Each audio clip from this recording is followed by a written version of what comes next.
We're going to be looking at a lot of history, but I think it's really important history for us as Christadelphians. A few years ago, I was talking to a Jewish studies professor, and he was Jewish. And one of the things that he expressed to me, he had this frustration. He enjoyed talking about the prophets. We had a good talk about the prophets together. But he said, it's nice to talk to you because you understand some of these historical things. But one of the things that I find really frustrating, absolutely maddening about Christians, is that I have Christians come to me all the time and tell me that they know about Judaism. And I said, oh, okay. Why don't they know about Judaism? And his response was, they don't know because they read the Old Testament.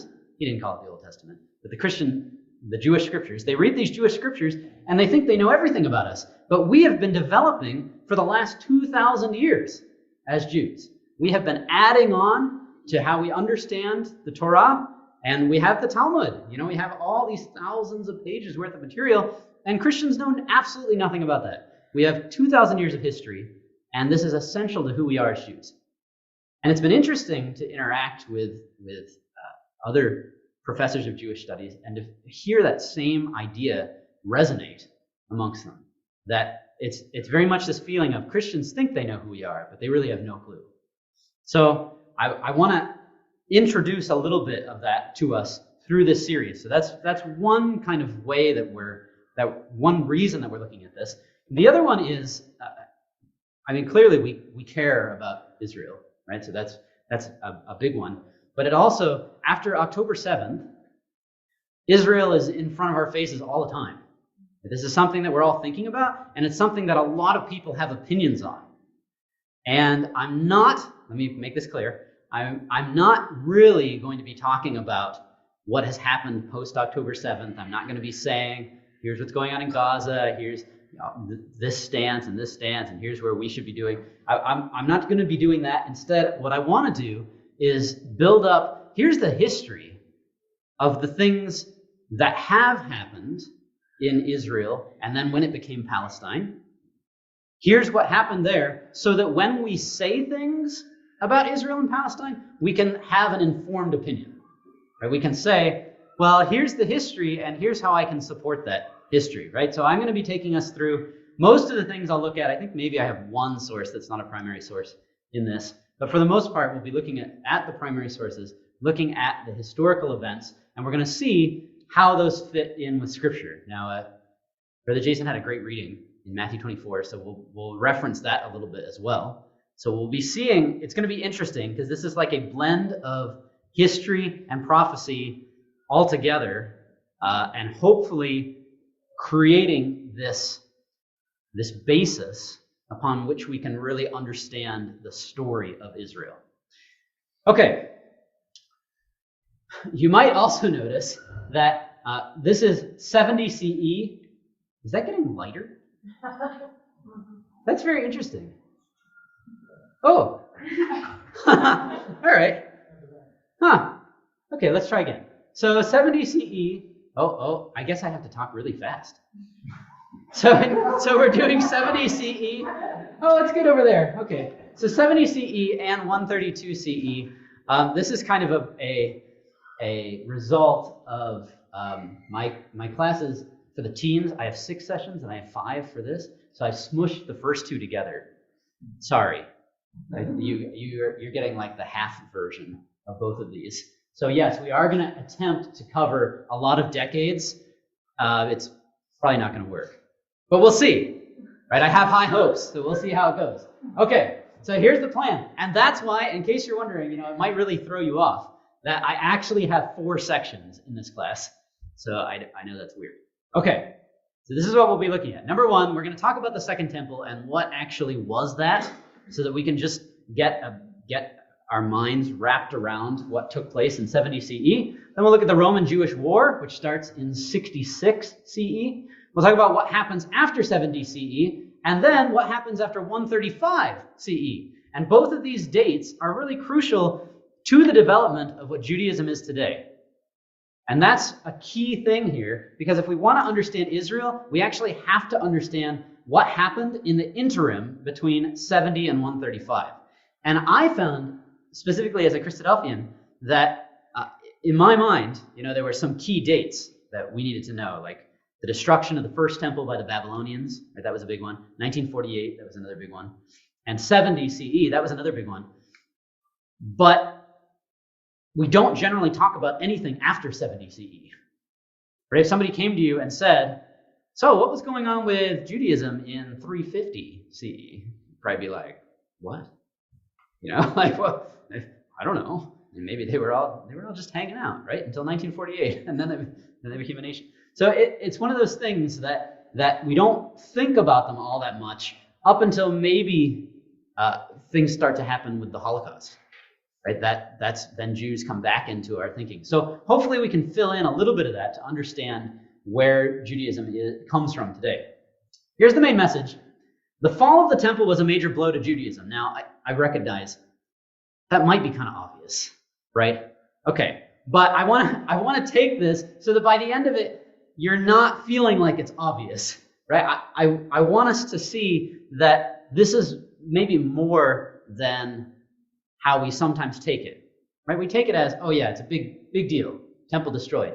But it wasn't a big deal. It was like the end of the world, right? This was how they felt. It's the end of the world. It was the end of God. It was the end of everything that they knew, right? That was how Jews felt about the destruction of the Second Temple. And so that's why it's so important to look after 70 CE, because it shows us it's this entire reworking of Judaism. And that's why Judaism today is so different than what we see in the Old Testament, right? It all comes to 70 CE. So this is a really big, it's a watershed moment. And the unfortunate part is often we look at it and then we don't look at what happened after. And what happened after is really kind of the key piece. Here's a why question for us to think about, because I always think it's important for us to ask why. Why did Judea rebel against the Romans? Isn't that interesting? Right? Like that's kind of crazy. Judea was this little teeny place, and the Romans were the major power in the world. Why would anybody say, oh yeah, that's a good idea, we'll fight against them? That doesn't make a lot of sense. That would be almost like Delaware deciding they were going to fight against the U.S. And secede or something. Huh? What's going on there? So we want to just think about that as we go through this class, and as we work through it, I think we'll come to an answer there. Okay, so we're going to look at the Second Temple just to get our minds wrapped around what this even was as we're walking through. Now, I want to clarify, because I recognize this slide can be confusing. What you were looking at on the screen, that's not the Second Temple. So you might be thinking, then why does it say the Second Temple in really big words? Okay, the reason is because this is the beginning of the Second Temple section, right? But in order to understand the Second Temple, we kind of need to understand the first. So you get one slide on the First Temple. You might also be wondering, what are you even talking about? First Temple, Second Temple. Okay, so this is the terminology that Jews use when they refer to the temples. So First Temple is Solomon's temple. Second Temple is Herod's temple, which was a revamp of Zerubbabel, Joshua's temple, right? So that's what we're looking at here. So that's the terminology that they use. So if you're ever talking to Jews, they'll understand a lot more what you're referring to when you say First and Second Temple. So this is the First Temple, and you'll notice the temple there is in the middle, right there, and you got this platform. Now the platform was 500 by 500. Now nobody really knows when it became that size. Some archaeologists think maybe during the reign of Hezekiah. We know it had to be sometime during the kings. It probably wasn't 500 by 500 during Solomon's reign, but it eventually becomes that during the reign of the kings. And then the Maccabees, once they take over and you have the whole Hanukkah thing, all that, they extend it a little bit. Interestingly, parts of this are still there today. So if you go to the Temple Mount, you can actually see pieces of Solomon's first temple, the First Temple Mount, at least. So that's kind of interesting. Okay, now let's take a look then at what Herod did. Now let's back up a little bit and talk about Herod. First off, we're talking about Herod the Great. And so this is not Herod Antipas or Antipater, anything like that. This is Herod the Great. Herod the Great is the one who is known for the whole Bethlehem thing. Right? He's the one who goes in, he looks for the king of the Jews, all of that. That's Herod the Great. So Herod the Great was king around the birth of the Lord Jesus Christ. And the big thing that he does is he extends the Temple Mount platform. Now, that's not just the only thing that he did, right? This was part of a big, long line of Herod the Great, right? He was a big builder. So he loves building stuff. So Herodium, if you've ever gone to the city of Herodium, you maybe figured out that he built that, considering its name. So he built that as his fortress. Masada, that's another place that he built. That was another fortress. He liked fortresses. And Masada was a big deal, if you've ever been there, because Masada was in the desert, right? It's in nowhere land. And yet he has these huge pools with like a waterfall into another pool, etc. These big baths that he created there. So some of the big things that Herod tried to do was build things that would make people say, whoa, right? Look at what this guy can do. So that was Herod's big goal. So because of that, he starts building up things in the city of Jerusalem. So if you've been to Jerusalem, the Tower of David, that has its foundations in the story of Herod. So that tower is actually one of the towers that Herod built, even though it's called the Tower of David. That's a funny story, but we won't get into that. So Herod builds that, and then he turns his attention to the Temple Mount. And he tries to think, okay, what can I do? I want everybody to think about what a great builder I am. I want my legacy to live on. So I want to take this temple and make it beautiful. You remember Ezra 3? When Zerubbabel and Joshua they lay the foundation of the temple, right? And some people are cheering, and other people who remember Solomon's temple, they're crying about it because they remember the temple and its glory. And so Herod says, oh, I'm going to take this one. Just wait, right? You've seen what I've done in these other places. And the priests get wind of this. The priests go to Herod and say, this is the temple. This is the temple we've used for hundreds of years. This is the measurements that God gave. You will not make it bigger. You will not make it smaller. You will not touch it. Now, that's kind of a big deal to say to Herod, right? Because, Herod usually just kills people he doesn't like. But he wasn't going to do that because that would have created, a huge riot to kill all the priests. So Herod doesn't do that. And he steps back and he says, okay, well, I got to build something, right? People have to see what an amazing guy I am. So Herod decides, you know what? I'm going to take the Temple Mount platform, which was that 500 by 500 square, and it had been extended right here by the Hasmoneans or the Maccabees. So it wasn't 500 by 500 at that point, slightly longer. And he says, you know what I'll do? I'll just make the base of the temple really big and cool. So that was his big thing. So that even though the temple wouldn't change size, the area around the temple would get really big and be really beautiful. So that's what he does. Here is an aerial picture. Here's the 500 by 500 section. And then he creates all of this extra stuff. He adds on the Antonia fortress, which was a Roman garrison that caused a little bit of stir with priests, but they got over it. He created the Antonia fortress. He also added on this part down here called the Royal Stoa. The Royal Stoa, that was where the Sanhedrin met. So if you've heard about the Sanhedrin, that was also probably where the money changers were. So when the Lord Jesus drives out the money changers, they were hanging out down there in the Royal Stoa. Okay, this is what we think it looked like, right? There's no pictures. Now, you maybe have seen this before. This is the model in the Israel Museum. I love this model. Does anybody else love this model?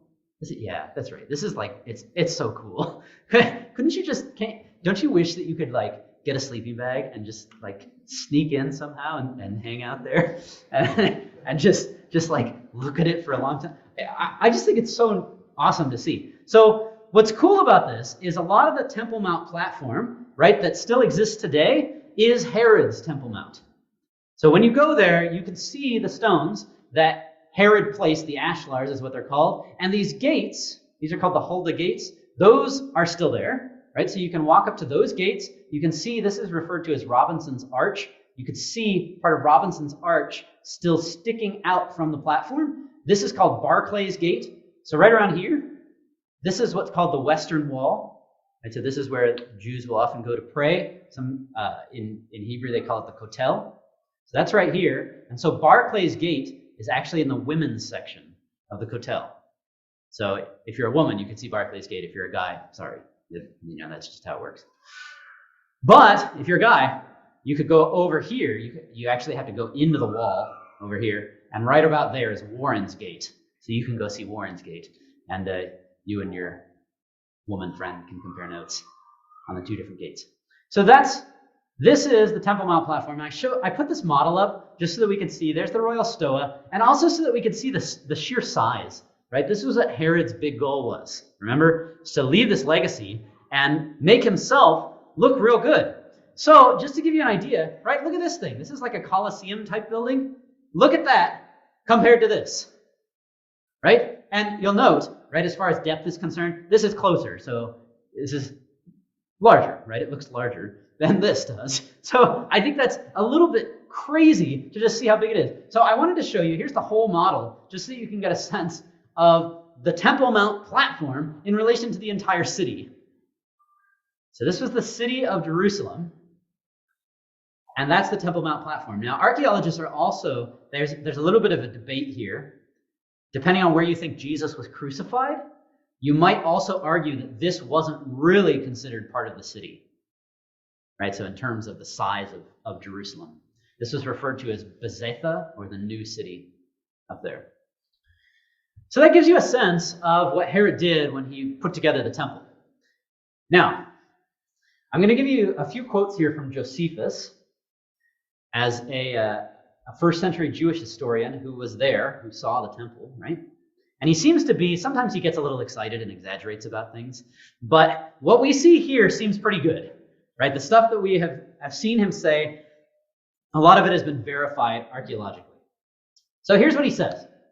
He says, this was the first enclosure. So this is the beginning part of the Temple Mount platform. So we're actually going to move into the Temple Mount and understand a little bit of what happened and what was going on there.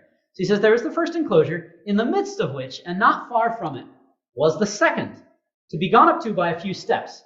This was encompassed by a stone wall for a partition, with an inscription which forbade any foreigner to go in under pain of death.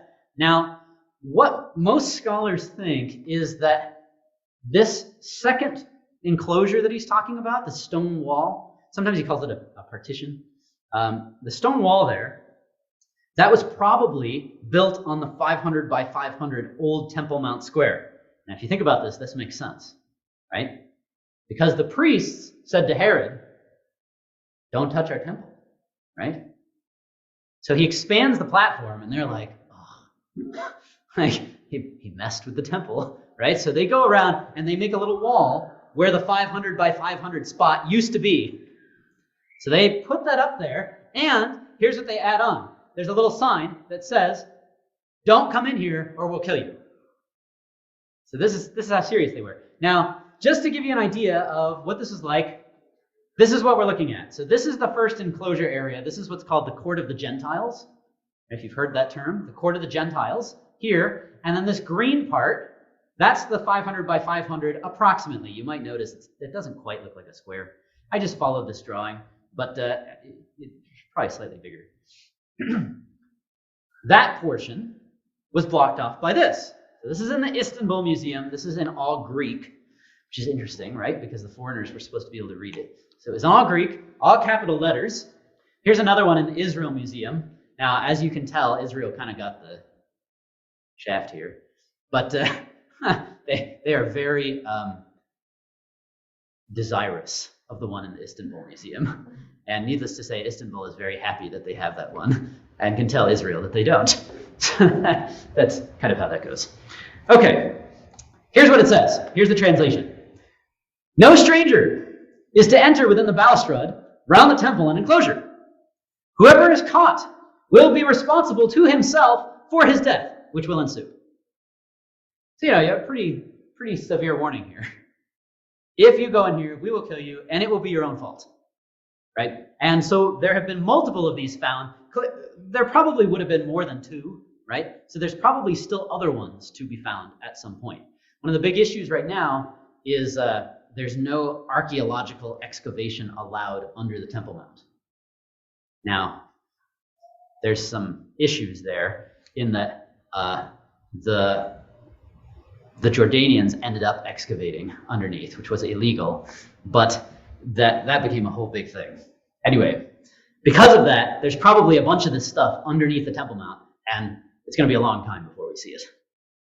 Now, I thought that this was interesting because this whole partition and whatnot opens up a little bit of the biblical story, and I think it also shows us the extent to which the temple mattered, right? My big goal here was to show that the destruction of the temple was the end of the world. It was the end of faith for Jews, right? That's how they understood it. And so I want us to just recognize, right? They had signs up that said that they would kill people for walking, right? Think about this. Walking into what was once the Temple Mount platform. Okay? That's really intense.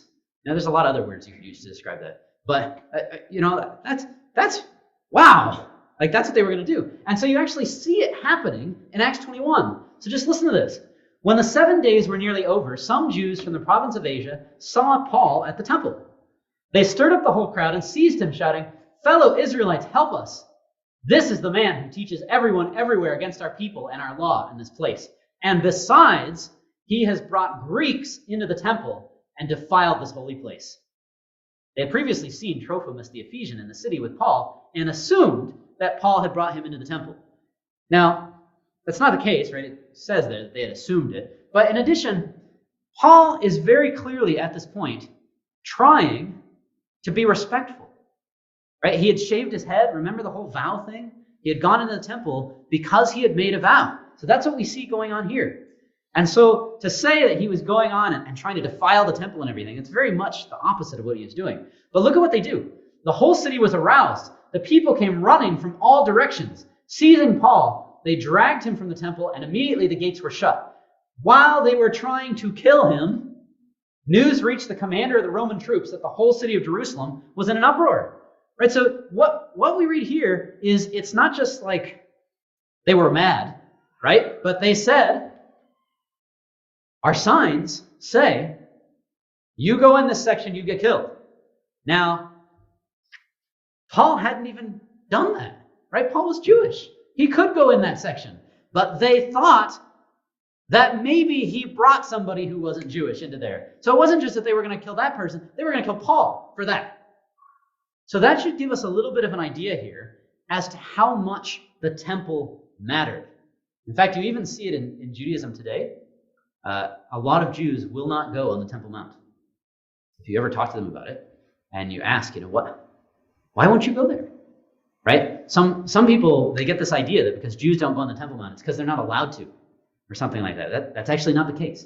Jews are allowed onto the Temple Mount, but a lot of them won't go on because they say it's too holy. It's too holy to step on because you might accidentally step on where the Ark of the Covenant was. So the closest place they will go is the Western Wall.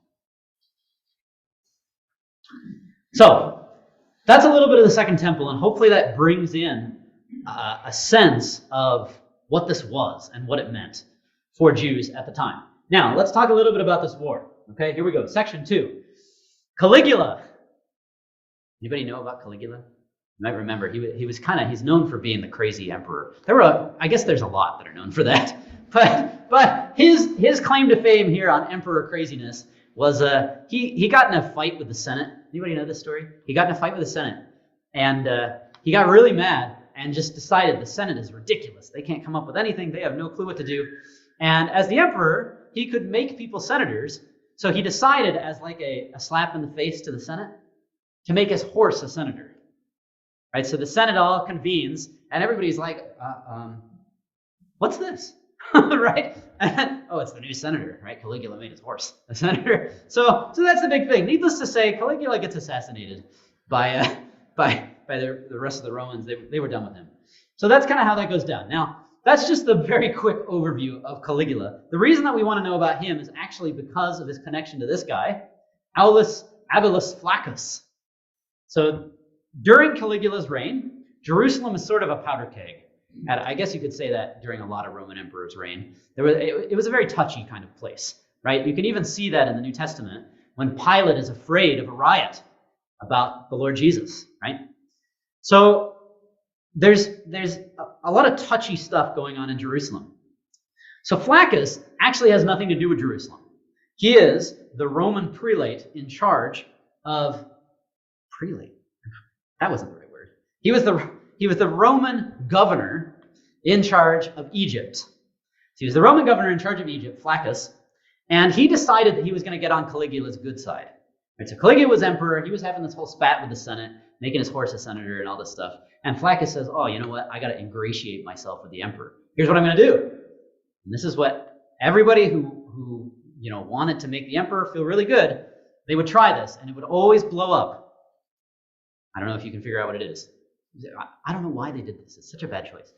He decided he was going to put statues of Caligula in all the synagogues. And can you imagine what the Jews thought? Their immediate thought was, that's an idol, right? So the Jews were like, they got real angry, and they start this rebellion, right, against Caligula. So it's this big thing, this big crazy issue. Caligula's really mad, right? So the Flaccus's whole plan blows up. Caligula's really angry, so he kills Flaccus, right? So that's the deal. Okay, well, because of all that stuff down there in Egypt, Jerusalem starts to get starts to boil over. People start thinking like, whoa, Romans, they're trying that whole thing. Does anybody remember who was the last one to try that? It was, now I'm forgetting his name. Antiochus IV. Antiochus IV, or sometimes we call him Antiochus Epiphanes. So he was a Greek, right? And that's the whole Hanukkah story, where he puts a statue of Zeus in the temple, right? So he had tried that. That kind of blew up, right? Same thing happens here with Flaccus. Philo is a Jewish philosopher at the time. He's down there in Egypt, so he writes about the whole thing. Gaius was Caligula's first name, and so this is his take on it, which I thought was kind of funny. He says, have we not then learned from all these instances that Gaius ought not to be likened to any god, and not even to any demigod, inasmuch as he has neither the same nature, nor the same essence, nor even the same wishes and intentions as any one of them, but appetite, as it seems, is a blind thing. And especially so when it takes to itself vaingloriousness and ambition in conjunction with the greatest power, by which we who were previously unfortunate are utterly destroyed, for he regarded the Jews with most especial suspicion, as if they were the only persons who cherished wishes opposed to his, and who had been taught in a manner from their very swaddling clothes by their parents and teachers and instructors, and even before that by their holy laws, and also by their unwritten maxims and customs, to believe that there was but one God, their Father, and the Creator of the world. Now, number one, he needed to learn a little bit of grammar, because that was a really long sentence. Number two, what he's saying, in case that really long sentence was hard to digest, what he's saying is, come on, Caligula. Like, what are you thinking? When does this ever turn out good, deciding to do this kind of thing? Okay, so that whole thing with Caligula blows over. But again, remember, Jerusalem is it's very, very touchy, right? It had been already on the edge, but now they watch what happened in Egypt, and they're like, oh boy, anything's going to set us off. That's what happens in Jerusalem. So the Romans are very careful for the next 20 years. Right, so this whole thing with Caligula happens in the early 40s. So about 15 years after the Lord Jesus. So it happens in the early 40s. The Romans are able to hold things together for the next 20 years. And then, it's silly how ridiculous this is. And then the Roman governor at the time, not Pilate anymore, Roman governor at the time decides that the Jews weren't paying enough taxes. This was his fortress. This was the Antonia fortress that Herod built. He decides that the Jews weren't paying enough taxes, so he raises the taxes, and the Jews are angry. Instead of having any kind of discussion about it, right, he says, come on, I got the power of Rome. You guys can't do anything. That's a really bad thing to say to people who are mad, right? So that's what he does, and they say, oh yeah? And they try to fight back. He goes on a rampage, and he slaughters 6,000 Jews in Jerusalem. They get really angry, and they then go and slaughter 6,000 Romans. So it's one of those, eye for an eye kind of situations. Now, this doesn't usually turn out very well, right? So that's AD 66. This is the beginning of the Roman-Jewish War. So Rome hears about this, and they're like, whoa, 6,000 Romans killed, 6,000 Jews. Like, this is not a good situation. We better send somebody over there to take care of business. So they don't send Vespasian yet. They actually send the Roman ruler of Syria.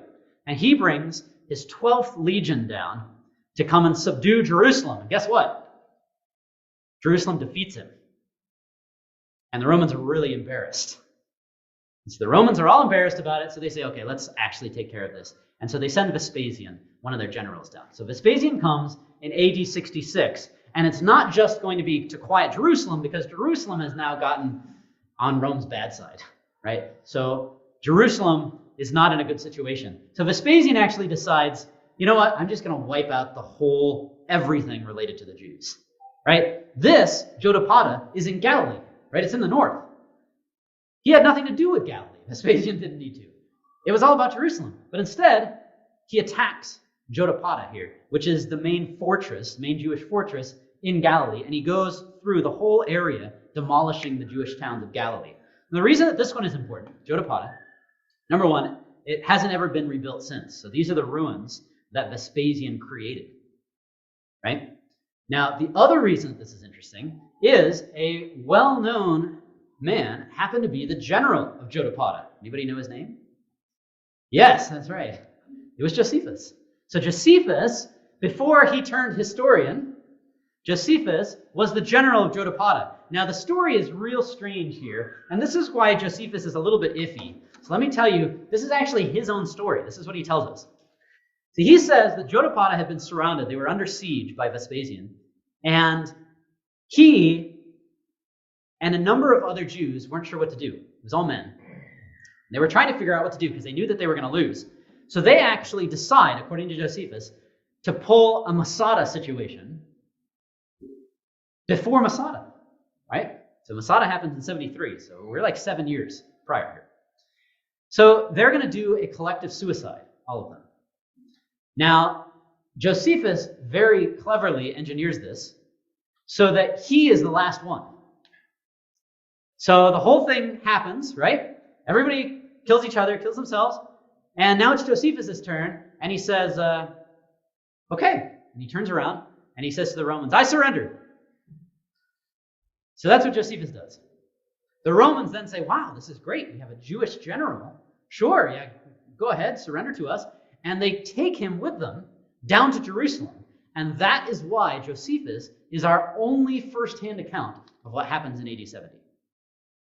Because he survives, right? You can question the scruples of that, but he survives, and he is there on the Roman side recording what is going on, right? He was not in the city of Jerusalem.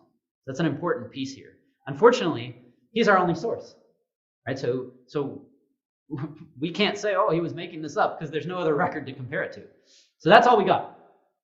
Now, what Josephus says is at the time, when he surrenders to the Romans, this guy at the top, John of Giscala, John was also a Jewish commander in Galilee. And John runs away, and he takes his whole zealot band with him, and they decide to go stake it out in Jerusalem. Now, that doesn't turn out very good for them, because Eleazar ben Simon is already there. He's also a zealot leader. Now, you might be thinking, oh, that's great, right? John of Giscala, Eleazar ben Simon, they're both zealots. They hate Romans. Their policy was, if anybody liked Romans, they killed them. They walked around. There was a group of them that they called the Sicarii, and they were called that because that was the name of the dagger that they carried. And they would just go through, and if anybody said anything favorable to the Romans, they would kill them. So that was their approach. So you might think, oh, good, 2 zealots now together. That's going to go really well. They can, fight against the Romans. That's not what happens, right? They come, and it's not about being against the Romans. John says, I'm the leader here now. And Eleazar ben Simon is like, yeah, but you lost, right? Like, why should you be the leader? And they start fighting themselves. So all of a sudden, here's the Romans, right? They are besieging the city, but they don't even have to do anything, because the Jews inside are killing each other. The Romans are like, wow, this is a weird situation. It's not what we thought would happen. Now, it gets even weirder. So Nero had become the emperor. You guys remember him? So Nero, he's the crazy one, right? That's what he's known. He's the whole "he fiddled while Rome burned" thing. And historically, that's probably not actually true, right? Number one, you wouldn't have had fiddles.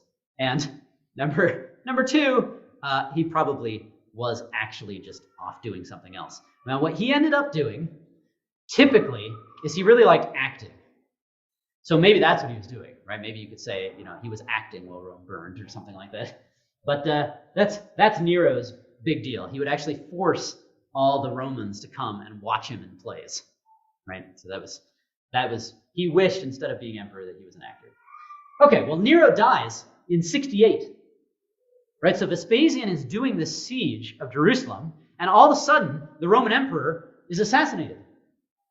And Vespasian's still there in the siege, and the next emperor comes, whose name was Galba, and Galba lasts a couple months.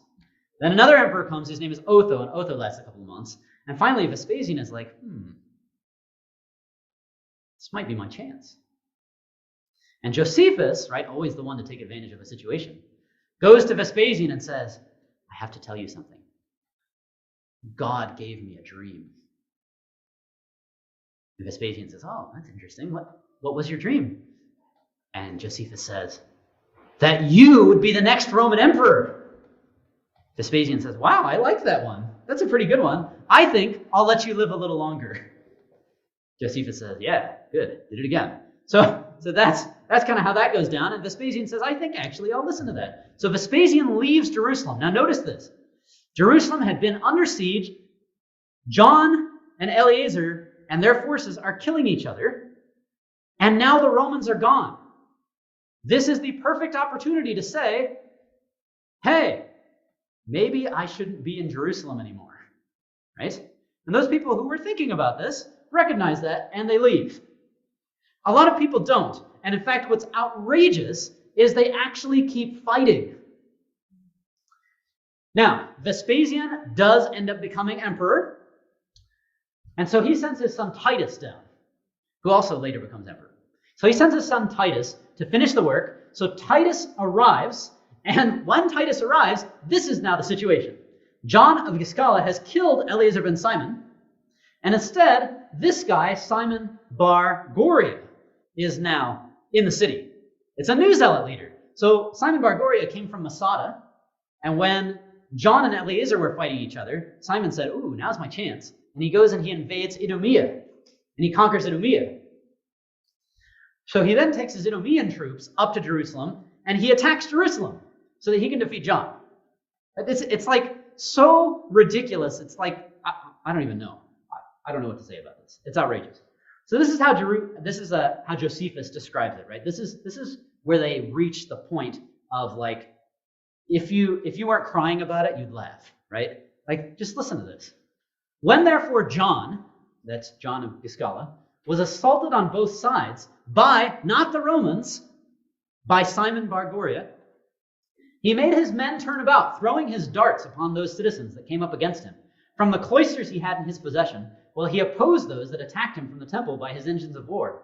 And if at any time he was freed from those that were above him, which happened frequently, from their being drunk and tired, he sallied out with a great number upon Simon and his party, and this he did always in such parts of the city as he could come at, till he set on fire those houses that were full of corn and of all other provisions. Did you notice that last sentence? In other words, he burned up all the food.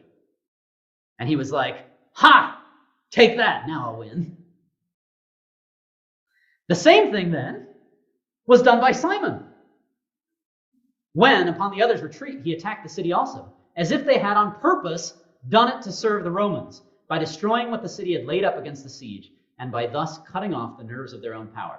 Accordingly, it so came to pass that all the places that were about the temple were burnt down, and were become an intermediate desert space, ready for fighting on both sides, and that almost all the corn was burnt, which would have been sufficient for a siege of many years. So they were taken by the means of the famine, which it was impossible that they should have been, unless they had thus prepared the way for it by this procedure. And that's exactly what happens, right? They are defeated. Jerusalem is defeated because it runs out of food.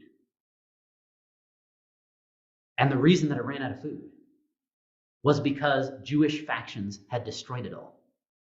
And it's not even just that John destroyed it, right? Simon sees John destroying it, and so he goes and finishes the job, right? And I think this is, like, we look at it from the outside, and yet I think this is such a big thing for us to see, because when we let our focus on anger or on fighting take over, we do stuff like this, right? Like, we look at this and we're like, wow, what were they thinking? And yet, how many times have we looked back on our own lives and said, what was I thinking? How could I have done that?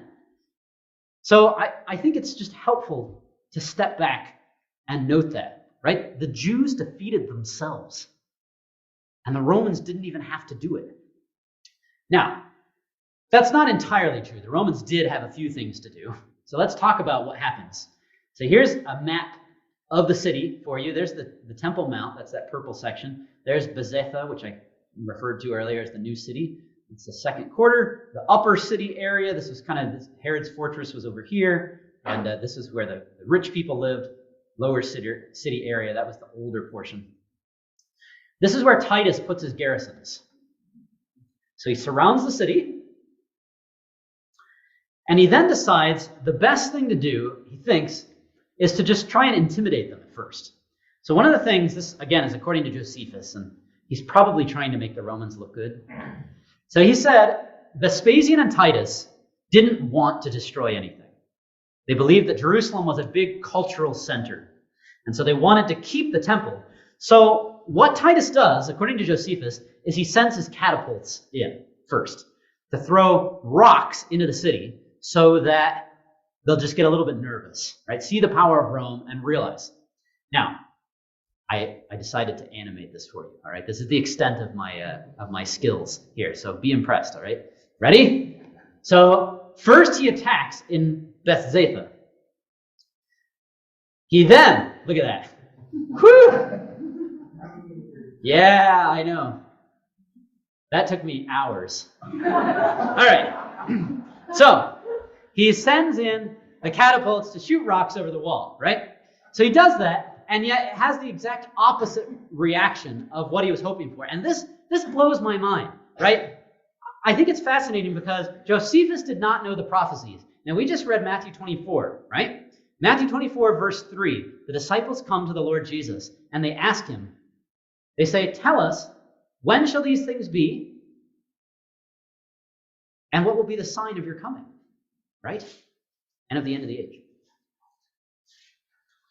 The destruction of the city in 70 CE was brought about by the coming of the Lord Jesus at the head of the Roman armies.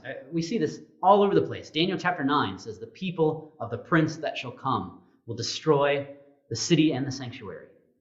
Right? So it's the coming of the Lord Jesus.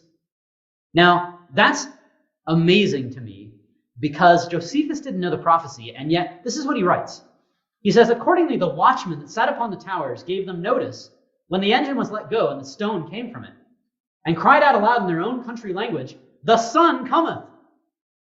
So those that were in its way stood afar off and threw themselves down upon the ground, by which means, and by their thus guarding themselves, the stone fell down and did them no harm.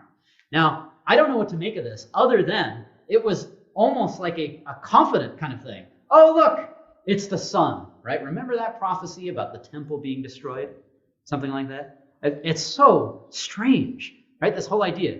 And we know that when the disciples said, what will be the sign of your coming?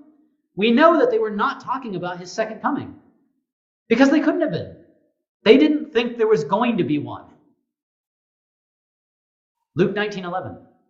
The Lord Jesus spoke this parable because he was near to Jerusalem and because they believed that the kingdom of God would immediately appear. Right? They didn't think there was going to be a second coming. And so, when they ask about AD 70, they reference it as the coming of the Lord. And you have the Jews manning the walls, referencing the Roman siege as the sun coming. Okay, well, unfortunately for the Jews in Jerusalem, after 15 days, Titus is able to take the new city. He then, again, with his whole plan of not destroying a whole lot of things, he then moves his troops in and decides to see if he can take the second quarter, which he does. Once he has taken that, he says, well, maybe I can just get them to surrender. So he creates a new plan. Now, I think this is fascinating. You maybe have compared before Matthew 24 and Luke 21. They're parallel accounts. So Matthew 24 is Matthew's version of the Olivet prophecy. Luke 21 is Luke's version. And yet, in one main place, they really diverge. And that is, Matthew says, when you see the abomination of desolation spoken of by Daniel the prophet, let those who are in Judea flee to the mountains. And so that's what Matthew says. He says, when you see that abomination of desolation, run away. Luke says, when you see Jerusalem surrounded by armies, then know that its desolation is nigh. So they both give different signs. The reason that this is interesting is Titus decides to try and put a little psychological pressure on the city. And so he surrounds it with an army. Now, it had already been surrounded, but he does it a little bit differently. You can read the quote there if you want, but I'll tell you what it says. Instead of just surrounding the city with his battle line, he actually has all of his soldiers pull out all of their weapons. So they put out all their weapons in front of them. This was the customary way that the Roman legions received their pay. So they would put all their weapons in front of them, and an officer would come by, and he would put their pay on top of the weapons. So Titus says, you know what? Why don't we do that? You put your weapons out in front of you and start cleaning them in front of everybody on the walls. And I'll go around and I'll give you your pay. And let's see what happens. Right? Maybe they'll realize they're totally outmanned. Now what's interesting is he then also sends Josephus. So there you go. They clean their weapons. That was the cleaning. They clean their weapons. And Josephus goes and he gives a little speech. And he says, you all need to surrender right now. This is not going to turn out well, right? We've already taken half the city. Come on. Just give up. Now, the reason this is interesting, you remember, Luke 21 said, when Jerusalem is surrounded by armies. Here it is. Well, it's at that point that a number of people run away. Just listen to this. As Josephus was speaking thus with a loud voice, the seditious, that's the zealots, would neither yield to what he said, nor did they deem it safe for them to alter their conduct. But as for the people, they had a great inclination to desert to the Romans. Accordingly, some of them sold what they had, and even the most precious things that had been laid up as treasures by them, for a very small matter. When they had escaped to the Romans, Titus let a great number of them go away into the country whither they pleased. This was the first time Titus had done something like this. Usually when people deserted, because he'd often find them, they'd be scavenging for food outside the walls. When that happened, Titus would usually crucify them. And so Jerusalem was surrounded. Oh, come on. Give me my crosses here. Oh. Here. There. Okay. I'll have to explain to you that other dramatic stuff. Jerusalem was surrounded by crosses at the time, right? Because that's what Titus would do to anybody who tried to leave, except for this time, which I just think is phenomenal, right? That's Luke 21. The Lord Jesus says, when you see that, surrounded by armies, get out of there. That's the time. So, Titus tries to bring battering rams up against the temple. That's what that was. Siege towers up against the temple. And the zealots dig under them and light them on fire. And that was all the fire. I guess that was obvious. But that's what happens there. So Titus then gets really mad, right? He's like, oh my goodness, come on. I tried to let you surrender. You didn't surrender. So then I did this siege thing and you lit my siege towers on fire. So he's angry. So what he decides to do is he says, you know what, I'm done. He finally breaks into the Antonia fortress. He takes that over, and the Antonia fortress is connected to the temple. So because the temple has now been defiled by Romans, right? The daily sacrifice is no longer offered, and that's a big deal. In fact, years before, when Jews were fighting Jews, this was during the Maccabean period, the whole siege of Jerusalem ended because the daily sacrifice stopped. Right? One of the brothers, it was two Jewish brothers who were fighting each other for the throne in the Maccabean period, and they said, "We stopped the daily sacrifice. stop the war. And the other side was like, oh, okay, war's over. And they stopped. Right? So this is like such a big deal. So the daily sacrifice ends, and it's crazy because people were starving, right? And yet they were still offering the daily sacrifice. Now, the reason that this is so interesting, again, is because the Lord Jesus says, when you see the abomination of desolation, spoken of by Daniel the prophet. Abomination of desolation shows up 4 times. That's 3, 4. It's Daniel 8, Daniel 9, Daniel 11, Daniel 12. Every one of those times, it's connected to the ending of the daily sacrifice. So, you know what happens that very day? Josephus gets sent one more time.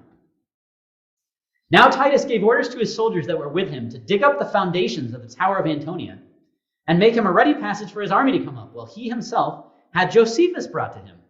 For he had been informed that on that very day, which was the 17th day of Tammuz, the sacrifice called the daily sacrifice had failed and had not been offered to God for want of men to offer it, and that the people were grievously troubled at it. He sends Josephus, and Josephus says, surrender.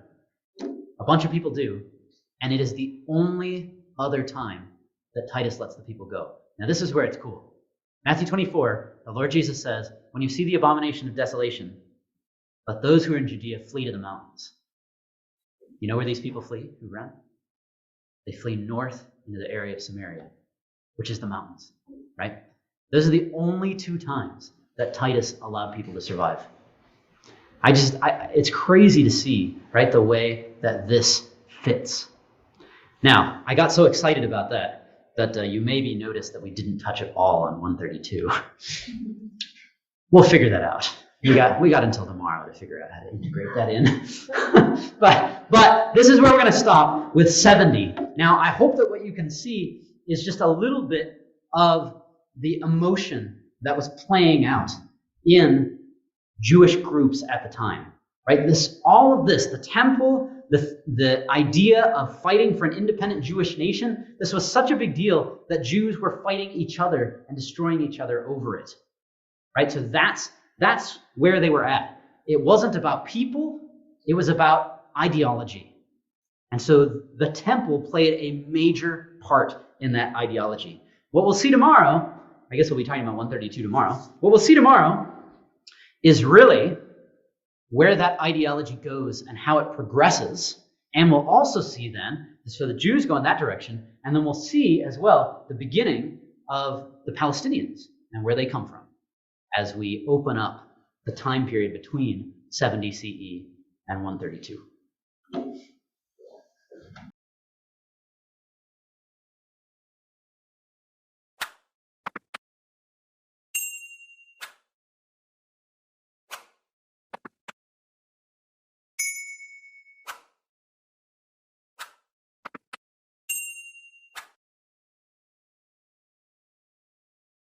So the first one is going to be after 70 CE, then after 135 CE. You might have noticed, you might be thinking, I thought it was 132, right? Well, that's because the war starts in 132 and ends in 135. That's the idea. Then we're going to talk about emancipation, which, strangely enough, actually is connected to the French Revolution. So yes, in case you were wondering, we are going to zoom ahead about 1600 years. That is true. But, we got 6 hours to cover 2,000 years, so that's how it goes sometimes.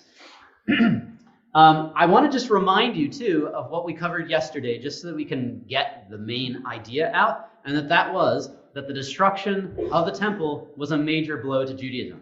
Right? That was the main idea from yesterday. And that's really important for us because it allows us to have that foundation where here we are after 70 CE, and the Jews at the time are wondering, what does our religion even mean anymore? What do we do with this now that there is no temple? So that's where we're going to pick up the story. And the main message from today is that Jewish history did not pause after 70 CE. And I think that that's really important because for me, whenever I would talk about Jewish history, I would say, okay, so it starts with Abraham about 2000 BCE. It goes down through until AD 70. and you get to 70 CE, that's about the end, and then you pick it up again in about the 1800s when you're talking about Zionism and that sort of thing. And that's not quite how it goes. So hopefully we're going to fill in some of that middle portion, and I would fill in more between these two here after 135 CE and Emancipation. We'll just have to see where we're doing on time and if I can depart from my slides a little bit and see how it goes. Okay, why question? Why did Hadrian rename Judea? That's an important thing to note. What we're going to get into today is really the origins or the basis here of the Israeli-Palestinian conflict. And we're going to start to lay a little bit of that foundation. And that's extremely helpful, I think, for having an informed understanding of what's going on today. So I'm going to put this out there. If you want to blame anybody, you can blame Hadrian. So Hadrian, he's the big bad guy here in this whole story. Okay, so why did Hadrian rename Judea? And he's the one who names it Palestine. So we're going to ask, what is that all about? All right, let's pick up the story after 70 CE. So again, this is kind of a typical picture of how we have envisioned Jewish history, but it continues after 70 CE. So let's understand a little bit of that, not just what happens, but also why. So a lot of it revolves around this guy. Now, this is not an actual portrait of him, right? Nobody knows what he looked like, but apparently it was a big thing to have real good Moses hair like that. So that's what's going on. His name is Rabban Yochanan ben Zakkai. I don't know if you've ever noticed or ever seen this kind of thing, but as you get involved in Judaism, you'll notice that they give different titles to different people. So you might hear somebody called Rav. You might hear them called Rabbi. You might hear them called Rabban. And Rabban is the ultimate title. So it's a hierarchy here. Like Rav is the lowest, and then Rabban is the greatest. So just by the way, if you're ever reading the Talmud, you'll notice that they have different titles like that. So you can see who is the most important based off of the title. So this guy was a big deal. Rabban Yochanan ben Zakkai. Now, you have probably never heard of him. Maybe you have. That would be really impressive if you had. But if you're a Jew, he's a big, big name. And the reason for that is he was a first century rabbi who was alive in Jerusalem during Vespasian's siege. So when the siege starts in 66 CE, Rabban Yochanan ben Zakkai was there in the city, and he is essentially, you could maybe say single-handedly, he's essentially the one who's responsible for the preservation of Judaism. Because you think about this, Judaism had three main sects at the time, in the first century, at 70 CE, right? Three main sects, what were they? Anyone? Pharisees, Sadducees, and Essenes, yes. We also sometimes will say zealots, but the list actually comes from Josephus. So Josephus is the one who makes the list, and he says there's three, and later on he adds zealots as a fourth, which is sort of funny. So I don't, maybe he forgot. He did write a lot, so he could have forgotten what he said. But initially he said there was three, and he says Pharisees, Sadducees, Essenes. So let's just work through those three groups, because that's going to help us understand what Yochanan ben Zakkai does. So the three groups are Pharisees, Sadducees, Essenes. Sadducees are mainly the priests, right? So just think about this. When the temple is destroyed in 70 CE, what do you think happens to the Sadducees? They just disappear. There's no more use for Sadducees because they run the temple as the priests and they no longer have a job. So the Sadducees just fade away. They assimilate into the rest of Judaism, and people don't really think about that anymore. Now, what's interesting, just by the way, is the word for priest in Hebrew is Cohen.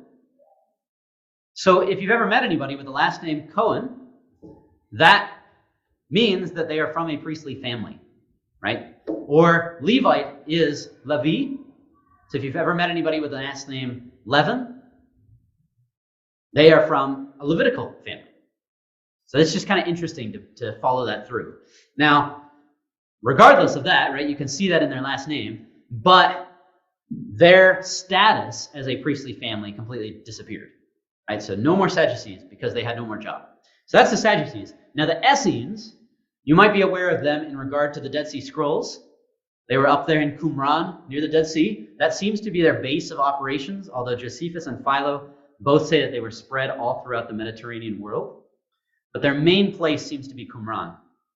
They also disappear, primarily because they're overrun by the Romans. The Romans just completely get rid of them. They run away. They probably go and live in caves, and then they starve in the caves, and that's kind of the end of the Essenes. So what you're left with then is there's no more Sadducees, no more Essenes. The only thing left is Pharisees. Now, here's why that's interesting. Anybody know where the Pharisees originally came from? They were primarily derived, they were created as a response to 586 BCE. That's the destruction of the first temple. So the first temple was destroyed by the Babylonians in 586. And what happens when the first temple is destroyed is all the Jews are asking, what do we do? How do we follow the Torah when there's no temple? We can't have our feasts because you're supposed to have those in Jerusalem. We can't offer any offerings. They don't know how to process this. And so the Pharisees develop as a response to that question. They create what is called, what they refer to as, the oral Torah.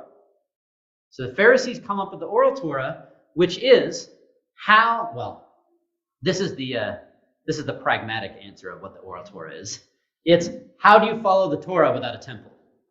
If you were to ask a Pharisee back then, what was the oral Torah? They would say, it was the law that God gave to Moses orally. Right? That was how they marketed it.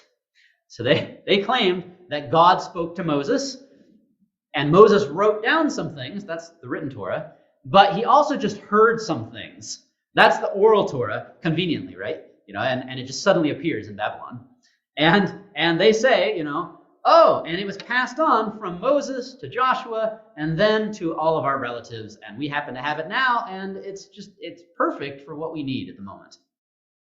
So that's what they say. So the Pharisees develop out of this crisis of the destruction of the first temple.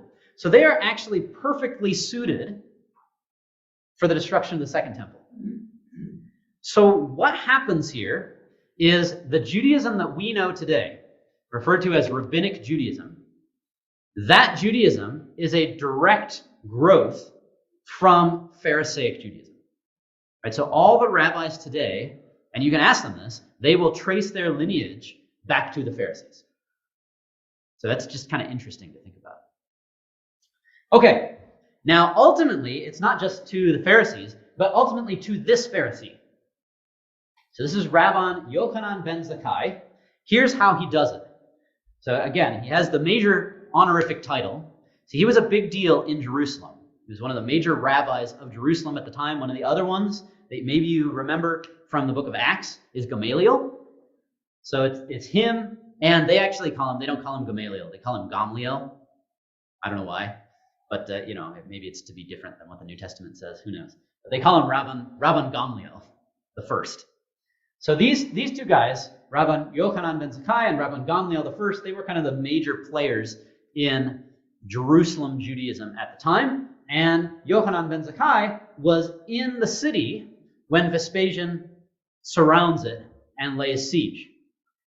So at the time, he was a big player in Jerusalem, but he wasn't super famous as far as creating Judaism, because he hadn't done that yet. So his big claim to fame was actually this. Now, I realized after putting this up, this might actually be apple cider. He was not an apple cider producer. So in case you're worried, just to make that clear, that's supposed to be dirty water. That was the idea. So this is dirty water. It has to do with Numbers chapter 5. And this will just give you an idea on the Pharisaic approach, right? This is Yochanan ben Zakkai, and here's what he does. Numbers chapter 5 is the test of adultery, right? Where you're supposed to make this dirty water, and the woman's supposed to drink the dirty water, and part of her thigh shrivels up, something along those lines. Nobody really, if you talk to Jews, nobody's really entirely sure how this plays out. But Yochanan ben Zakkai comes along, and he says, you know what, that's inhumane. That's his determination. Now, just think about this. Let that sink in a little bit, right? Here is a Pharisee coming along and saying, what God commanded in the law is inhumane. He says, that's inhumane. We're not going to do it anymore. And so it just stops. So that's his claim to fame, right? Before what he does with reworking Judaism. So that gives you a little bit of a sense, right? When the Lord Jesus comes and he says, you adhere to the tradition of the elders, right? You exalt that above the commandments of God. This is the kind of thing that we're looking at, where they can just come along and they can say, oh, well, yeah, that was written down. But actually, the oral Torah says this, right? And this, the oral Torah, was for today. So it's very interesting to see how they take something that's supposed to be unchangeable, right? Do not diminish it. And they rework it. So that was his big thing. Now, what later becomes his big thing is, during the siege by Vespasian, there's this question of how is Judaism going to survive? Because the major site of Judaism is under siege. Where are things going to go? So he's there and he's talking to all of his disciples. This is from the Talmud. Now, again, the Talmud likes to embellish things. Just to give you an idea, it will often kill Roman emperors in it because they didn't like the Roman emperors. So they'll make up these crazy, gory, weird ways that Roman emperors died. And none of them are historically accurate, right? So that's kind of what the Talmud does. So it's hard to know if this is actually true at all. But this is what the Talmud says about Yochanan ben Zakkai, and this is what has stayed within Jewish memory as far as he goes. Here's what it says. The Gemara relates, so the Gemara is the traditional part of Talmud. Abba Sikra was the leader of the Zealots of Jerusalem and the son of the sister of Rabban Yochanan ben Zakkai. Rabban Yochanan ben Zakkai sent a message to him. Come to me in secret. He came, and Rabban Yochanan ben Zakkai said to him, until when will you do this and kill everyone through starvation? So what you see here is Yochanan ben Zakkai is actually angry with the Zealots, right? He says, you're burning up, you're doing crazy stuff. Abba Sikra said to him, what can I do? For if I say something to them, they will kill me. Rabban Yochanan ben Zakkai said to him, show me a method so that I will be able to leave the city, and it is possible that through this there will be some small salvation. So you see what he's doing? He says, figure out a way for me to escape. Because if I can escape, I can preserve Judaism. I can figure out how to make a Judaism that still works, even if the temple does get destroyed. Abba Sikra said to him, this is what you should do. Pretend to be sick. Have everyone come and ask about your welfare so that word will spread about your ailing condition. Afterward, bring something putrid and place it near you so that people will say that you have died and are decomposing. And then have your students enter to bring you to burial and let no one else come in so that the zealots not notice that you are still light. As the zealots know that a living person is lighter than a dead person. Now, notice, I don't know if you're catching on to what's happening here, that Yochanan ben Zakkai says, give me a plan. And this guy says, okay, here's the deal, right? I'm a zealot. I'm going to explain to you how to leave. Now, do you notice who he's talking to in order to leave? This is mind-blowing. He's not talking to the Romans. That's because after Vespasian leaves, the city is still under siege by zealots. Right? So they're fighting amongst each other, and he can't leave. Even though he's a Jewish rabbi who's a big deal, the zealots won't let him out. So he gets the leader of the zealots, and he says, give me a plan so that my own people will let me go. So that's what's happening.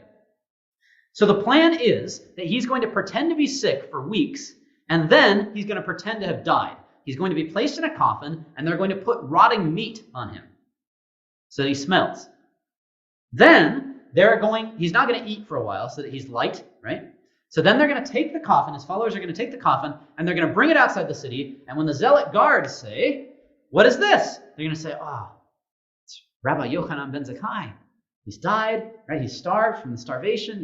Feel the coffin, see how light it is, and then he'll be free. Okay, so that's what he does.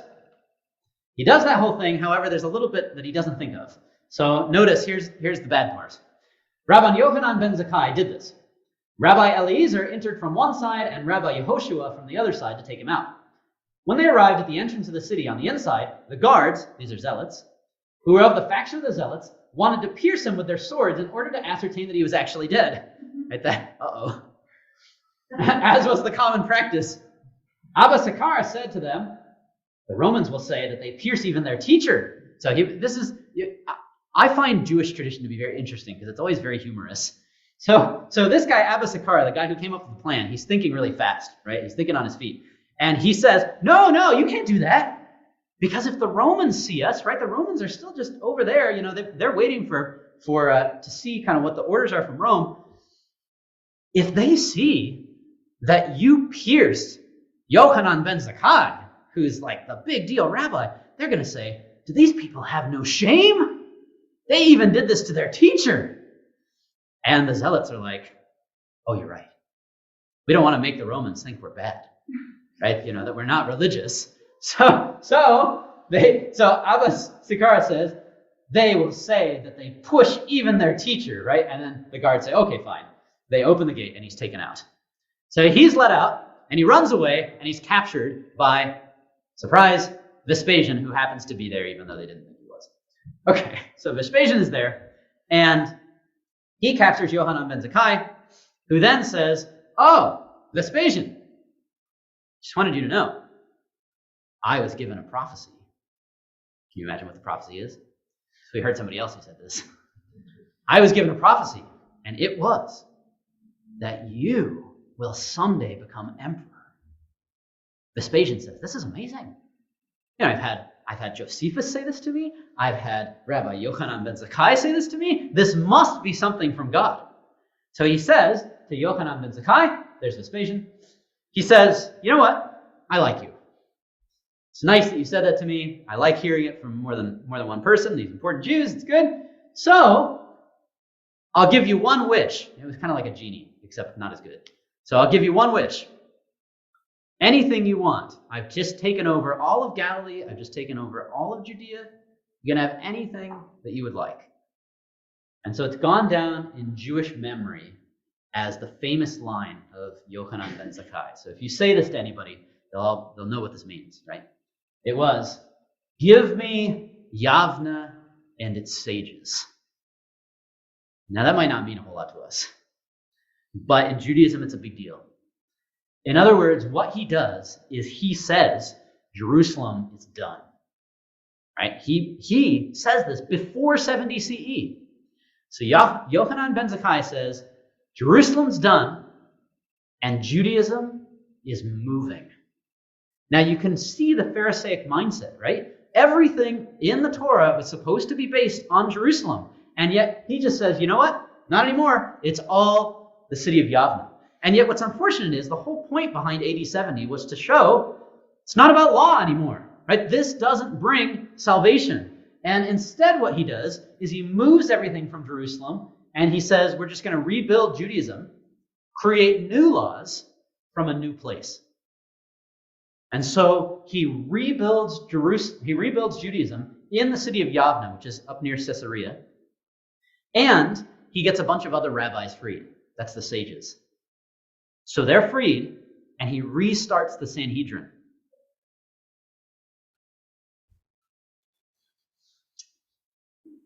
Now, this is also important. Anyone know what that's a picture of? Yeah, that's right. There's Masada, and you can see, by the way, there's like the baths and whatnot that Herod had going on. Masada is an interesting place. Now, I will tell you, and this might kind of burst your bubble a little bit, archaeologists question a little bit of the whole Masada story because they've struggled to find evidence of what Josephus said happened there. So Josephus is the one who informs us about the mass suicide at Masada and all of that. And there's been, nobody has yet found anything to show that, right? But nevertheless, the Masada story has become a really big deal. And I say that because we're talking about the state of Israel, right? The Masada story has had a really big impact on the way that the state of Israel remembers their history. So that's kind of an important piece here. So this is where Josephus tells us what took place. But again, archaeologists have noted that a few of the things that he says about Masada aren't correct. Right? He only writes about one fire, and yet there's evidence of multiple fires throughout the fortress. So what seems likely is that he followed what the Romans said, and that he wasn't actually there himself. But nobody really knows, right? So that's part of the challenge. I wanted to just show you this so that we can get a sense of how much Masada plays into the way that the state of Israel thinks today about their history and who they are, right? So just note this. This is Netanyahu in 2021. So here's what he said in a speech marking the Remembrance Day for Israel's fallen soldiers. Right? So they specifically go to Masada to remember the fallen soldiers. Here's what he says. In the year 73 CE, exactly 1900 years before the Yom Kippur War, Masada was under siege by the Romans. Although this last stronghold fell, Masada became a Zionist value, a symbol of a war for freedom. How tremendously far we have come since the year that Masada fell and our country collapsed. From that year, 73 CE, to this year, when we celebrate 73 years of our magnificent independence. The chain that was broken has now been forged anew. The defenders of today say to the defenders of the past, Masada will not fall again. In order to ensure that it does not fall again, in order to ensure that the state of Israel does not become a transitory episode in the history of our people, we must hold onto our country with all our might and all our determination. So it gives you a little bit of a sense as to how Masada and the story of what happened at Masada really plays into the way that Israel sees itself. And in fact, you can even get a sense for that just in the feeling that Israelis have of, we left Masada, and it's a big thing for soldiers to go back to Masada to say, and we're here again, right? We're back. Masada was the moment of shame when everyone gave up. That was the end. But we're not giving up again. And so it very much plays into that national consciousness. Okay. So that's really the end of the 70 CE story. Right? Masada falls. The whole thing takes 7 years from 66 to 73. So it takes 7 years. And this is how Josephus summarizes it. He essentially says, I'm not going to read you the whole quote, but he essentially says, I, as a historian, have never seen anything this bad. This is the absolute worst. He says 1.1 million Jews killed. Now, he probably didn't count them all, right? But it was a huge number because the siege started during Passover. So people had come from all over the Mediterranean area. All right. Now, there's a few upsets that we could go through, but we're not going to. I'll just tell them to you if you want to look them up. Between 70 CE and the time of Hadrian in the 130s, so in that 60-year period, there's a few tussles between Rome and the Jews, still in the area of Judea. So it's important to note, it was still called Judea, and there were still a lot of Jews there. Right? So even though Jerusalem had been defeated, Judaism was still alive, it was still flourishing, just minus the temple portion. Right? Because Yochanan ben Zakkai, and then after him, Gamliel II, they were reworking everything in the law in Yavne. So they were redoing Judaism and creating the Judaism that we know today. So in those 60 years, there's a lot of Jews in that area. There's a few tussles between Judaism and Rome. It mainly happens during Trajan's reign. It's called the Kitos War, Kitos. If you're interested in that, you can check it out. But what we are really interested in is Hadrian. So you maybe heard of Hadrian before because of Hadrian's Wall. So he's famous for that. I can't actually tell you what Hadrian's Wall is. I don't know. I assume it's a wall. But aside from that, I'm not sure. Anyway, the key thing that I want to point out as far as Hadrian is concerned is he actually should be famous for something else. Right? This is really crucial. He publishes a coin during his reign, and I want you to notice this. This is him right here. You can even see his name, Hadrianus. Right? And there's Augustus. And then it says over here, Judea. Now, the reason that I want you to see that coin, we don't know when it was published. It would have been sometime before 135 because he changes the name in 135. The reason that this is important is because it shows us, this is clear proof that Hadrian did refer to this area as Judea at some point during his reign. Right? So we know that the change is dated to Hadrian's time. So this was Judea, and that's important to note because, in fact, our term Jew comes from the word Judea. I don't know if you've ever thought about that, right? We kind of get used to using the term like Jew, Israeli, Israelite. We kind of use them interchangeably sometimes. But Jew specifically referred to somebody from Judea. In fact, in Greek, sort of interesting, it's Judaios is what the term Judea is from. It's Judaios. And that literally means, Judaios, an inhabitant of Judea. So when Bible translators are translating the New Testament, it's a big challenge to figure out, should we say Jew or should we say the inhabitants of Judea? And so you can find a number of academic articles where different scholars are arguing, well, it should be inhabitants of Judea, because in some of these cases, some of these people are Jews.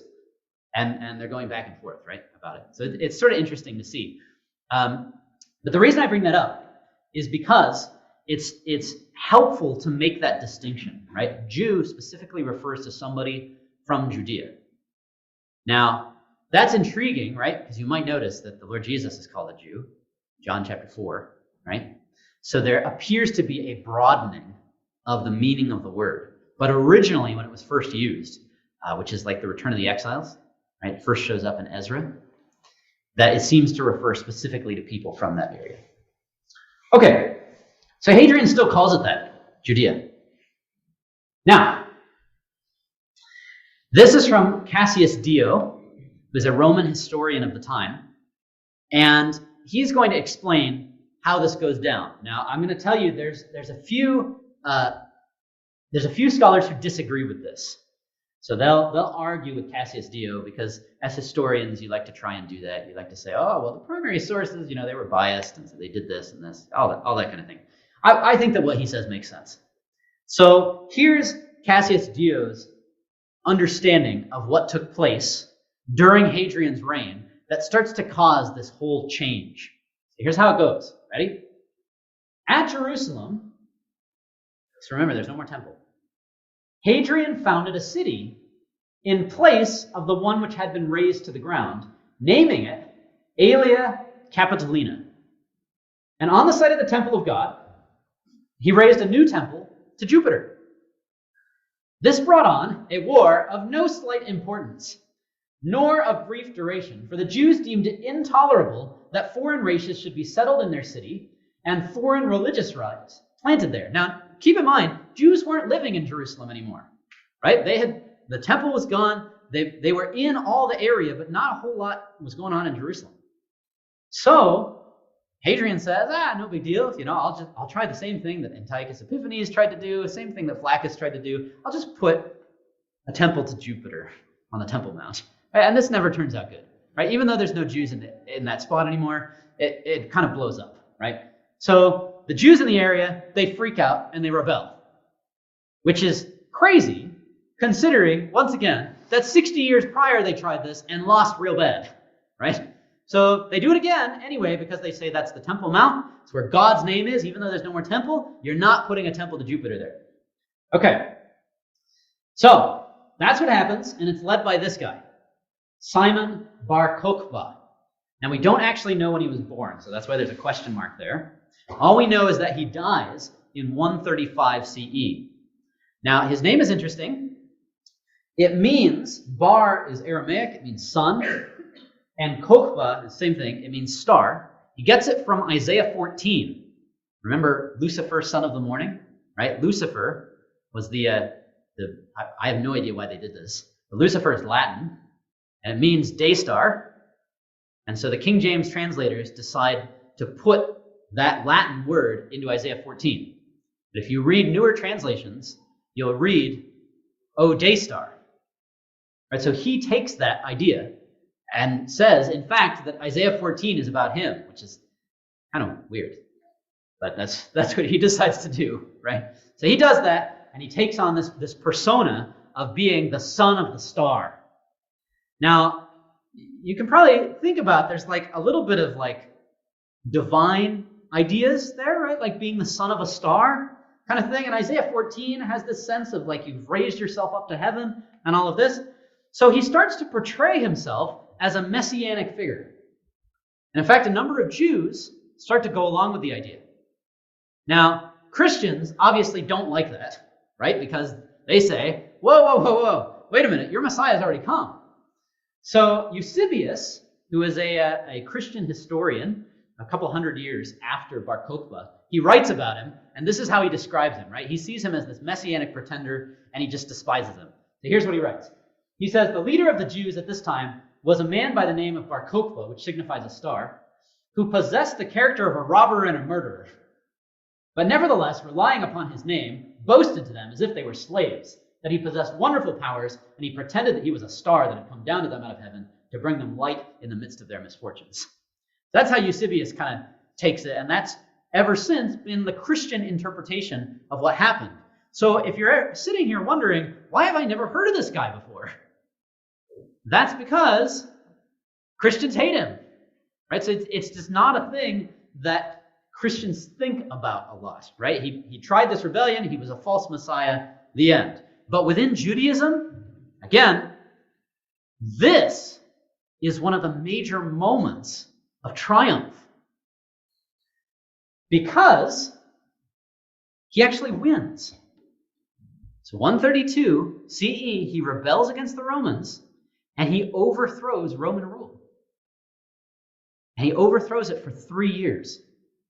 Now, the reason that this is a big deal, just think back. Let's think about when were the times that there was an independent Jewish kingdom in Jerusalem? Any thoughts? So you have David and the kings, right? The independent Jewish kingdom. David and the kings. They get taken over by the Babylonians. They're then ruled over by the Persians, then by the Greeks. And the Maccabees overthrow the Greeks. So for about 150 years or so, you have this Maccabean kingdom that is independent.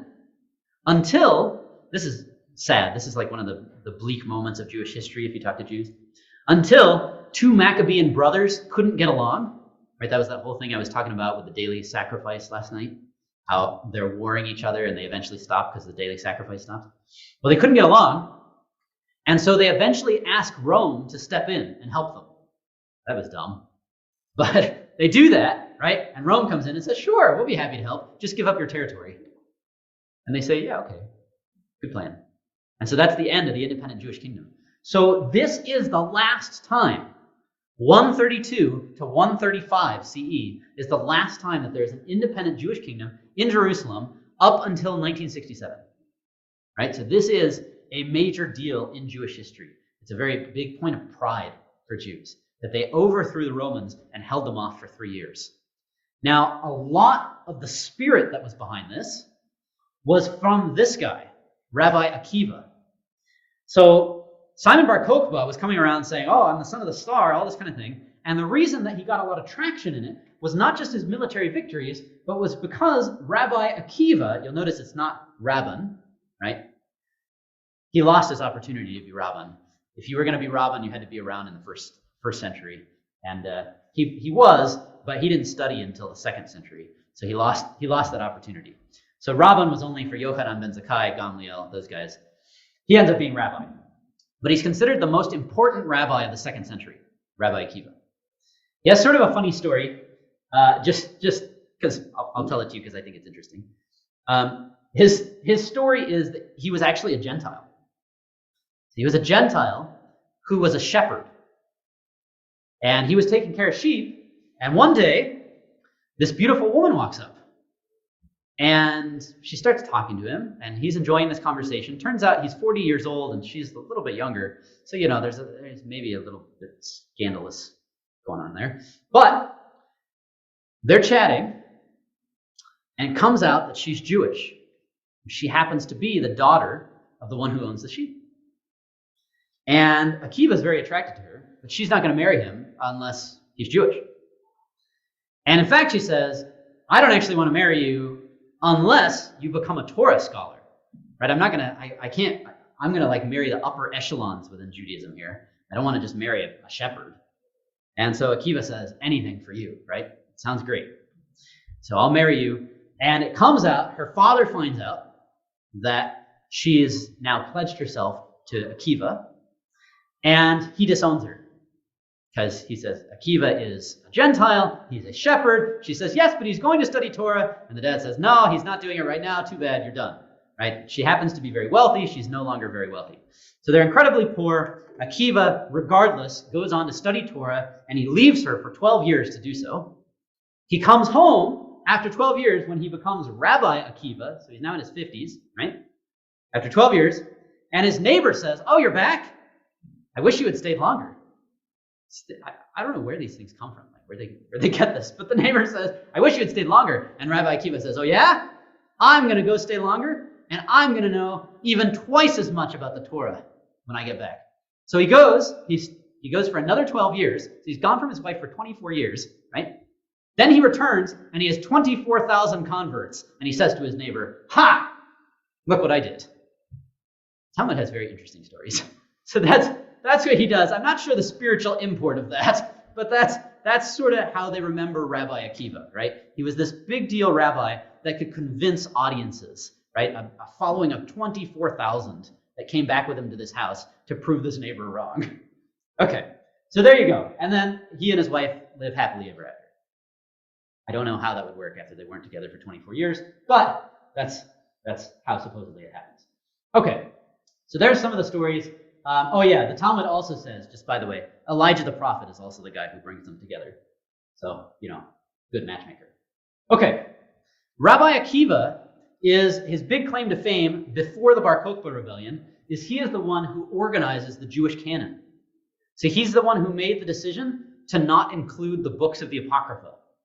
So if you've ever wondered about that, like where do the apocryphal books come from, all of that, it goes straight to Akiva. He is the one who said, no, we're not going to have those 13 books. And he puts them in order as well. So that's what he does. Okay.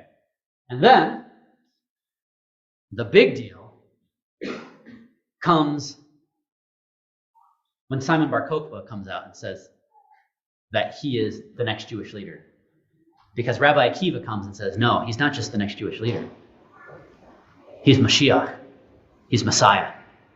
So Rabbi Akiva identifies him specifically as the Messiah, and thus the whole nation, following Rabbi Akiva, throws their weight behind Simon Bar Kokhba. It was an interesting battle strategy, right? And it works for 3 years. However, it doesn't work out very well because Akiva in 135 gets captured by the Romans. And so what's crazy about this, and this is important for what we're going to be covering as we go through the next few hundred years, is Akiva actually sets the stage for what Judaism is up until the development of Zionism.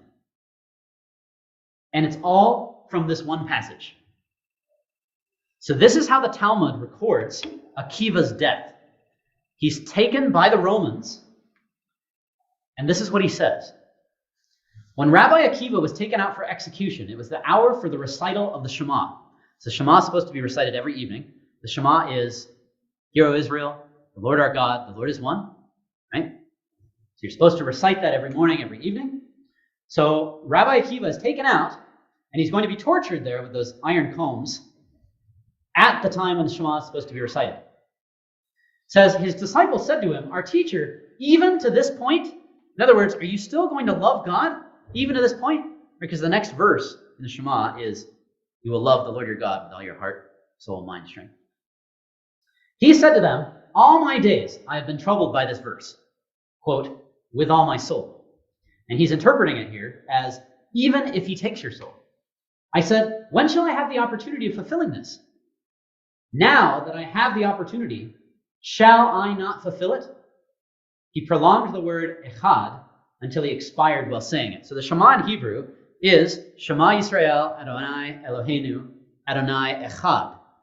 So that's that last word of it. Echad means one, right? The Lord our God is one. And so as he's dying, he says Echad, and he yells that word out. At least that's the legend. Now the reason that is so crucial is because this actually gets a name in Judaism. It's called Kiddush Hashem, which means sanctifying the name, Kiddush Hashem. And what that is it means giving your life for the sake of God, for the sake of the name. And so martyrdom becomes a big thing within Judaism for the next 1700 years. The reason that this is so important for us is because as time goes on, Judaism becomes increasingly marginalized and Christianity becomes increasingly stronger, particularly when Constantine becomes emperor, right, in the early 300s. And he makes Christianity legal, and then Theodosius in 380 makes Christianity the state religion. So where that ends up going is Christians start trying to force Jews to convert. And they will do this all the way through until the time of the Holocaust, right? Trying these forced conversions. So it's pretty crazy, all the different things that you can look at that are connected to this. Things like the Spanish Inquisition, right? We normally hear about this as the Catholic Church torturing its own people kind of thing. But that was created to find what they called conversos, who were hidden Jews, right? These supposed Jews who had converted. And so all throughout Christian history, there's Christians chasing Jews, trying to force them to convert. And Rabbi Akiva lays the standard of, you absolutely never convert, instead you die. And that's called Kiddush Hashem. The reason that this is so important for us to understand is that all changes in the 1800s in Europe when the pogroms start.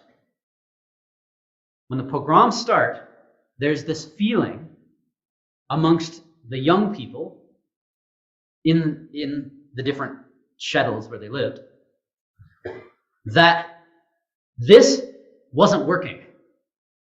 Just letting Christians come, try to convert you, but dying instead. And so the young people come along and they start making fun of the martyrs. In fact, Chaim Bilek, if you've ever heard any of his poems, he's a very famous Jewish poet. He writes a poem called In the Valley of Slaughter about one of the pogroms in Ukraine. And his whole thing is making fun of the people who were killed in the pogrom. Because he says, these were the descendants of the Maccabees. These were the ones who hid in toilets, he says. Oh, how glorious you were. And so you have this shift where Rabbi Akiva creates this picture that you give your life for God, and there's a shift in the 1800s to, no, you don't give your life for God. You fight and you make your own way. And so the state of Israel is very interesting because it arises out of that thinking. That rather than giving your life, you stand up and you resist. So that's a big piece in how Israel sees itself, how it understands itself. And I find it fascinating as a Holocaust scholar to actually see the difference in the way that the Holocaust is remembered in the United States versus how it's remembered in Israel. Because Israel will focus on all the revolts, and the U.S. focuses on the human rights aspect. You can see how it's different for the different countries. So, we have 4 minutes. That's good. Okay, so here's what we'll do. I totally departed my slides because I got excited. So what we're going to do is we'll look at this. Okay. Let's go back to Hadrian. You got 10 minutes. I have 10? Wow. Okay. Thank you. That's really good. Oh, yeah. Oh, I'm supposed to end at 12:20, right? No? 12:15? A little before. Okay, all right. Sorry, I got too excited there. All right, 12:15. That's good. Okay, so take a look at this picture now. So what we wanted to see from 135 is we really wanted to see the impact that Akiva had, right? And the impact that all of this had on the Jewish consciousness as far as who they were as Jews. Now, we also need to understand the impact that this had on the land.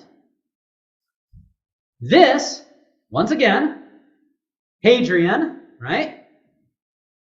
Now, this one's a lot harder to see, but if you look, it says Aelia Capit. Aelia Capit, right there. So it's a new coin because Hadrian has now changed the name of Jerusalem. So what ends up happening is Hadrian finally defeats this rebellion. he gets rid of this independent Jewish kingdom after 3 years, and he is so frustrated that he says, no Jews will ever live here again.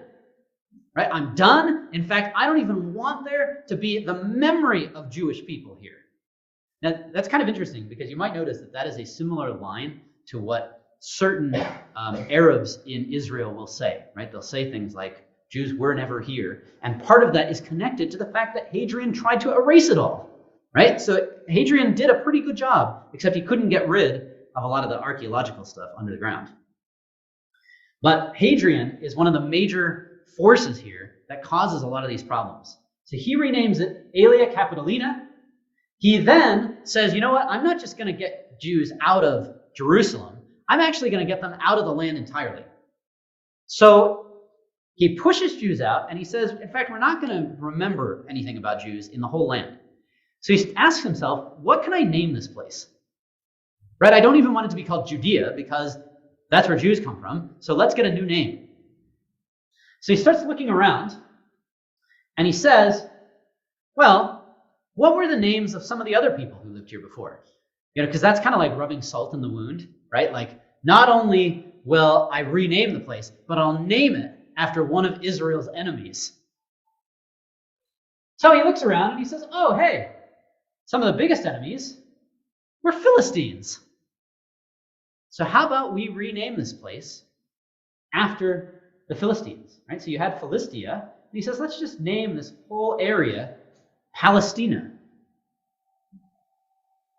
So that's what he does. Now, the important piece to notice is that it actually has nothing to do with Philistines. Right? Philistines, just like Judah, were invaded by the Babylonians. Except, unlike Judah, the Philistines were wiped out. So there has never been any trace to history of Philistines since the late 6th century BCE. So in case you ever find yourself wondering, or somebody says to you, oh, you know, the Palestinians have been in the land since the Philistines, that's just not true. Right? There is absolutely no connection to the Philistines except for the name. So what Hadrian does is he takes the name Philistia, or Palestina, and he names the whole region Palestina. Now, he then says, I'm going to, in fact, completely rework the entire city. Because not only do I want it to have a different name, not only do I want there to be no Jews, but I don't want anybody to even go there and see anything that has to do with Jews. So if you go to Jerusalem today, this is the Damascus Gate right here. If you pop on down to the lower level, you can actually see Hadrian's Gate. So Hadrian creates a new gate for the city. Now, it's not like the original one was up here. This is a newer one. But this is still the gate that he makes for going into the city. If you're wondering why there's like split levels and stuff, come and talk to me about that later. I can talk about that. But he also gets rid of the old city, and he makes an entirely new city. So right here, this is the pattern of Jerusalem according to Hadrian. These are the streets, and specifically what I want you to note is the Eastern Cardo and the Western Cardo. The reason that those are so important is this is how every Roman city was set up. So you see what Hadrian's doing? He's getting rid of the Jewish character of Jerusalem, and he remakes it as a Roman city with his whole Temple of Jupiter, right? So he gets that eventually. Now, what's interesting is you can actually see this today. Archaeologists have found the Eastern Cardo. So if you go to the old city of Jerusalem, you can go and walk through the Eastern Cardo, and you can, get mad at Hadrian. So that's what he did there. So he tried to get rid of everything. There's also, you'll see this there noted as the arch. This is sort of funny, just as a separate thing. That's the Cardo. This is the arch. It's called the Ecce Homo Arch, which means behold the man in Latin. And that's because the Catholic Church decided that this is where Pilate said, behold the man. Turns out it was actually made by Hadrian. So, it doesn't really work.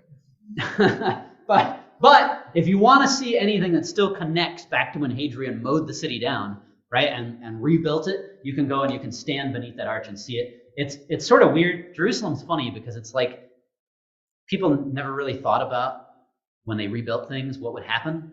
So they just decided to build the arch into a convent. So if you want to see the rest of it, it's right here inside the convent.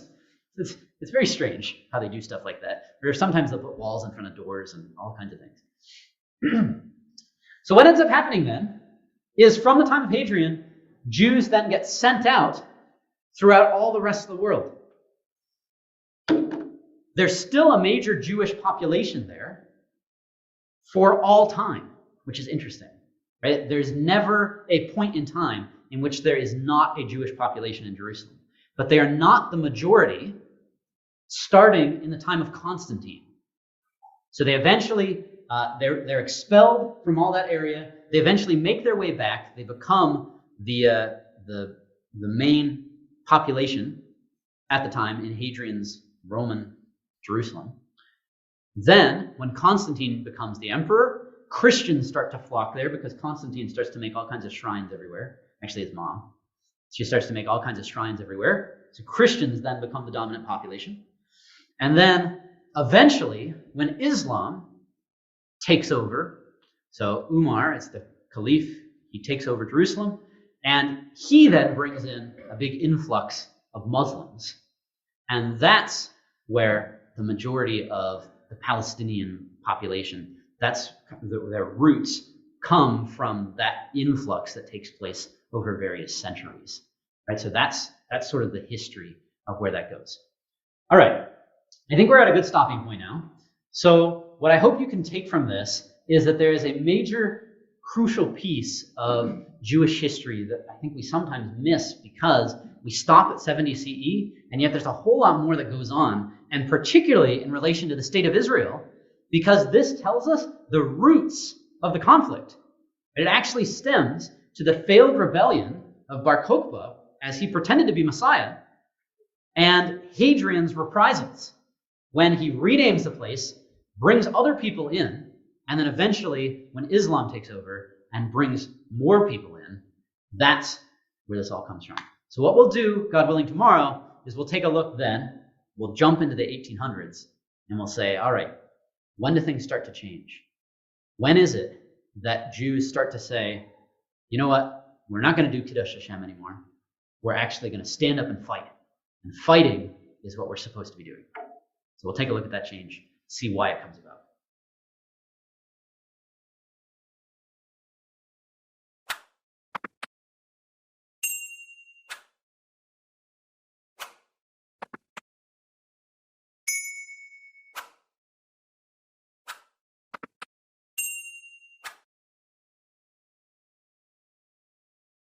In the last two sessions, we have attempted to fill in some of that history from 70 CE up through 135.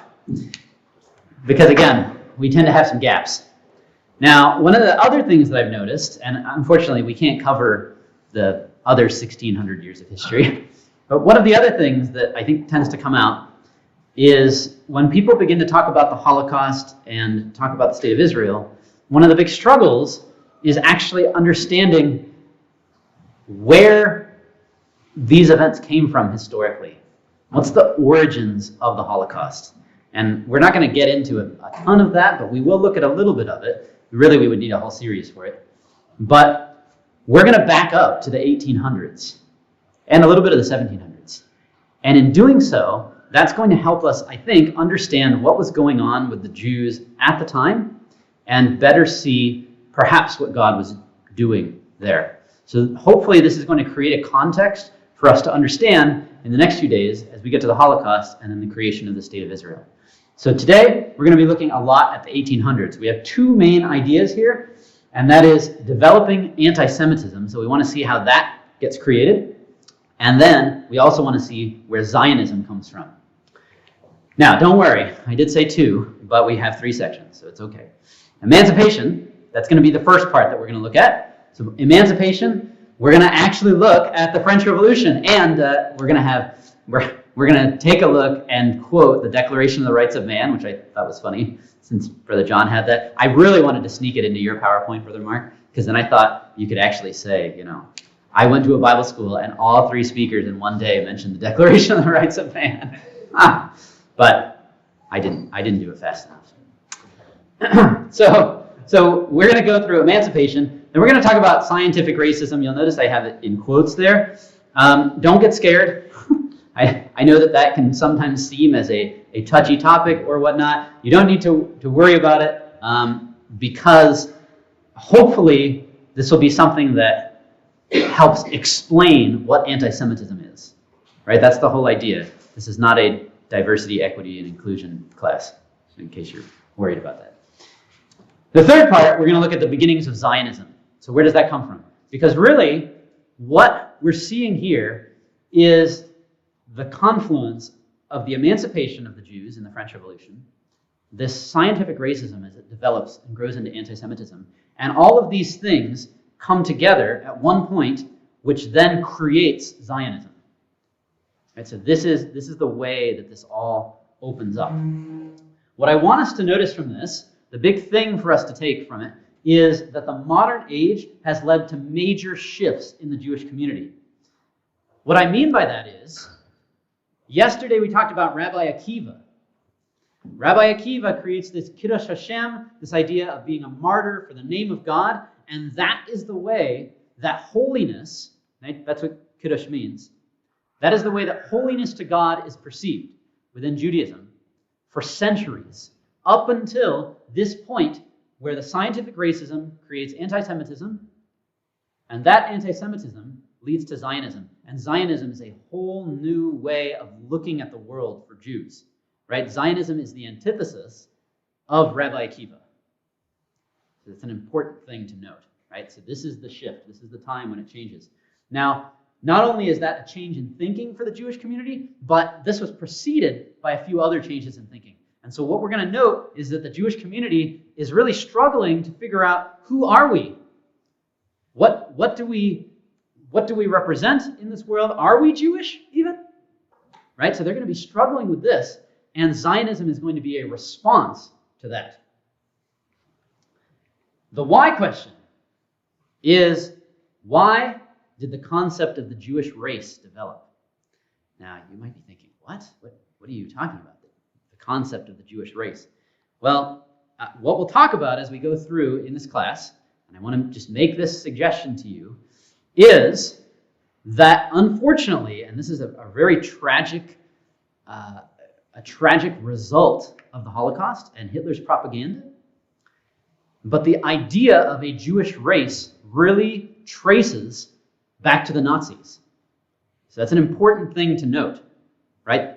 The Jewish race is a Nazi concept.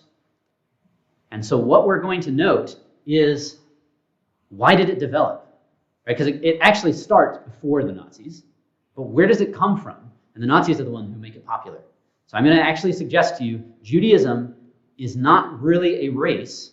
It is actually a religion and a community. That's an important thing to note there. You can come and talk to me about that later if that kind of blows up your schema, or if that makes you mad. It's okay. We can talk about that, but that's my suggestion to you, right? Okay. So let's pick up the story in 1789. Now, we heard in class number 1, right, about all the bad things of the French Revolution, and that was good that we heard those things, right? In fact, it was good because of what I'm about to say. Now, I say that because I don't want you to misunderstand me. I'm not coming along and saying the French Revolution was wonderful. I'm coming along and saying, for a lot of Jews, that was the perception of the French Revolution, right? So this is a really big deal. So let's just back up and think a little bit about what life was like in Western Europe for Jews before the French Revolution. So let me just ask you this. Does anybody know where the first ghetto was established? Yeah? It was Venice. Yeah, wow, very nice. It was Venice. How about the year? No, actually, I don't know it either. I think it was 1451. Yeah, but I'm not sure. I actually just made that up. But I'm pretty sure it's 1400s. So that was the number that sounded right to me. So yes, the first ghetto was in Venice. So that's important for us to note because, number one, it's just interesting to recognize that a lot of what Hitler did was based on what the church did, right? There's tons of connections like that. The marking out Jews with a yellow badge, right? That also came from the church. There's all kinds of things along those lines, and I'll talk about more of that later. But what we want to see here is that life for Jews in Europe pre-French Revolution was not good. Right? You had a ghetto, And there's different takes on what the ghetto was, just to give you an idea on how bad things were. On one hand, people said, oh, well, there were ghettos to protect the Christians from the bad influence of the Jews, right? Well, here's actually how bad it was. A lot of Jews wanted to live in ghettos because it protected them from the Christians.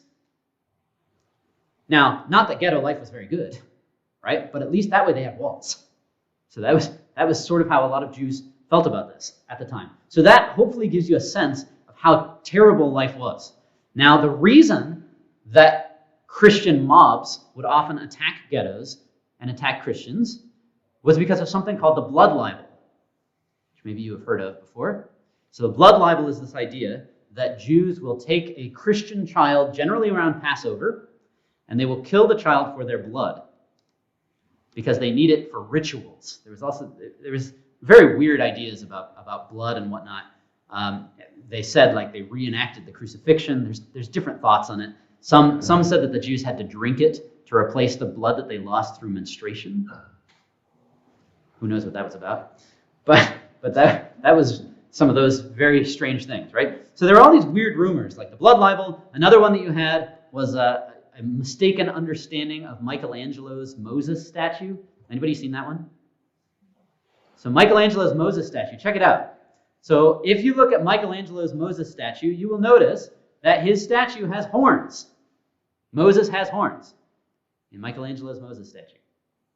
Now, that actually was not anti-Semitic, in case you're wondering. It was a misunderstanding of Jerome when he was translating the Latin Vulgate. So the Hebrew in Exodus 34, Moses comes down from the mountain, and his face is shining, right? His face is shining. Well, the Hebrew literally says he has horns of light coming from his face. Now, what it means by that, horns of light, is like beams of light. It was like, sort of thing. Okay, so he had beams of light coming from his face. Jerome misreads it, right? So Jerome puts into the Latin that Moses had horns. So Michelangelo is like, oh, okay, horns. So he makes a statue with Moses having horns. And you can check it out. Just look up Michelangelo Moses statue, right? And you can see his horns right there. So what this creates is it reinforces a traditional trope against the Jews. And the trope was actually based on a misreading of John chapter 8. You are of your father the devil, right? The trope was that Jews were demons. So Michelangelo's statue comes out and everybody's like, we knew it! Jews have horns. And in fact, this is one of the things that's crazy to me. When I talk about this, I will inevitably have some of my Jewish students raise their hands. This is like every class when I talk about this. And they will say, I have had Christians come to me and ask to feel my head to see if I have horns. Yeah, these are my students, in the U.S. So it's crazy to see that this is a thing still, right? This is a trope that has endured all the way for hundreds of years. Okay, so that was life in pre-French Revolution Europe, right? You had the ghettos. Jews were confined to certain professions, generally money lending. Right? That was one of the specific ones that they had to do. So that is why you have that stereotype of the Jewish moneylender, because the Christians actually forced them to do that. So that was life. Now, what's amazing then about the Declaration of the Rights of Man is that it changes all of that for Jews. So I want to just quote you from Johann Gottfried von Herder. You might figure out from his name that he's not actually connected to the French Revolution. He's very German. But he was a German philosopher who was writing the same year as the French Revolution, 1789. And what we're going to see, we're going to trace through some of the history of France and Germany. We're going to see how they sort of come to this in parallel, although Germany's a little later than France. But what von Herder is talking about here is he's going to make this prediction. And his prediction is, right now, we see the Jews as parasites. But he says, with all the changes that are happening in Europe, someday we won't. So that's his prediction. So just listen to this. Saying something like this in 1789, this was crazy, right? Nobody saw Jews like this. But this is just an example of how the world was starting to change at the time. So here's what he says in paragraph 1. The Jews we shall consider here only as parasitical plants, having fixed themselves on almost all the nations of Europe and sucked more or less of their juices. After the downfall of Rome, there were yet comparatively few of them in Europe, but from the persecution of the Arabs, they fled thither in great multitudes and divided themselves nationally. A time will come, however, when no person in Europe will inquire whether a man be a Jew or a Christian, as the Jews will equally live according to European laws and contribute to the welfare of the state. Listen to this sentence. Nothing but a barbarous constitution could have been such an obstacle as to have prevented this or rendered their abilities injurious. So here's what he's saying. He's saying, this is how we thought of them before. But today is a new age. This is a new time. When someday, nobody's going to care if somebody's Jewish or Christian. He says it's not going to matter. It's not going to make any impact. The only thing that could stand in the way is a barbarous constitution. Meaning, right, an uncivilized government. So this is the change in thinking. That you used to have Jews confined to a ghetto. They had a specific profession that they had to have. You had all these rumors about their horns, about them drinking blood, killing Christian kids, all of this, and he says that's all going away. And in fact, he's right. Right? He's watching what's going on in France, and he's totally right about how that's working. Now, the French Revolution, it's very bloody, right? But it ends up, 1789, you get the Declaration of the Rights of Man, which states, Article number 1, all men are born and remain free and equal in rights. Social distinctions cannot be found but on common utility. No person shall be molested for his opinions. This is Article 10. Even such as are religious, provided that the manifestation of these opinions does not disturb the public order established by the law. This is exactly what von Herder was saying. The time will come when no one will care if you're a Christian or a Jew. Right? And so there it is in Article 10. You will not suffer any kind of persecution for your religion. So the Declaration of the Rights of Man becomes a really big deal for French Jews because this is the first time since the Roman Empire that Jews had had the possibility of citizenship. That's crazy, right? It's been a millennia since Jews had had citizenship in a country. However, there's still a little bit of anti-Judaism going on. So the Declaration of the Rights of Man says, if you're a human, right, there it is, all men, and by men, they didn't just mean men, they mean humans, right? All humans are born and remain free. So the Declaration of the Rights of Man explains, if you're a human, then you are a citizen. Then you can be a French citizen. Now, this just shows you the depth of the anti-Judaism here, because they actually have to have, the National Assembly has to have a specific debate relative to, do Jews qualify as humans? Does the Declaration of the Rights of Man apply to them? So here's part of the debate. Here's one side of it. I'm not going to tell you his name because I have no idea how to pronounce French. Sorry. And I can't pretend in Canada. You guys all know I'm fake. The Jews must be assumed to be citizens as long as it is not proven that they are not citizens. Right? So what he's saying is, Jews are citizens unless you can prove they're not humans. Right? That's his whole thing here. As long as they do not refuse to be citizens. So if you can prove they're not humans, then they're not citizens, or if you can say that they don't want it. Right? So those are the two qualifications. So he puts out, we got to give them citizenship. You know, we've created this new republic. We can't just come out and say, these are our principles, and oh, actually, we don't abide by them. Right? He says that's not a thing that we can do. We have to give them citizenship. This guy, on the other hand, is very worried about it. So here's the other side of the debate. He says, a decree that would give the Jews the rights of citizenship could spark an enormous fire. Once they obtained a similar favor from the Parliament of England, but immediately the bakers refused them bread, and these unfortunate Jews very soon demanded the repeal of the bill. Now that's very hard to believe, just as an aside. Number one, I'm not aware of any time that England gave citizenship to the Jews until 1890. And then in addition to that, having bakers refuse to give you bread is a lot better than having to live in a ghetto and be a moneylender and have everybody think you have horns. So I don't know about this. He then says, though, I propose to establish a committee which will be charged with the revision of all the legislation concerning the Jews. So he says, you know what? He has the typical delay strategy, right? You know what that is? Let's have a committee talk about it. So he says, send it to the committee, and guess what? National Assembly says, yeah, good idea. Let's send it to the committee. So they send it to a committee. Now, remember, what year is this? 1789, right? 1789. Here we go. Note the year. 1791. The committee debates for 2 years on whether Jews are humans. Okay. 2 years later, they publish this. Paragraph 1.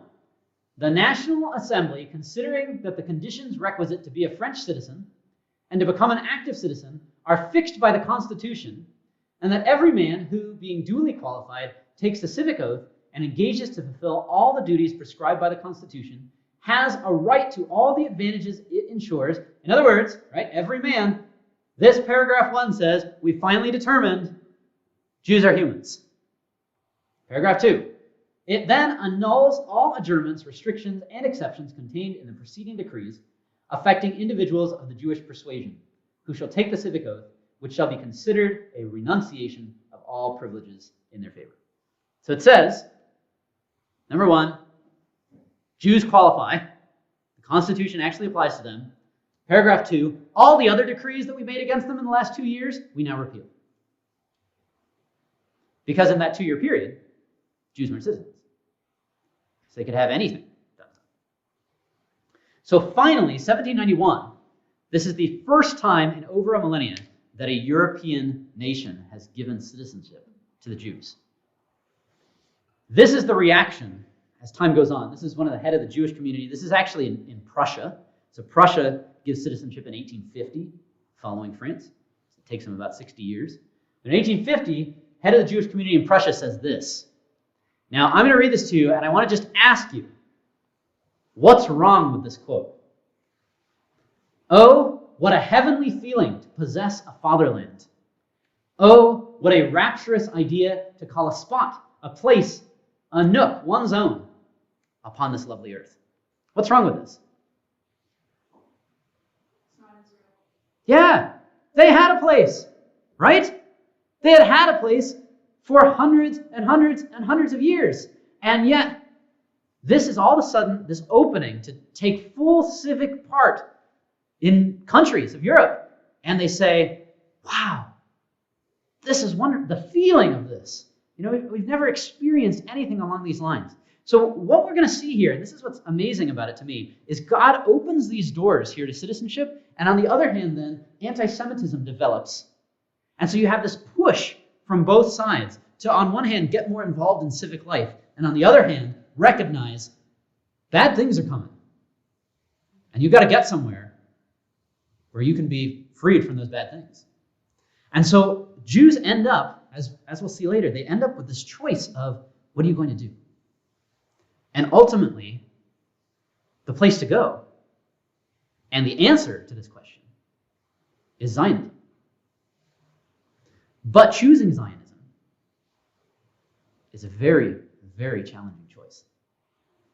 At least for those people who feel like this. So this is a chart. I don't know if you can read it, but it is a chart showing the dates when Jewish emancipation was done throughout Europe. So France is the first one in 1789.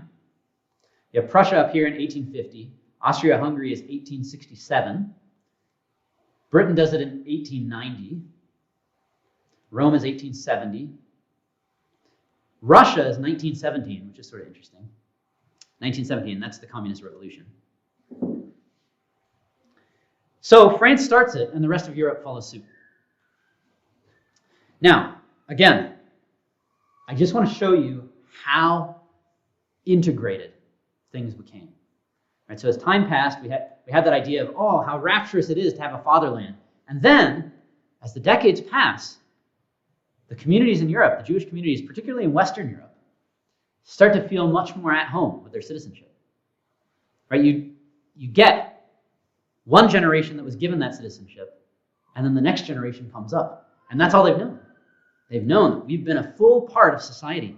And so this is what they say. Whoever disputes my claim to the German fatherland. Now, just to tell you a little bit about this guy, Gabriel Reiser, both of his grandfathers were rabbis, right? So heavily integrated in Judaism.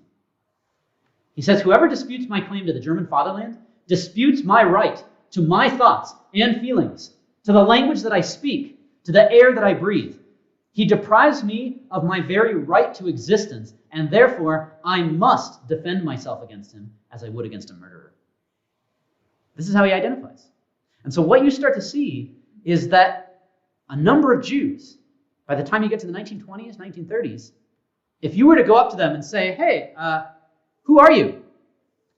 You know, just a simple question like, who are you? The answer would be, I'm German, or I'm French, or I'm British.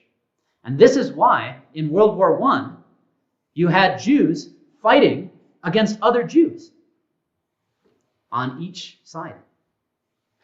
He said at another point, forceful sounds of the German language, the poems of German writers have kindled in our breast the holy fire of freedom. We want to adhere to the German people. We shall adhere to it everywhere.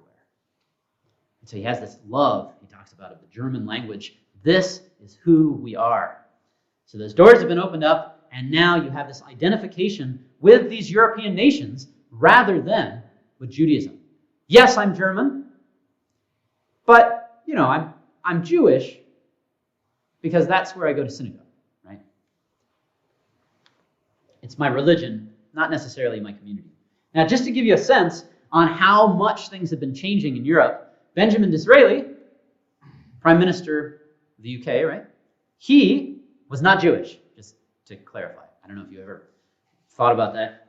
Despite his last name, right? He was not Jewish. He was, in fact, Christian. So it's sort of a funny story. He did grow up in a Jewish family, but his father had an argument with the rabbi and decided that he was going to get back at the rabbi. So he took all of his kids and baptized them. So Benjamin Disraeli, that's a really bad choice, right? But Benjamin Disraeli then says, okay, I'm not Jewish. He never identifies as Jewish and has no connection to that whatsoever. But I bring him up on here just to show everybody thought he was Jewish. I mean, how can you have that last name and people don't think you're Jewish, right? But everyone thought he was, and yet here he is getting to one of the highest points in the world, right? At the time. So this was a really big deal that he could become something like this. Paul Ehrlich as well. He was a famed bacteriologist. Now, that was not a thing that Jews could have done before the 1800s. Right? So there's all these famous scientists. You have people later in the 1900s like Einstein, right? They all become highly integrated, and yet just a few years prior, that was impossible. Another example, that's Kaiser Wilhelm I. He was crowned in 1871, and the one who crowned him was Jewish, interestingly. Now, it wasn't just him, right? He led the delegation, but the delegation was led by a Jew. And so the Jewish community of Prussia felt like, wow, we've really arrived, right? Our community has taken part in the crowning of the emperor. And I mean, that's really kind of true. That's a big deal that they were involved in that. Okay, so that's on the one hand. Now, this chart is crazy, right? And it blows my mind to think that people actually used this, right? That based off of how you looked, you could decide, you know, how close you were to a monkey. So that was sort of the idea there. Okay, so let's talk a little bit about this. Now, I should explain scientific racism, quotes there on scientific. I do not study science. I'm not a scientist. I'm a historian. So I do end up, because of that, studying pseudoscience. And so that's what this is, right? That's why the quotes are around scientific. So one of the really weird things that we're going to take a look at here is the history of the idea of races. Now, this is something that not a lot of people are aware of. And so I'm going to try and tread this carefully and explain it as best I can. If there's anything here that confuses you, it really doesn't bother me if you actually want to just shout it out and say, what about this? Or something like that. Right? I have people do that. That's a thing in university. You argue with the professor. So it's totally fine if you want to do that, and we can sort that out. Because I want to make sure that everybody feels like they understand and that this isn't weird. All right? So I want to quote to you first, before we get into that. I want to quote to you from someone that I won't tell you who they are until the next slide. The reason that I want you to read this quote is because we have to understand the background of where anti-Semitism comes from. And before we do that, we need to make a distinction. You maybe have noticed that I've been using the terms, two different terms, anti-Judaism and anti-Semitism. I don't know if you noticed that. Anti-Judaism and anti-Semitism. Does anybody want to take a guess here at what the difference is? There is a difference. Anti-Judaism versus anti-Semitism.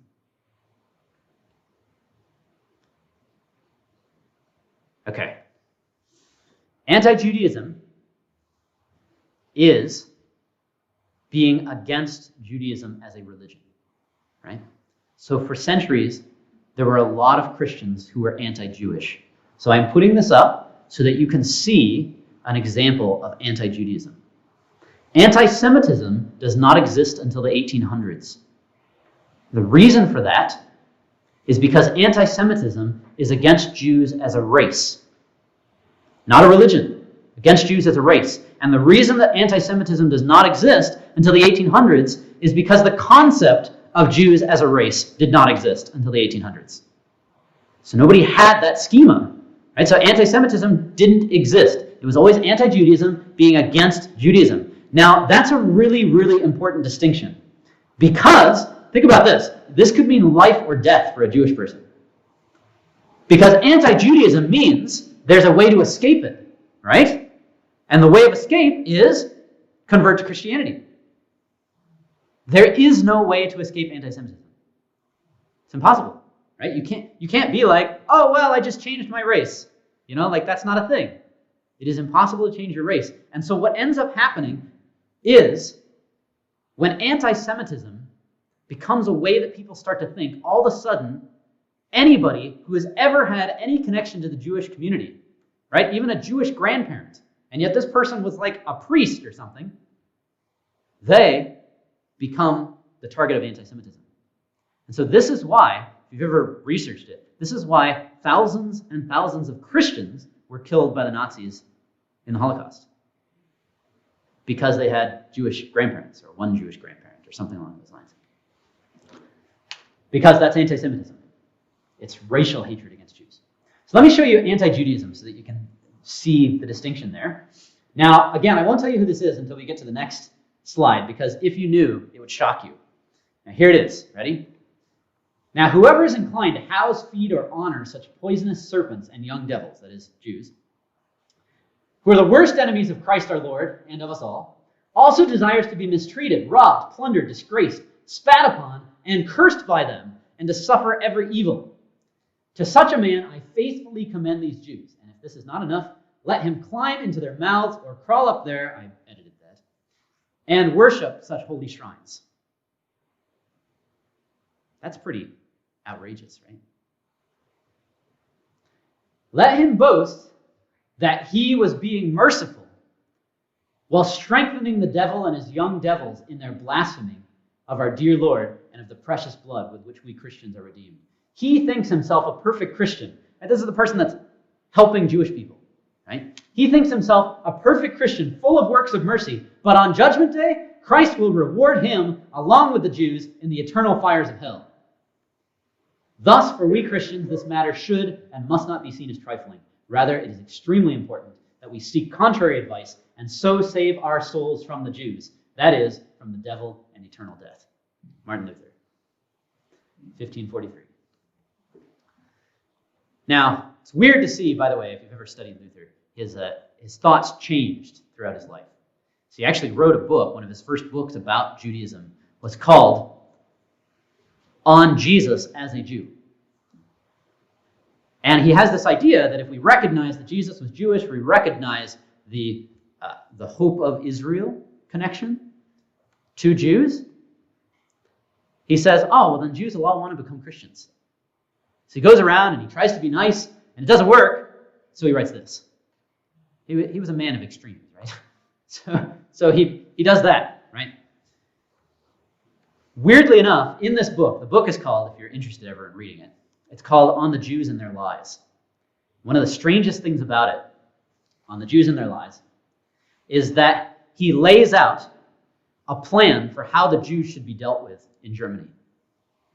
And that plan is, number one, arrest them all. Number two, put them into forced labor. Number three, take their books, their Torah, their Talmud, and burn them.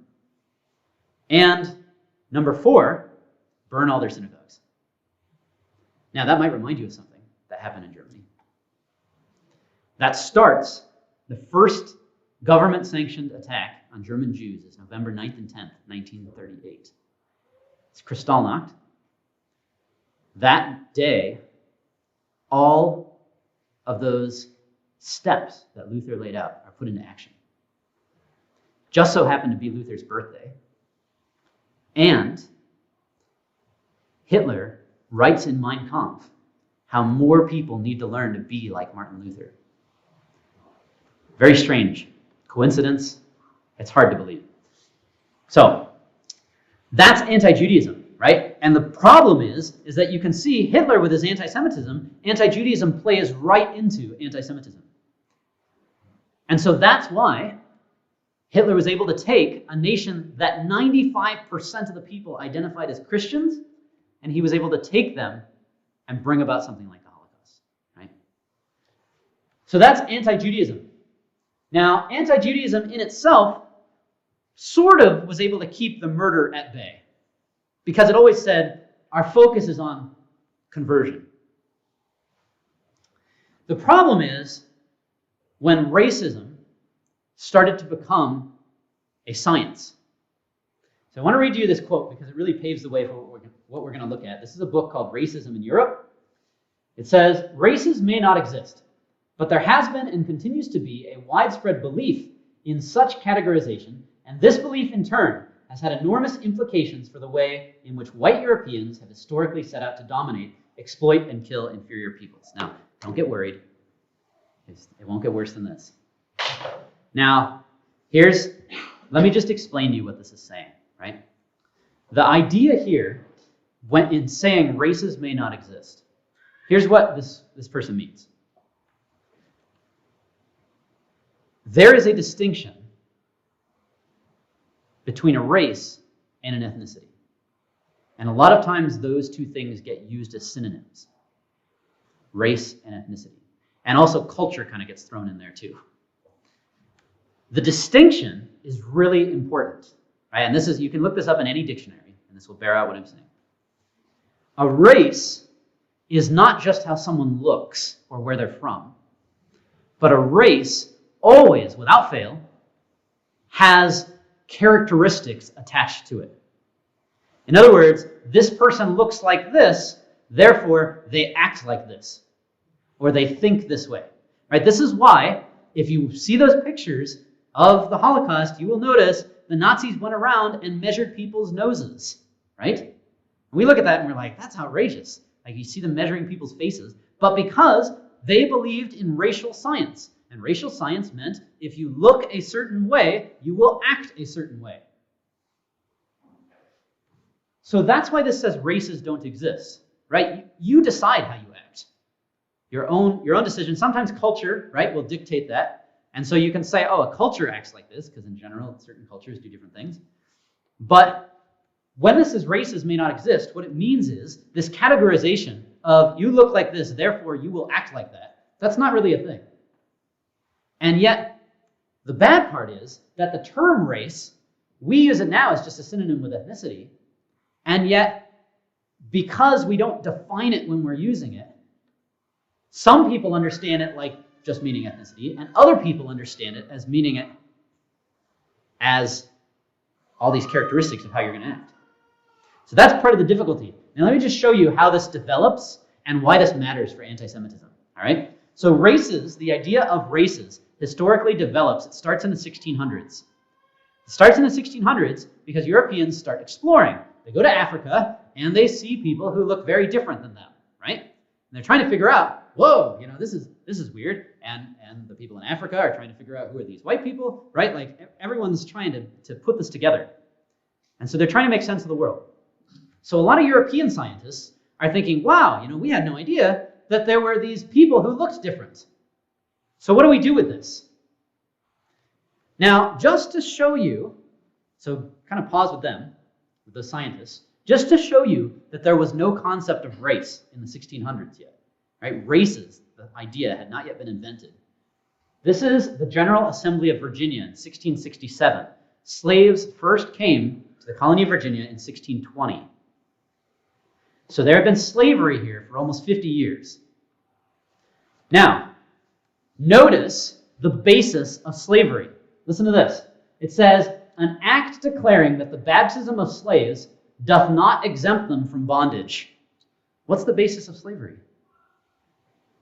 Religion. Do you notice that?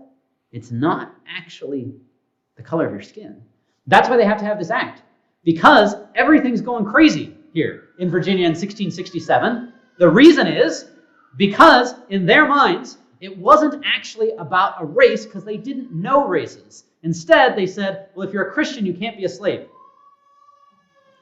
So, what do you do when someone's slave's kid decides to get baptized? Right? That's what this whole law is about. What do? They're baptized, so they're a Christian, so therefore, technically, they shouldn't be a slave, but their parent was a slave. So, what's going to happen? Now, it would be very easy to solve this by just saying, if you're black, you're a slave, right? They don't do that because they don't have that schema, right? The idea of a black race is not a thing in 1667. And so they write this whole thing trying to explain, well, they do get baptized, but, they're not really Christians, so they don't actually count. And that's what this whole law is about.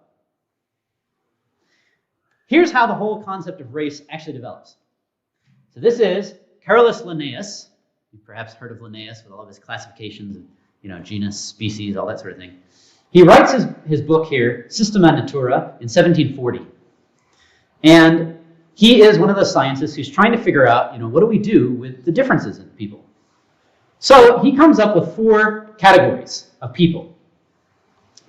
He says they are Europaeus albus, which means white European, Americanus rubensens, Asiaticus suscus, and Africanus niger, which is black African, right? So these are kind of the 2 main ones, Europaeus albus and Africanus niger. Now there's no issue with doing that, right? He's categorizing people because it's helpful in terms of figuring out, okay, here's where these people live, here's what they look like, that sort of thing. There's no problem with that. That's not racist. There's no issue.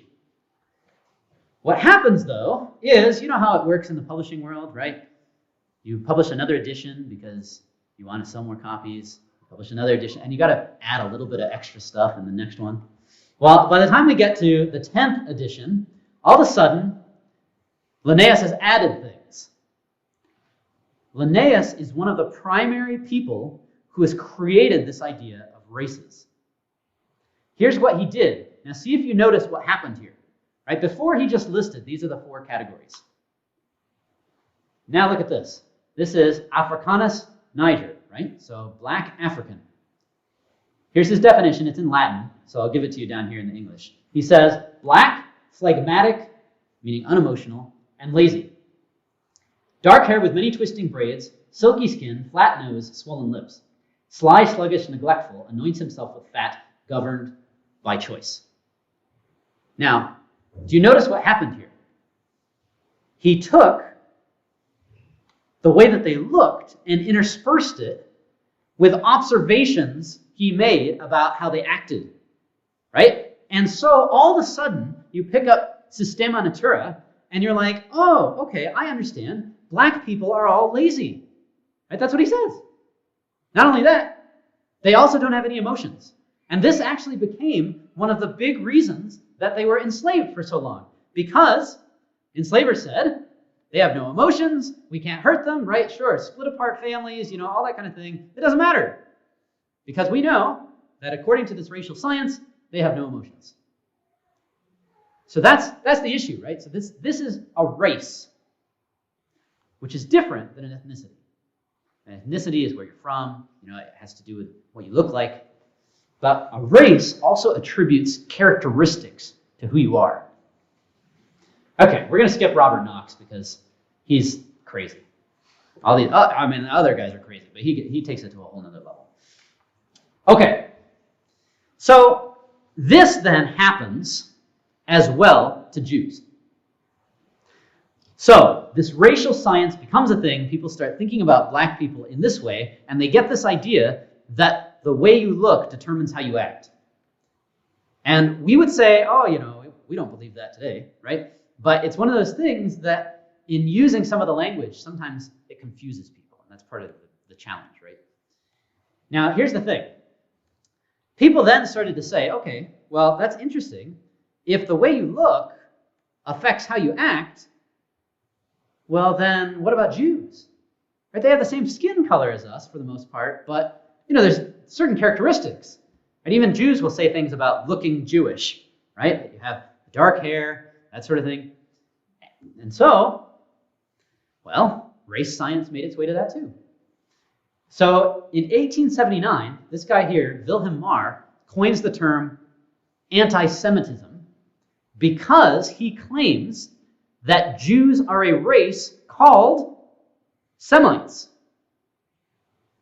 So he says a Semite is not just, people from Shem. It's specifically Jews. So by the way, if you've ever noticed when the term anti-Semitism is written out, sometimes it will be spelled with a hyphen. Have you ever seen that? Anti-Semitism with a capital S. And then anti-Semitism, all one word. Anti-Semitism comes from this guy because he believed that Semites were a race. Right? So you were anti-Semites. The typical way now to spell it is without the hyphen because you're not acknowledging that Semites are a thing. Right? So it's just anti-Semitism, one word, meaning hatred of Jews. Anyway, not that that's hugely significant, but it's one of those interesting things to be aware of. So this is what he says, and again, note the racism in this, right? Racism meaning that he attributes characteristics to them outside of just looks or whatever, right? Here's what he says. Why are we surprised? We have among us a flexible, tenacious, intelligent, foreign tribe that knows how to bring abstract reality into play in many different ways. Not individual Jews, but the Jewish spirit and Jewish consciousness have overpowered the world. Right? So he's attributing all these ideas. He says, if you're a Jew, you're flexible, tenacious, intelligent. Now, it's true that Jewish culture puts a big emphasis on education, right? So people get this idea that, all Jews are smart or something like that. It doesn't mean that if you're born into a Jewish family, that all of a sudden you're going to be a genius, right? Like, there's a difference here. On one hand, if you say all Jews are smart, right, that actually leans towards this idea of anti-Semitism because you're painting all Jews with a characteristic. Whereas saying Jewish culture emphasizes education and places a big importance on that. And so a lot of Jews go on to higher education, they get advanced degrees, that sort of thing. There's no issue in that. That's just true, right? That's just a thing. So it's sort of an important distinction to make. And I bring that up because, again, when we don't make those distinctions, some of the things that we say end up hearkening back to this, right? And that's not what we want. So this is the birth of anti-Semitism. Now, I see that I have just a few minutes left. So let's talk about the two paths. On one hand, the French Revolution opens up citizenship to Jews, and they find that they're being incredibly integrated into society. In fact, they're taking these jobs, they're becoming successful, like the Rothschild family, right? They become incredibly successful. So they're wealthy, they're doing good, they're now in education, they're getting the advanced degrees, all of that sort of thing, and they're enjoying their position within society. On the other hand, anti-Semitism is now developing and is starting to notice things like their success, right? And the success of the Jewish community feeds into that anti-Semitism, and it becomes worse and worse and worse. And so the Jewish community has a decision to make. Are they going to say, well, we'll just continue to integrate into society, see if we can keep doing better? Or will they say, we got to get out of here? Now, what ends up happening is different groups go different ways. So you have this here. This is the Zentralverein Deutscher Staatsbürger Jüdischen Glaubens, which is the Central German Citizen of Jewish Persuasion Committee. So that's, I don't, they needed a better name. But that's what they did. They created this as an assimilation organization for Jews. Right? So they decided, well, the big issue here, the reason that anti-Semitism exists is not because we need to head towards Palestine, but it's because we haven't become German enough. So they put this together and they start saying, how do we become more German? This is where Reform Judaism comes from. If you've ever heard of Reform Judaism comes out of German Judaism in the 1800s in an attempt to say, what are our customs that we can get rid of? Right? What are the customs that are not necessary in order to make us more like the Germans around us? Right? So that's where they go on that end. And so one of them says this. Right? This is how he identifies. Throughout my life, I have felt above all and very simply French. I've been tied to my fatherland by long family tradition, nourished by its spiritual heritage and its history. I've loved it very much and served it with all my strength. Now, on the other hand, other groups of Jews realize that it's not going to get better if they assimilate. They note that the Ottoman Empire is starting to take this position of the sick man of Europe, and they note that opportunities could perhaps open up for immigration to Palestine. Now, this had always been a hope within the Jewish community. This is what they say at Passover. Maybe you might recognize it. It's the Shana Haba'ah Yerushalayim, next year in Jerusalem. Right? So this is what they would say at Passover. So they'd always kind of had that idea, right, that we will be back in Jerusalem. And so some of them recognize it's time. It's time to do this. So let me wrap that up. Let's see. The challenge is that Jerusalem looks like this. And so you have this group of people who on one hand are assimilating. They're doing so much better as those who are assimilated, right? They're able to avoid some of the persecution because they're assimilating. They're able to get more into society, create more wealth. German Jewry, the German Jewish community, was the wealthiest Jewish community in Europe, right? Because they just integrated. And on the other hand, you have this, right? This is trash in a street of Jerusalem. Like you don't want to go to a place like that, right? Like that looked gross. This was the population that you'd be moving to. 85% at the time were Muslims, 11% were Christians, 4% were Jews.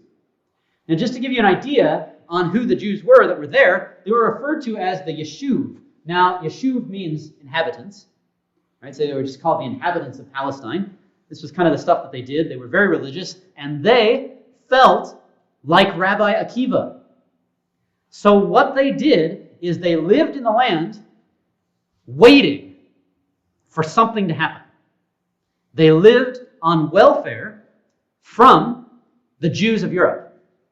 So the Jews of Europe made large amounts of money being integrated into society. They sent it down to the Yeshuv, and the Yeshuv lived off of that. They did not work. They spent all their time in prayer. So we get this idea of, sometimes we think about like, oh, Israel, Palestine, like, and we see the orange groves and all that kind of thing, and we think, wow, they were working the kibbutzim, like they were working the land and all this. They weren't in the 1800s, right? That's the Zionists. The Zionists change everything. In the 1800s, what you had was the old Yeshuv that lived in squalor and that had nothing because all they had was what they got from the Jews of Europe. This is a man who went and traveled through there in the 1800s. He talks about this. He says, those Jews that are old, who have a little money, travel to the Holy Land, to Jerusalem, and still hope that they will someday all come together from all countries into their own native land, and there secure hold of the government. The well-to-do Jews send money to Jerusalem to support them, for one cannot make any money there, nor is there any money there. So that was the situation. Now that was the 1500s. So this whole idea, that's not till the Zionists come in. This is the diary of Thomas Jones, who went to Jerusalem in 1888. This is how he saw it. He says, this part of the city, the Jewish quarter, which is the cleanest part now, right? The Jewish quarter is very dirty and is occupied by the Jews and West African people. Jerusalem is a very dirty city, all being built upon hills, and it has no drainage. Ew, right? Think about that. As the streets are narrow and are receptacles for all kinds of refuse, you can form some idea of their filthy condition. So, here's the situation. In the 1800s, you have Jewish communities saying, look, we're integrating. Look at the wealth we've accumulated. Look at the education we've been able to give our children. And on the other hand, you have people saying, yes, but look at anti-Semitism. It's coming. And that's the Zionists. But all of them, Zionists and those who are assimilating, are looking at Jerusalem saying, but who wants to go there? This place looks terrible, right? Like we've always said next year in Jerusalem, and we want to go, but like our houses are nice. You know, our lives are good. And so what we're going to see tomorrow is the push. The push that gets those Zionists to say, it's not next year in Jerusalem. It's right now. We have to leave now.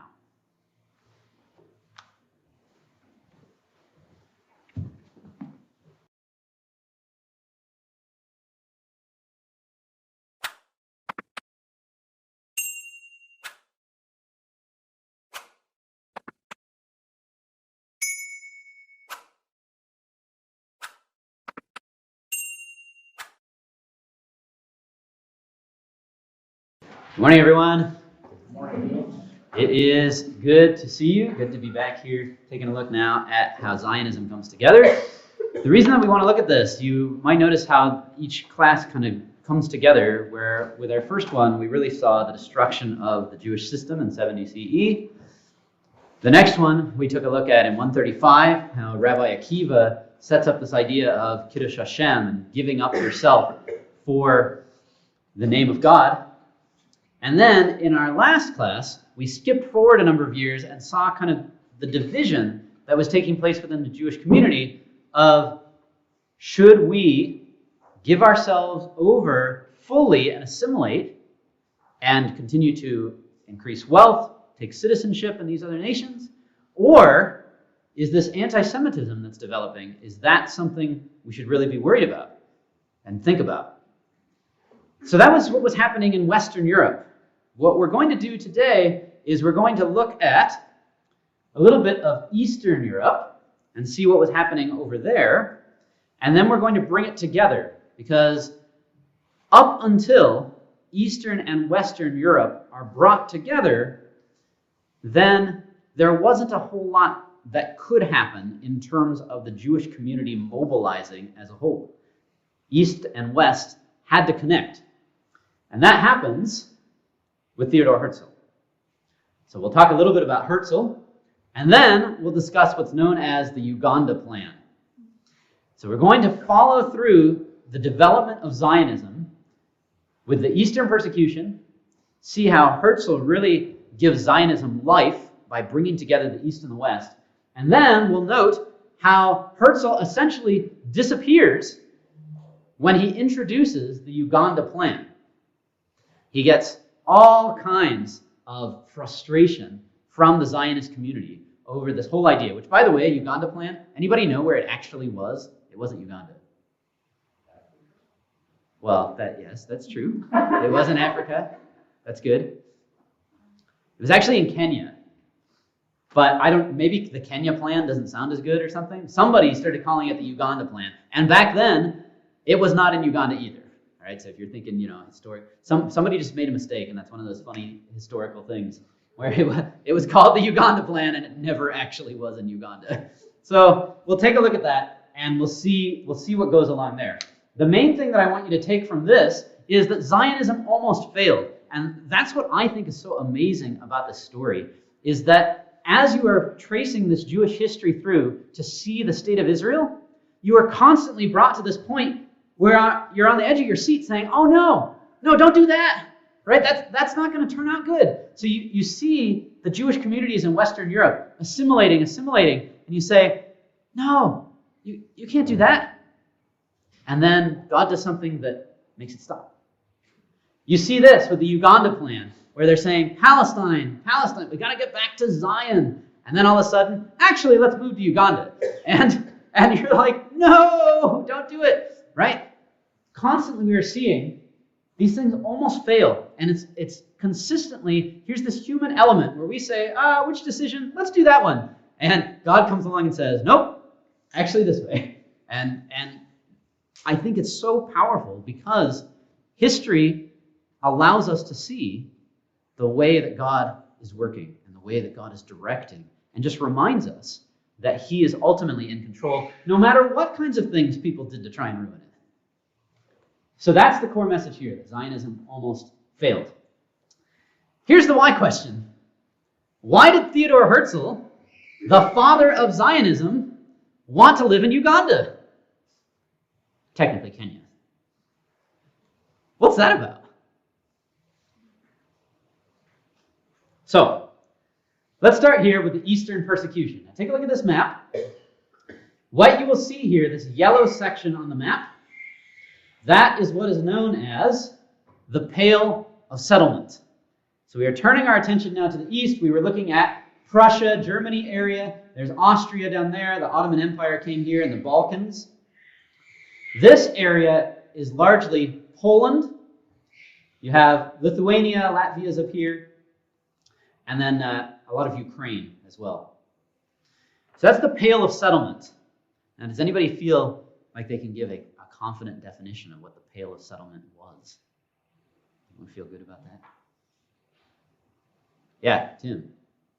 It was basically a quite large area where they herded all the Jews into, and that was the only spot they were allowed to live. Yeah, that's right. So it's 1791 is when this starts. So 1791, the Russian Empire says, if you are Jewish, you must move to the Pale of Settlement. So if you've ever seen Fiddler on the Roof, right, the play, or watched maybe the movie, something like that, there's a lot of connections here to the Pale of Settlement, right, as they have to continuously move and as they experience the pogroms. We're going to talk about that as well. So the Pale of Settlement is where you had to live if you were Jewish. Now, this is interesting because yesterday we talked about the ghettos in Western Europe. The Pale of Settlement is different. So the ghettos in Western Europe were where you had to live if you were Jewish, so that part's the same, but you were confined to there. And there were no other people who were not Jews. But here, everybody in the Pale of Settlement, you didn't have to be Jewish. You could be Jewish. There were also Gentiles living there, but there were specific rules for where you could live within the Pale of Settlement. So it's like ghettos within a ghetto. So as far as the Pale of Settlement goes, you had Gentiles living mostly in the cities, and Jews were forbidden from living in the cities. So they had to live out in the country somewhere. Now, you can just think about how this would work, because if you are prevented from going to the cities, that also means you are prevented from any kind of economic wealth. You are now destined to attempt to be a farmer out here in, I don't know a whole lot about farming, so I shouldn't say very much. But this does not strike me as the best place to be a farmer. Now, I recognize Ukraine does produce a lot of food, right? But still, maybe it's just because I'm from California, but it strikes me as awfully cold to farm there.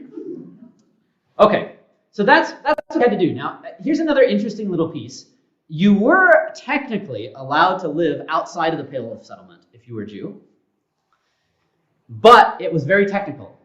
So let me give you, here's the stipulation. You could live outside the Pale of Settlement and actually live in the cities if you were Jewish, but you had to be a doctor. So Jewish doctors were allowed to live outside of the Pale of Settlement. Now, the reason that this is a technicality is because Jews were forbidden from getting an education. So you can work that out, right? There were definitely not a whole lot of Jewish doctors working in these cities. But, somebody who came along could say, oh, don't worry, we treat the Jews well. We let them be doctors, right? So that was the situation. So you had the Pale of Settlement. This is what it looked like. I don't know how well you can see the pictures. It's very difficult to find any pictures of life in the Pale of Settlement, but you can see that it's very, what's the word? Peasantish? There's a lot of peasants around. So there you go. There's the people mingling with their animals. Here's another one.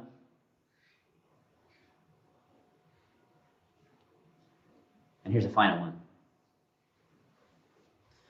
So essentially, being Jewish in the Russian Empire meant that you were confined to poverty, and yet it was also held over your head that, well, you can technically escape from this poverty, but you can't actually. So it's a very strange kind of situation, almost mocking the Jews. Now, the Pale of Settlement starts in 1791, during the reign of Catherine II, and Paul I just keeps things more or less standard. Same way, he doesn't change a lot. After him is Alexander I, and Alexander I decides that he's going to be nicer to the Jews. So before him, you were not allowed to own any property as someone who's Jewish. So you had to live out in the country, and you had to rent that property from somebody as a tenement farmer.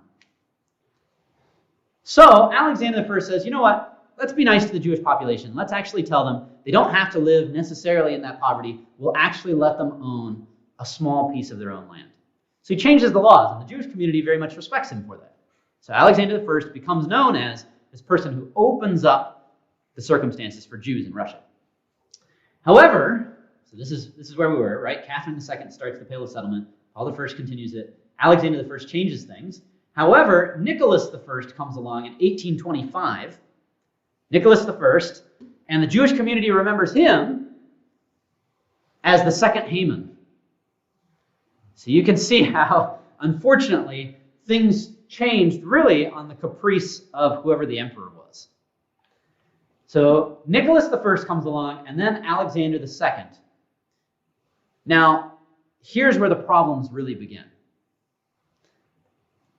Alexander II, he is assassinated in 1881. The reason that this is a big problem for the Jewish community is not because Alexander II was particularly nice to them, but because nobody knew who assassinated him. Now you can see where this is going. Nobody knew who assassinated him, and the typical government technique when you don't know who assassinated the ruler is to therefore blame the assassination on a minority group that no one likes. So, the Russian government comes out and says, Alexander II has been assassinated, and we know who did it. It was the Jews. Right? There was no specific Jew mentioned. It was just the Jews, all encompassing.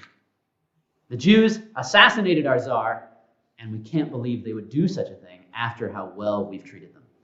Right? Look at, we allowed them to own property.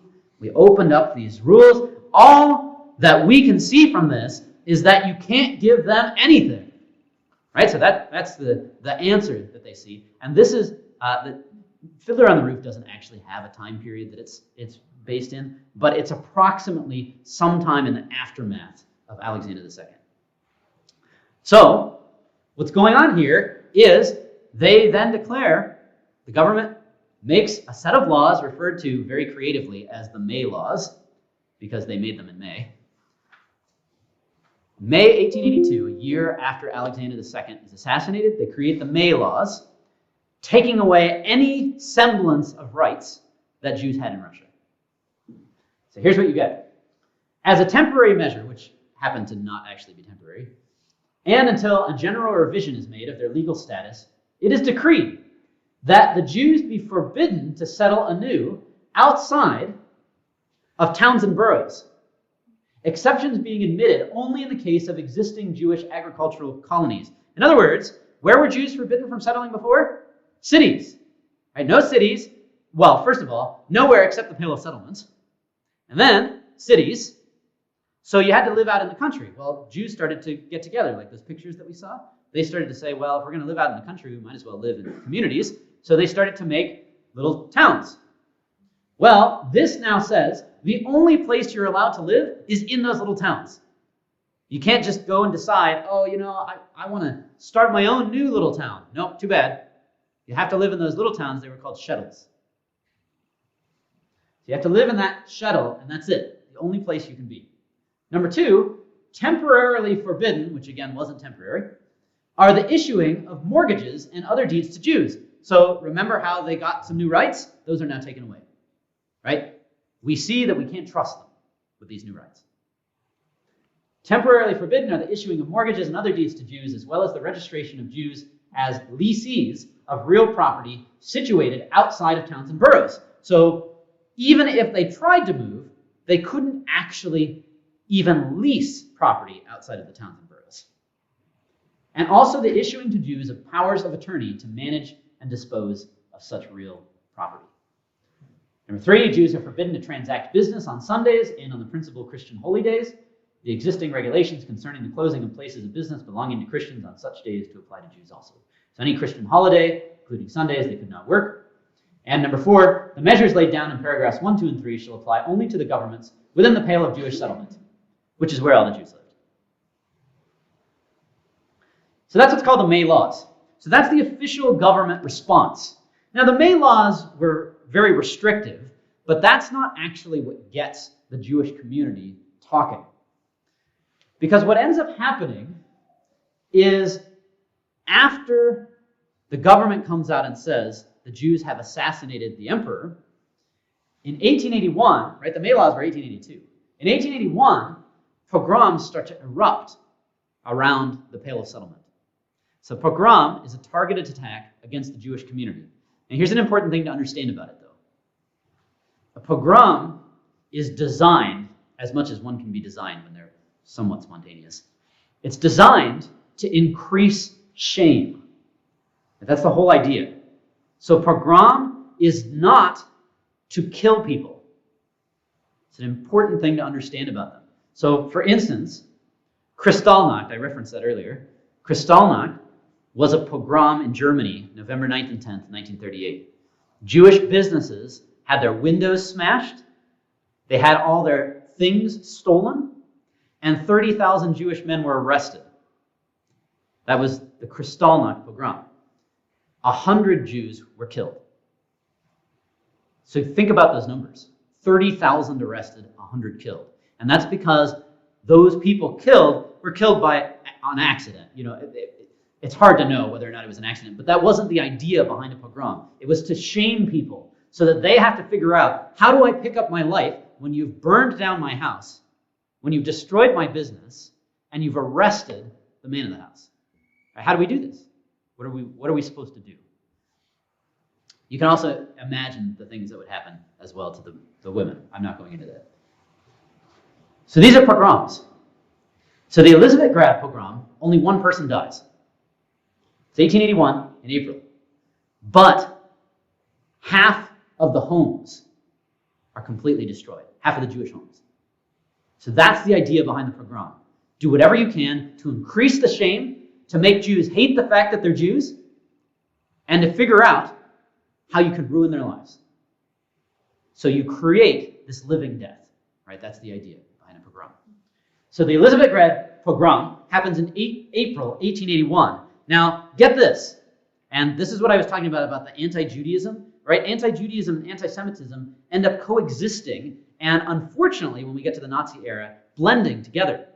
But here, this is an instance of anti-Judaism because this pogrom was created by Christians and it was going to take place during the Easter week.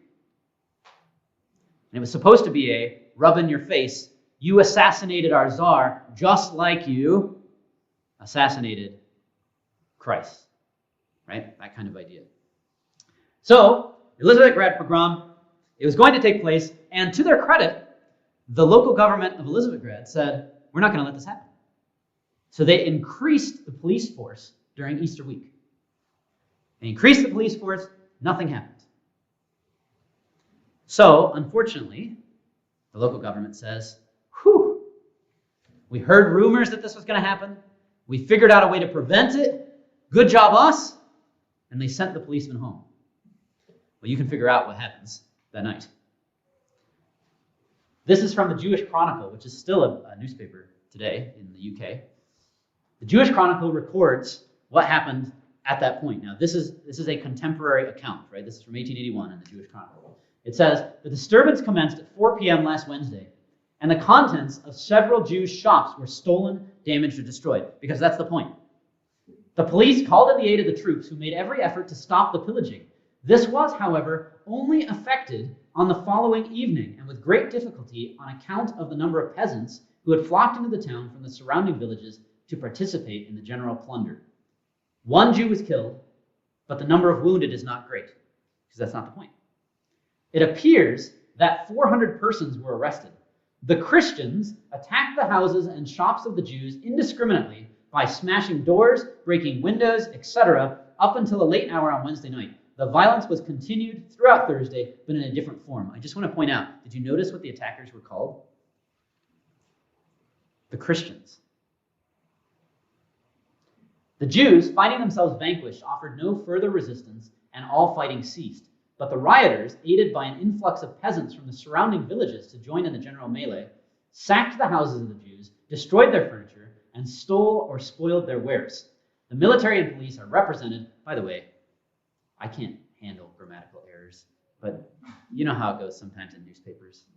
So I just want you to know I didn't put sick on there, but that was one of those moments. The military and police are represented as having done what they could to establish order, but failed to do so at once, because while they were attempting that in one place, disorder was breaking out in another. The Jewish population of Elizabethgrad is reckoned at about 10,000 persons, and more than half of their houses are completely ruined. Okay, that's April 1881, Elizabethgrad. Now, here's the major tragedy. There were 5 pogroms that are sparked by Elizabethgrad. Now, that's just sparked by this one pogrom, right? So more come out of it. And that's very much a thing. You know, when violence against a group starts, when one happens, then it encourages people in other places, right? But that's just the 5 that the Elizabethgrad pogrom ignites. Take a look at this sentence down here. The remaining 3 occurred at a much smaller scale. One attempted pogrom at the city and railroad station of Alexandria was aborted. Here's the sentence that we want. All in all, 48 anti-Jewish disturbances occurred in Kherson Gubernia between April 15th and April 28th of 1881. Now, that Kherson Gubernia is one of the sections of the Pale of Settlement. So in this little section of the section that Jews are confined to live in, there were 48 pogroms in that one portion. In the space of, did you see how long? In the space of 2 weeks. 48 pogroms in the space of 2 weeks. Now, here's one of them. The Kiev pogrom. Here's another one. The Odessa pogrom. And in fact, there's not just one. It continues through 1881 to 1882. Odessa pogroms. So the Jewish community in the Pale of Settlement hadn't given up the hope that even though they hadn't been given citizenship, that one day they would be able to assimilate like the German Jews.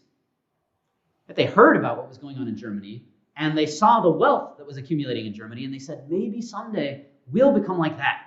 Maybe someday we'll be like the Jews of France. And so they were holding on to this hope. And so this person here, Moshe Lilienblum, he was one of the leaders of the Jewish community within the Pale of Settlement. And so he kept telling his followers, here's the key. Do whatever you can to get an education. Even if it means you have to do things that are illegal, get an education because an education is your ticket out of the Pale of Settlement. You can become a doctor. You can then have a real life that's not confined by all these laws. So that was his approach. He said, you know what, you can do all of that, you can assimilate, and nobody will even know that you're Jewish. After this, after 1881, everything changes. Here's what Lillian Blum writes in response to 1881. He says, I became convinced that it was not a lack of high culture that was the curse of our tragedy.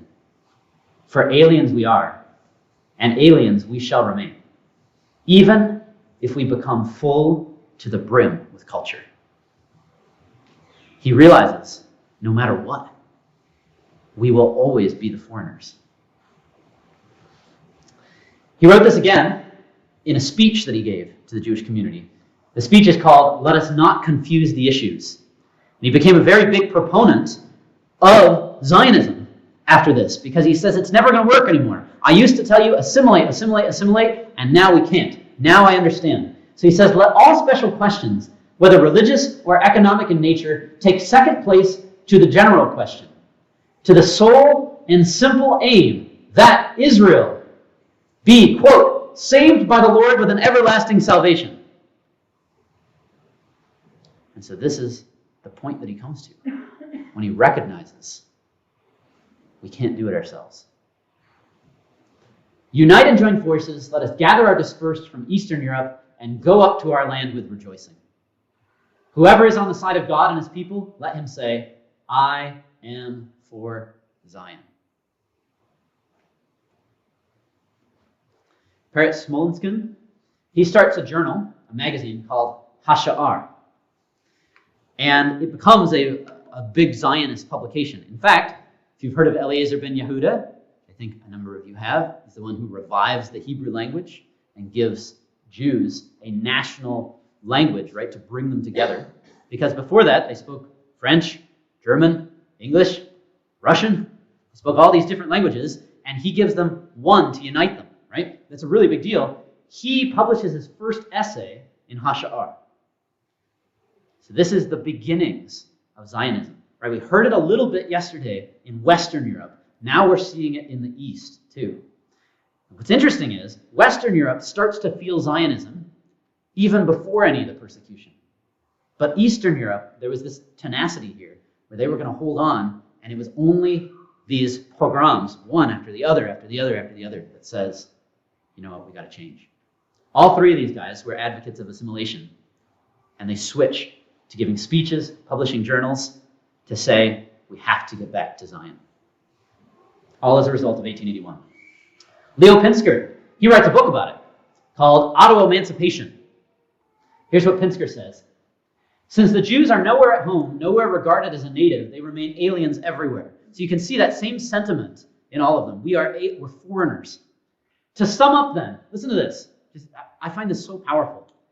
He takes a group of people and he says, the Jew is the opposite of that. So he says, to the living, what's the Jew? A corpse. We're dead.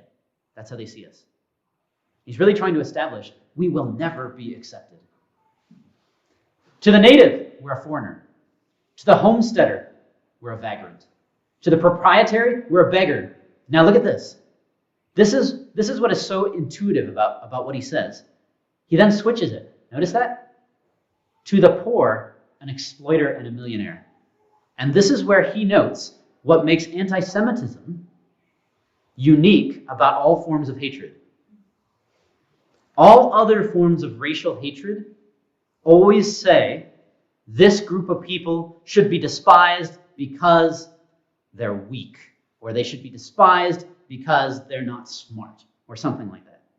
Anti-Semitism is unique in racial hatred because it says they should be despised because they're smart and dumb all at the same time, right? Or because they're poor and they're rich all at the same time. Or because they suck the blood of our countries and destroy our countries, but they rule the world all at the same time, right? Like, it doesn't even make any sense. And this is what he begins to notice. He realizes it doesn't actually matter what we do because they're going to hate us for the opposite of it, no matter what. If we integrate, they'll hate us for being integrated. If we become rich, they'll hate us for being rich. If we're poor, they'll hate us for being poor. He says, to the patriot, we're a man without a country. For all, we are a hated rival.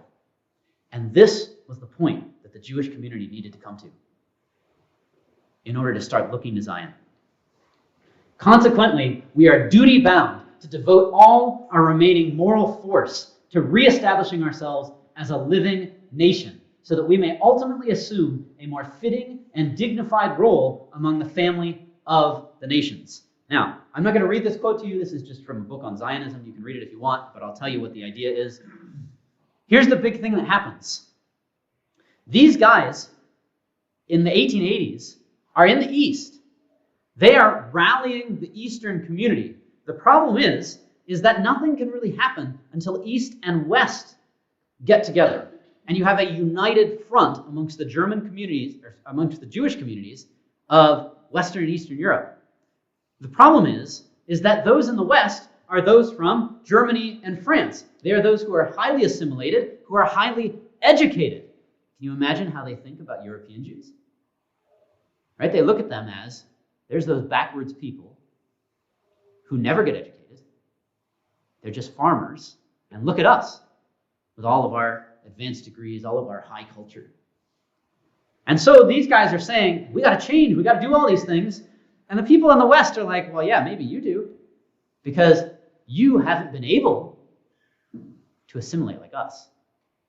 You don't have that ability, right? You're just not as cultured as we are. And so there's this feeling, very much, the West looked down on the East.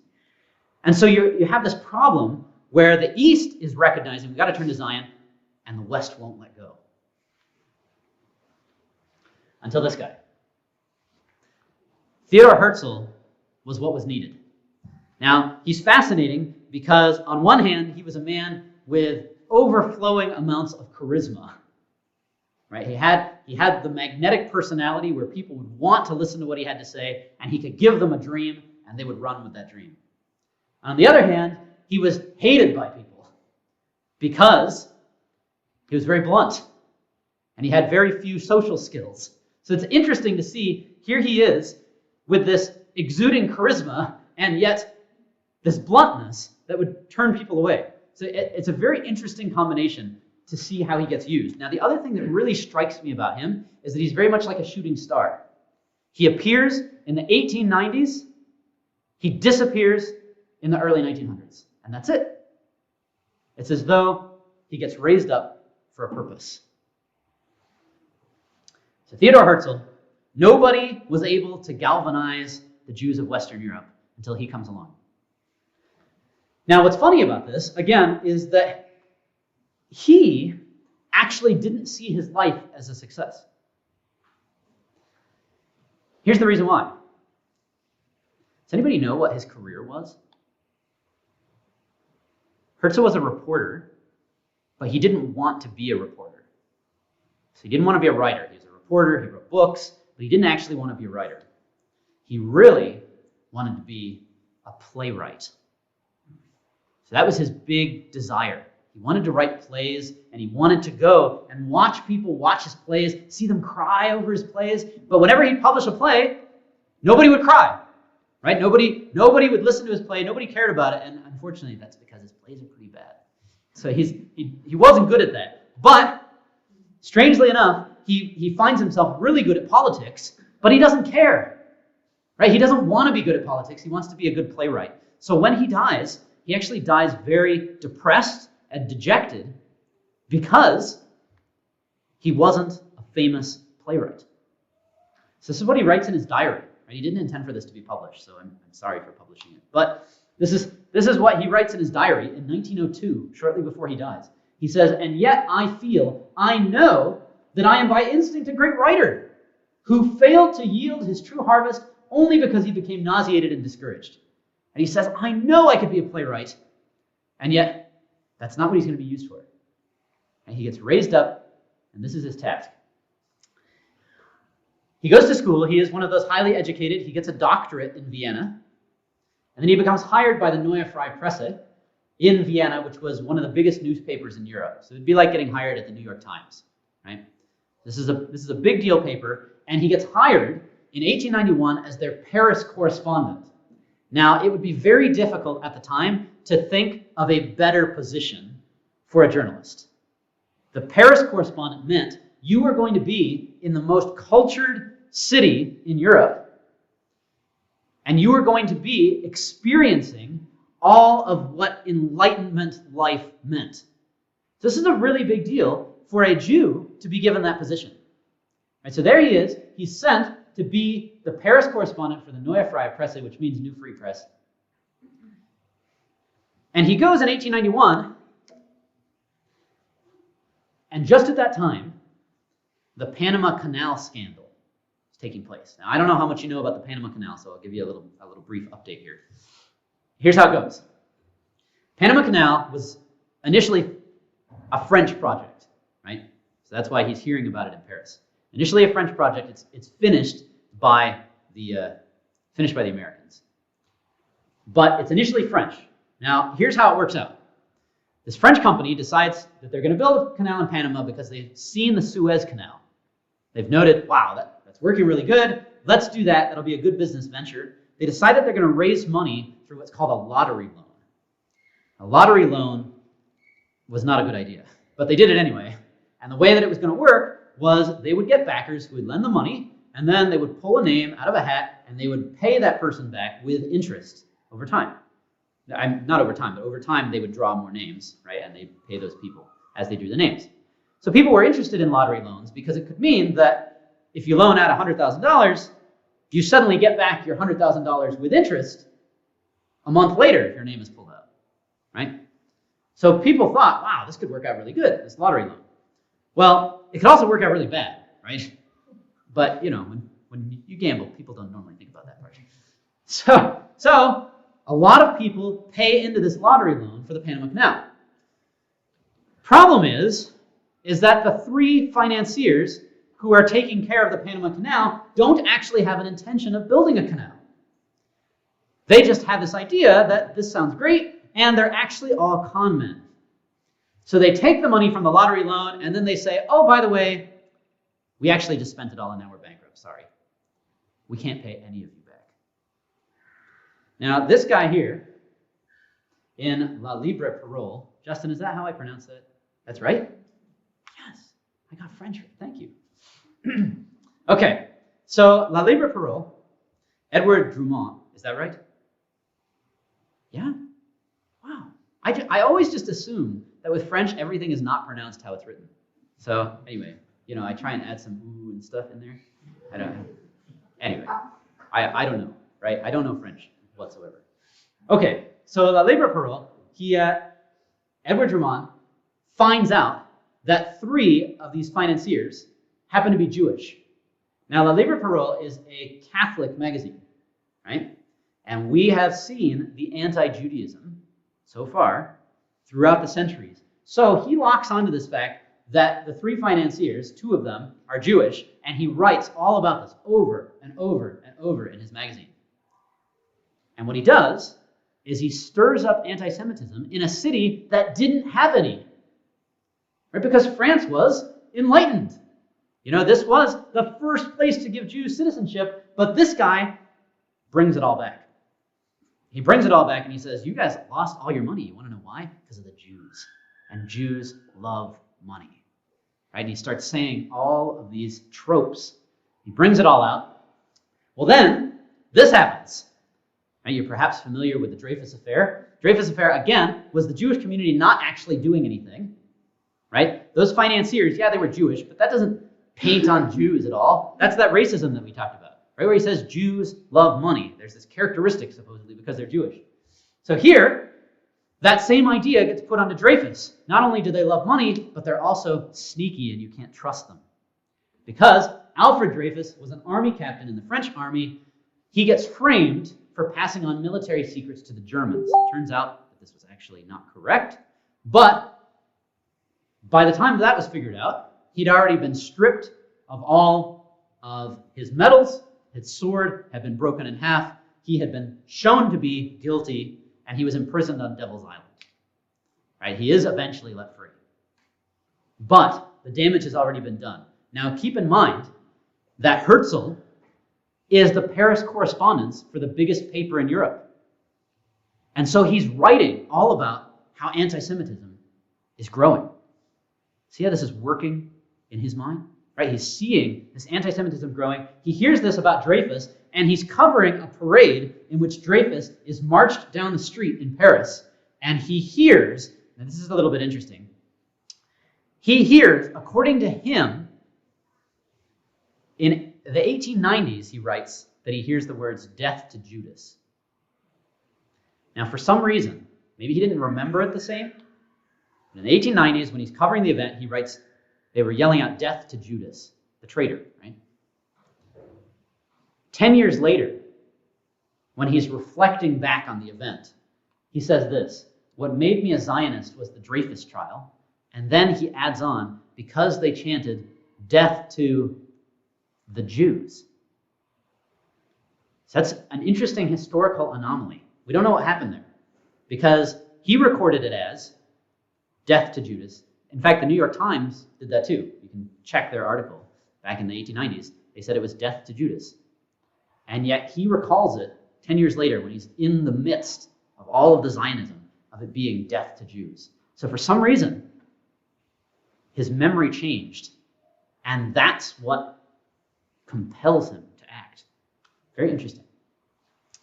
So he gets in his mind that here he is in the most cultured city in Europe, hearing that Jews should all be killed.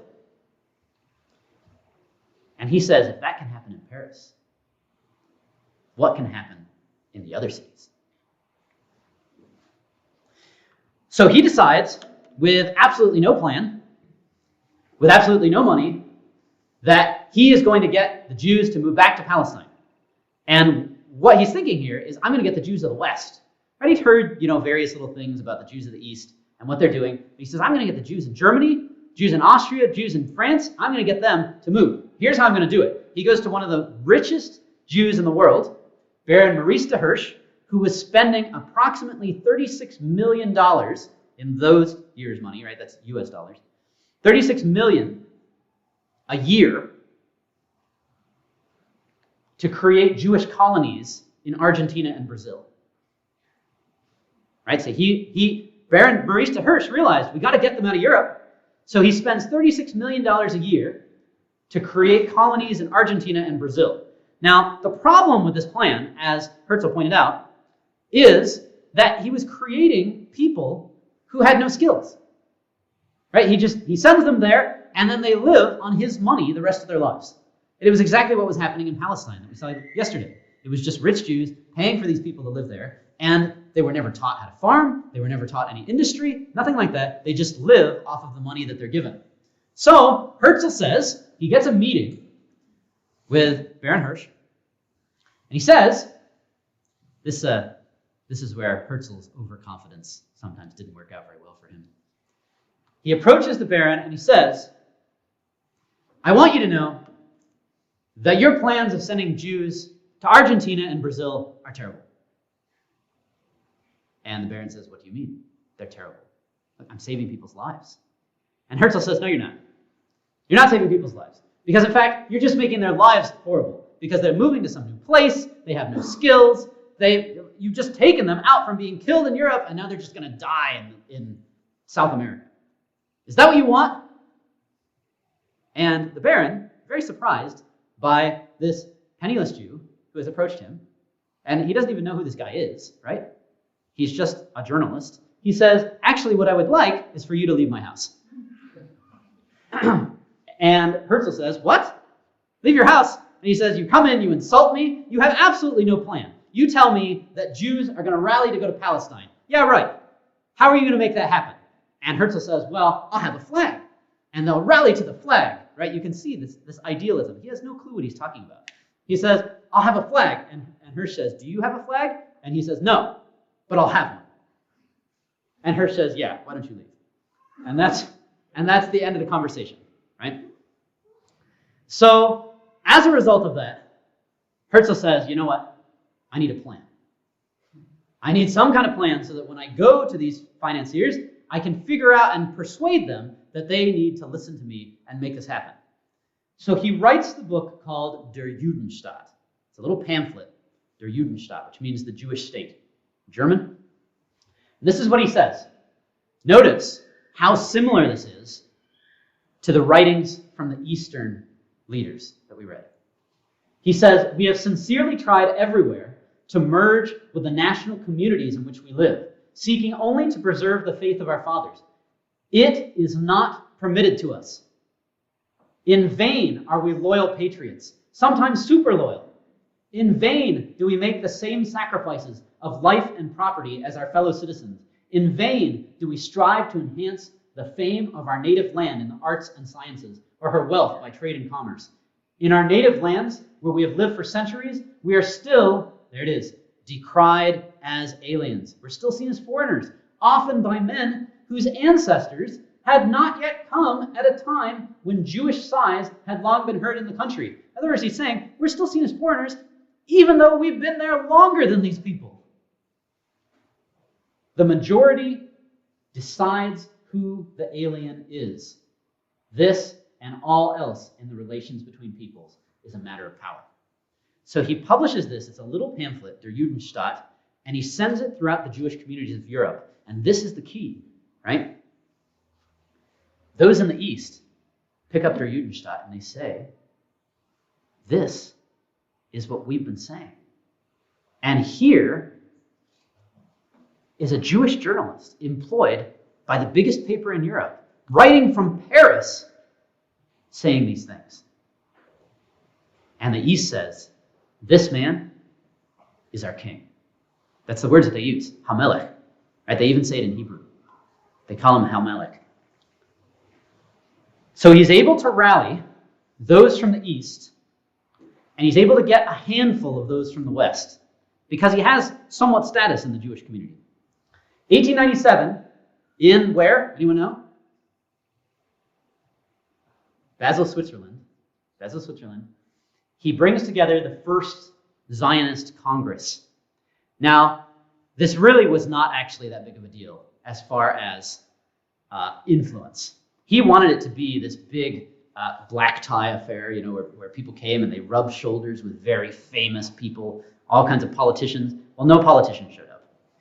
Nobody shows up like that. The two famous people that come, I forget who the other one is, but one of them is Max Nordau, who was a novelist, right? And Herzl's like, well, take what you can get. This is good. And so he's very happy. This is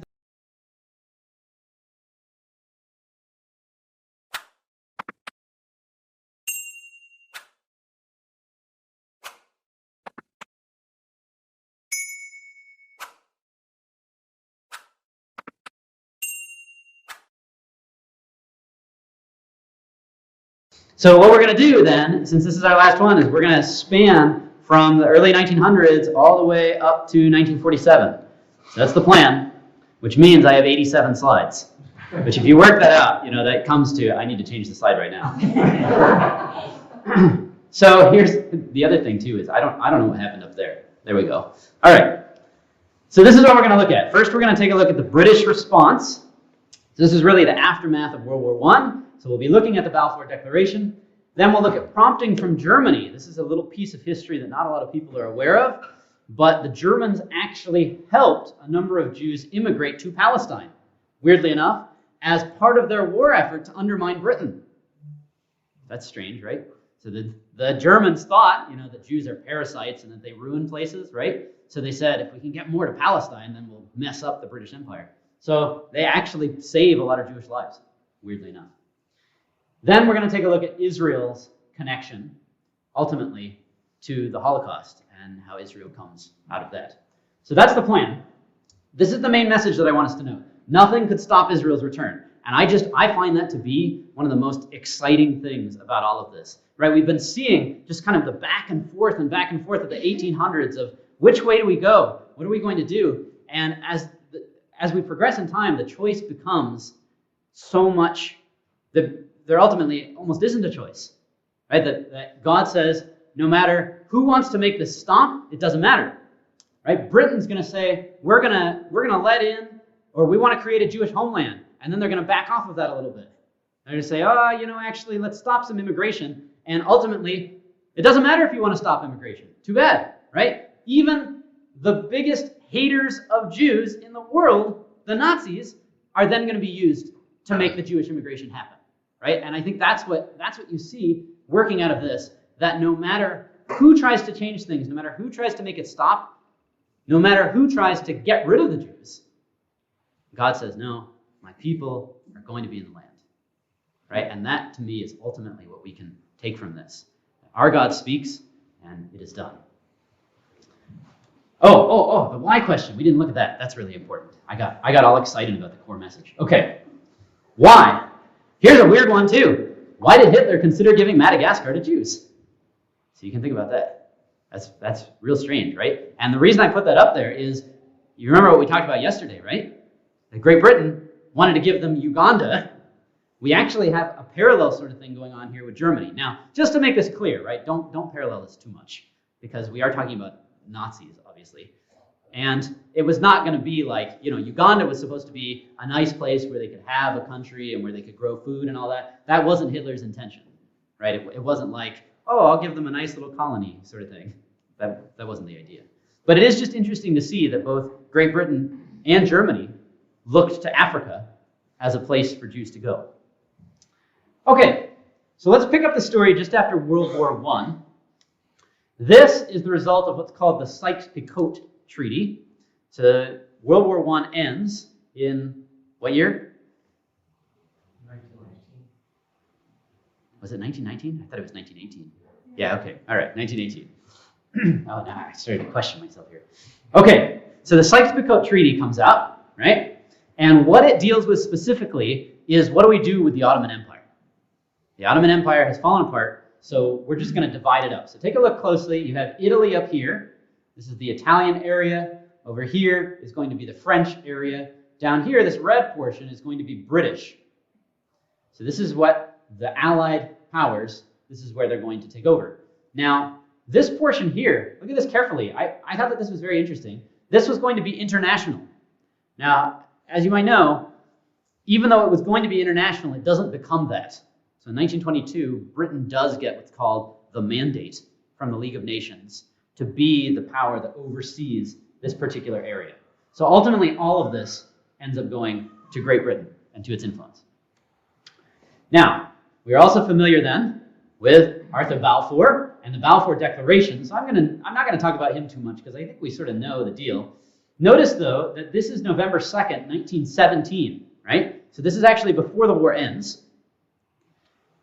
And what I want us to do is we're actually going to read the Balfour Declaration. Now, I don't know how many of you have ever done that. I will tell you that before putting together these classes, I had not.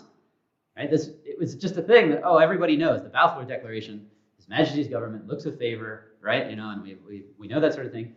But it's fascinating to read because there's a whole other section that we often don't look at. And what I want to suggest to you is, unfortunately, that other section really made things hard for the British. And not only really made things hard for them, but made them hard for the Jews. And so a lot of the tension that you see, in fact, results from that second section. So let's just take a look at this. Now, interestingly, the Balfour Declaration happens to have been stuck in a letter. This is the copy that you always see, written to the Rothschild. It goes like this. I have much pleasure in conveying to you, on behalf of His Majesty's government, the following declaration of sympathy with Jewish Zionist aspirations, which has been submitted to and approved by the Cabinet. Here we go. Quote. Here's the Balfour Declaration. His Majesty's government view with favor the establishment in Palestine of a national home for the Jewish people, and will use their best endeavors to facilitate the achievement of this object. Now, that's the part that we normally quote, right? And you read that and you feel all excited. And the Zionists felt that way too. Because, remember what we saw yesterday with Herzl? Herzl approaches Baron Hirsch and he says, we need to stop Brazil, Argentina, all of it. That doesn't make any sense. And Hirsch is like, you're crazy, you need a plan. So he doesn't get support there. He talks to Kaiser Wilhelm II. The Kaiser says, you need a plan. Don't talk to me. This is the first time that a world power, and Britain, right, the most powerful world power at the time, said, yeah, this is a good idea. Right? So Zionists are just blown away by this. They say, this is astonishing. And that's partly why we only read the first section, right? We read it and we get excited and we're like, wow, that's so amazing. I can't believe that happened. But read the second part. And notice, let me just ask you, what do you notice about the second part that makes things difficult? Ready? We're going to start right here. It being clearly understood that nothing shall be done which may prejudice the civil and religious rights of existing non-Jewish communities in Palestine, or the rights and political status enjoyed by Jews in any other country. All right, so that's part 2 of the Balfour Declaration. Now, what's challenging about that? Basically everything, right? So, number 1, we think a Jewish homeland sounds good, they say. Number 2, but, even though we support this, we're not going to do anything that might prejudice those who are living there right now. Well, yeah, right? Like, how are you going to make a Jewish homeland and be like, oh, don't worry, we're just going to bring in a whole other population here and create a state where you're living, but that doesn't bother you, right? That's not going to be a thing. That's not going to happen. And you have all the animosity already between that Arab and Jewish population that was living there. So the whole thing was, unfortunately, it was a very, very challenging goal, right, that Britain has. So yes, this is a big deal that this comes out and says that Great Britain wants to create a Jewish homeland, but it also then, by making the statement, creates the situation where they have to try and adhere to creating a Jewish homeland without upsetting Arabs, which is very, very hard. In fact, the Arab population decided to show them how hard it was, because Balfour Declaration comes out in 1917. 3 years later, March 8th, you get this. Now, anyone know what this is here? It's Damascus Gate, right? So that's the Damascus Gate, the entrance to the Muslim quarter of the city, and it is where demonstrations always take place, right? So in fact, if you were to look up a modern picture of Damascus Gate, you would notice that there is a watchtower right there where police generally hang out. So demonstrations are often there at the Damascus Gate. Now, this is an initial riot that happens in 1920, March 8th. Now, the key thing is the British government did not want to see riots. They wanted a stable populace, and they wanted somehow to figure out a Jewish government and yet keep the stability. Now, the issue with this, the reason that this riot happened, you might be able to guess, is because of Jewish immigration. So this was a riot specifically over Jewish immigration, March 8th, 1920. Now, that riot then blossoms into what's called the Nebi Musa riots. So Nebi Musa means Tomb of Moses. And these riots were all part of this. It was part of an Arab holiday where they would all walk to what was called the Tomb of Moses. They'd all walk there, and they would celebrate this time. Well, the celebration turned into another riot, right? So what you have is the populace was just on its edge, and then March, it explodes. It explodes again in April. Now consider then the reaction of the British government. The British government is going to say, what's going on? Our goal is to prevent any kind of prejudice. We want these two groups to get along. Now here's a little bit about how the riot goes. This is from Khalil al-Sakini. He was a Christian at the time. So yeah, not totally a non-biased party, but he wasn't one of the factions fighting. But this is what he says. He was a Christian school teacher. A riot broke out. The people began to run about, and stones were thrown at the Jews. The shops were closed, and there were screams. I saw a Zionist soldier covered in dust and blood. Afterward, I saw one Hebronite approach a Jewish shoeshine boy who hid behind a sack in one of the wall's corners next to Jaffa Gate, and take his box and beat him over the head. He screamed and began to run, his head bleeding, and the Hebronite left him and returned to the procession. The riot reached its zenith. All shouted, Muhammad's religion was born with a sword. I immediately walked to the municipal garden. My soul is nauseated and depressed by the madness of humankind. So this was not the kind of thing that had been happening previously. I think when we think of Jerusalem, we think of it always as being a powder keg, but it wasn't. Not until this declaration that there's going to be this Jewish homeland. And the Arabs start to say, what? What's that about? How's that supposed to work? So here's how the riot goes. If you look right here, this is the Jaffa Gate, and right there is the Tower of David. So the riot goes up and then back, and they end up attacking a British policeman. Right? So this then makes the British very upset about this. Right? Now, they don't get upset with the Arabs. They get upset with the whole situation. Right? And they say, why are these riots happening? And they are told, Jewish immigration. Right? So the British solution is to send this guy. You might recognize him. They send down Winston Churchill to be their representative. This is in 1922, to be their representative in Palestine. Now, it's interesting. Churchill is approached by both the Jewish committee and an Arab delegation. Now, the Jewish committee presents him with all their plans on how they're going to work things out and what they're going to do with the land. And the Arab delegation presents him this. Now, I feel like John's kind of, paving the way for the things I'm going to say, so that it's good. You might have noticed he mentioned the Protocols of the Elders of Zion, right? So this book has been around since the early 1900s. Nobody knows where it came from. The best guess, it first shows up in Russia, about 1905-ish. So the best guess is that it was forged by the Russian secret police. Now we know it's not real in terms of, we know it's a forgery. And the reason for that is it's actually based on a book in French called A Dialogue in Hell. In case you're interested in ever checking it out. It's not a very good book. I read it. It's kind of boring. Anyway, it's based on that, and it basically just took these passages out. But because it was written in Russian, they figured, oh, nobody's going to know about this French book, whatever. The book supposedly depicts a meeting between the elders of Zion discussing how they're going to dominate the world. Now, again, these are all just taken straight out of this French book. And the French book is having a Montesquieu and, who's the prince guy? Machiavelli. That's who it was. They're discussing. They're supposed to both be in hell, right? Because they were bad, I guess. And they're discussing, how do you rule over a populace, right? So Machiavelli is the prince guy, right? And they're discussing, how do you rule over a populace? And so that dialogue is put into the Jews to talk about, how do you take over the world, right?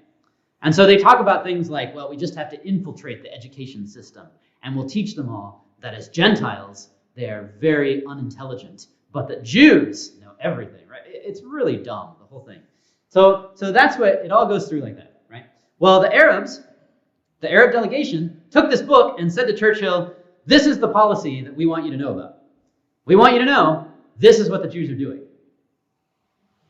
Now, Churchill didn't actually take this seriously. It was actually the Times of London that exposed the forgery in the 1920s.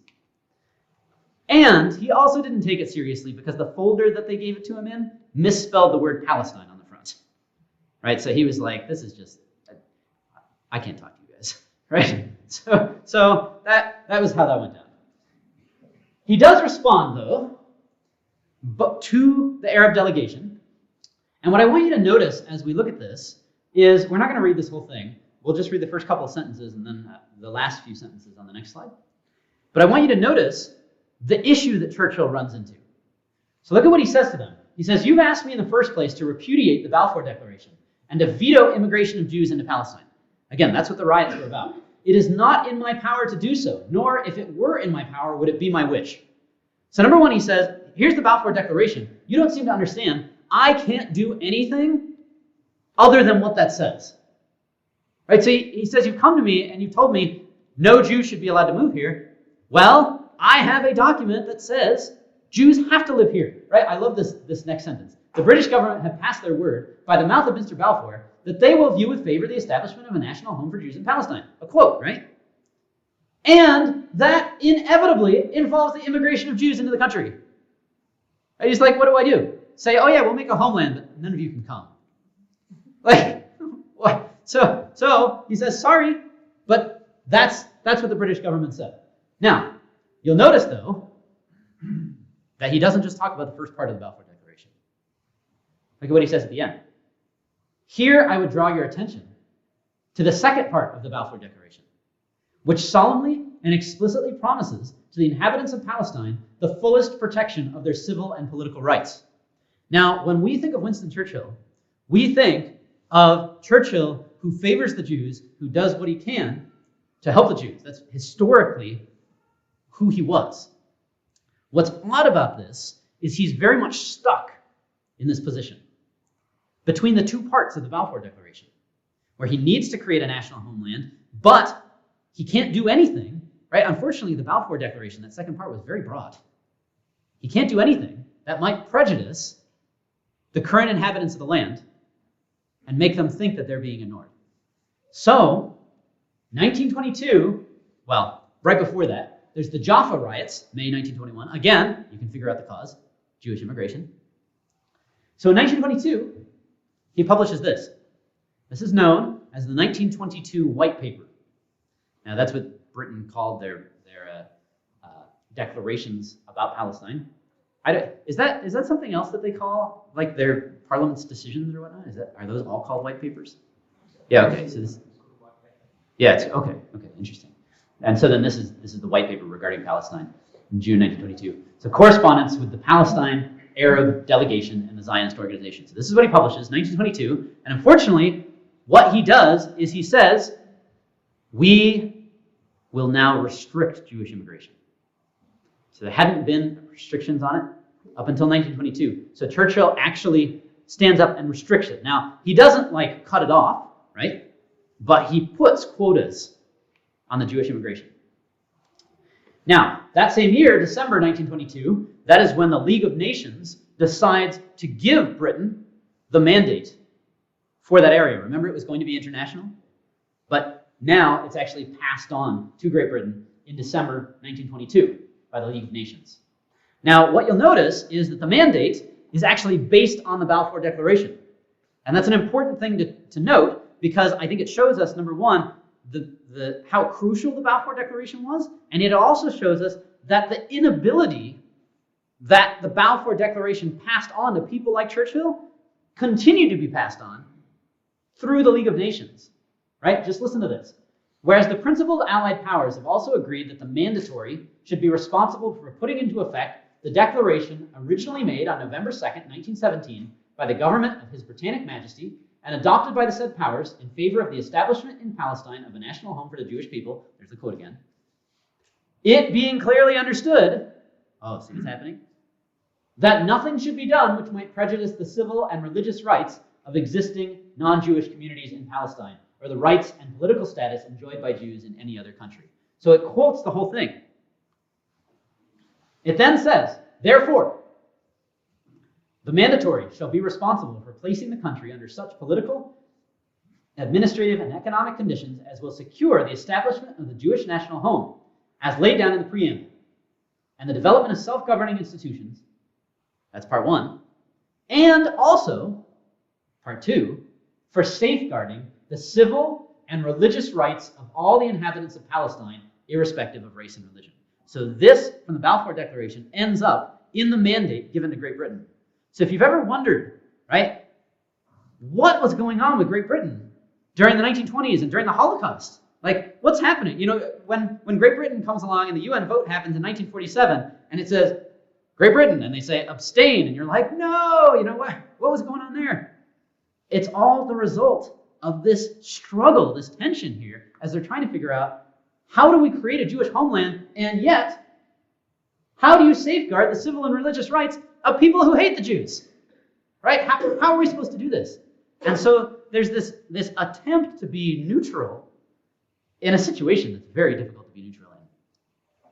Now, this continues to come back to bite them. So let me tell you about these Jerusalem riots in 1929. So things are quiet for the next few years, but in 1925, the beginnings of these riots take place. All right, so this is like 4 years in the making, right? So 1925, here's how it goes. That is the Western Wall. Now, it looks a little different than the Western Wall that we know today, and that has to do with what takes place in 1967 once Israel takes over Jerusalem. But that's the Western Wall. The Arab inhabitants of Jerusalem in 1925 become very frustrated with the Jewish community. Here's why. Because the Jewish community put chairs at the Western Wall. That's the reason. There actually wasn't any other reason. It was because they put chairs there. So they put chairs at the Western Wall. Now you might be thinking, what? Like, why? Why would anybody even care about that? Right? It's nice. Like, you have older people who want to go there to the Western Wall and they want to pray, so you put chairs there so they can sit down. Well, the Arab community said, no, you can't have chairs. The reason you can't have chairs is because you're building something there. That's building something. You're changing this territory, and that belongs to us. Right? You can't do that. So they went to the British commissioner there and said, do you see what the Jews are doing? The commissioner's like, no. You know, what did they do? They put chairs there. And the commissioner's like, yeah, okay. Right? You know, whatever, chairs. Well, the reason that this was such a big thing. So let me show you a picture. I should have organized this slightly differently here. Let me show you a picture of this. There we go. That's what we wanted. Okay. Anybody know what that's called? Aside from scary. Okay. This is called Barak. It's B-A-R-A-Q, Barak. So in Arabic, you'll see it called al-Barak. So al means the. So al-Barak. And what a Barak is a horse with wings and a woman's head. Right? So that's one rendition of it. There's a lot of different ones. Here's how the story goes. Right? And this is an important story to understand. So where was Muhammad from, first of all? Anyone know? Medina and Mecca. Yes. So those are the two cities. He starts out in Mecca. He moves to Medina. He goes back to Mecca. Yep. So one day while he's in Mecca, he walks outside, and this is there at his door. And he's like, whoa, you know, as anybody would be. You know, what is this? And it says to him, get on my back. Now, he, I guess, was not very skeptical. I don't know. He said, okay. And so he gets on the back, and it flies him off to various sites, right? So it takes him to different places. One of the places it takes him is to Mount Sinai, and he sees where the law was given, all these kind of things. Eventually, it ends up taking him to the Western Wall. And that's an important piece of history here, right? Because, tradition. That's important because we often look at the Western Wall as a Jewish site. The Arabs did not see it that way. Right? The Barak takes Muhammad to the Western Wall, not to right there in the plaza. There wasn't a plaza at that time. It actually takes him to the top. It takes him to the top, to the Temple Mount, but at the western portion. And so Muhammad gets off of Barak and says, thank you for taking me here. And he takes the reins and he ties it to the wall. So if you go to the Temple Mount today and you ask your guide, where was the Barak tied to the wall? They have a spot, right? They'll take you over to the Western Wall and they'll say it was right there. So what then happens is the Dome of the Rock is not there, right? It's not built yet. So Muhammad walks over to the rock, which is where we believe the Holy of Holies was, and he stands on the rock, and all of a sudden he starts to ascend into the air. Now, Muslim tradition says that the reason that the rock came to a point at one section was because the rock was reaching out to stop him, right? And it tried to grab his feet, but it wasn't fast enough because it was a rock. So it tries to stop him, and he floats up in heaven, and he meets with various people in heaven, in the different portions of heaven, until he gets to the seventh portion of heaven. So he meets with Abraham, he meets with Moses, he actually meets with Jesus too, they say. So he meets with Jesus, and then he ends up in the seventh portion of heaven where he talks to God. And God gives him hundreds of commandments. The same kind of thing like with Moses, right? Moses, the Jews say he got 613. So Muhammad gets these hundreds of commandments, and he's like, oh, wow, that's a lot of commandments. So he goes down, and as he's going back down through the different levels of heaven, he meets with Moses, who says, hey, how many commands did you get, right? And Muhammad's like, oh, I got hundreds. And Moses says, yeah, I know, I got 613, right? So they start talking, and Moses says, the problem is that people can't keep that many, right? I tried, and it didn't work very good. So you got to go back up there, and you got to tell God that you need less commands. And Muhammad's like, oh, I don't feel very comfortable with that. And Moses says, well, you need to. It's not going to work out well otherwise. So he says, okay. So he goes back up and he talks to God and says, I need less commands. So God lessens it. So it's, just a couple hundred. He goes back down. Moses says, how many did you get this time? And this whole thing, right? And Moses says, it's still too many. Go back. So Muhammad goes back and says, Moses says, I need less. So he keeps getting less and less and less, going back and forth, right, with this up and down thing, until he goes to Moses, and Moses says, well, and he says, 5. I got 5. And Moses is like, yeah, all right. 5 will work. So if you've ever heard of the 5 pillars of Islam, the 5 pillars of Islam, that's where that comes from, right? Or that's the traditional story as to where that comes from. So Muhammad then ascends back down onto the Temple Mount. He gets on Buraq and it flies him home. Okay, so that's important to understand because that gives you an understanding of why the Arabs cared about this place, right? They saw it as theirs. This is the wall where Buraq was put during one of the most important moments in Islam's tradition, right? So, Jews are now changing it, they said, because they put chairs. Well, the British commissioner is not going to do anything about the chairs. So, nothing happens there. This is what the riot looks like in 1929. Now, the story continues here that as time goes by, it's not just chairs. Right? So the chairs come. Eventually, there's a partition. Now, what's the partition for? Anyone know? Yeah, to divide the men and women, right? So a partition comes up, and the Arabs then, again, go to the commissioner and say, look, didn't we tell you? Chairs lead to now there's a building. And the commissioner's like, a building? Like, what do you mean? They say, look, a curtain. Right? What's going to be next? They say, see, they're changing all of this. The commissioner again says, okay, all right, fine, right? I'll tell them to get rid of the curtain. So he does. But the damage is done in the relations, right? So the Arabs feel like their holy site is being changed. So this guy, Amin al-Husseini, you saw him in John's class, right? There he is again. Amin al-Husseini, he was the mayor of Jerusalem. He's also called the Grand Mufti of Jerusalem. He says, you know what? I got a plan. Here's what we're going to do. Right? The Jews, they hang out at the bottom of the wall, right? Well, that gives us an advantage because that means that we're at the top of the wall. So he said, why don't we just start to build the wall a little bit? So you might notice these are the stones from Herod's day, right? They're really big. And then these come from the Ottomans. And then this little line up here, that's a little change that gets added in the 1920s. Right? So Amin al-Husseini says, let's go ahead and build the wall some more. Let's build it a little bigger. Now, that's very convenient because if you're going to build the wall, right, and you need to carry bricks and whatnot, what's better to carry bricks but donkeys? So he says, let's get the donkeys over here, right? They'll carry the bricks so that we can build the wall. And then, oh, did you say that one of those donkeys has to go to the bathroom, like use the restroom? Oh, just turn it this way, right? And they stick the donkey so that its rear end is over the wall, the side of the wall. So you have Jews praying, and all of a sudden, guess what lands on them? Right? And this becomes the thing.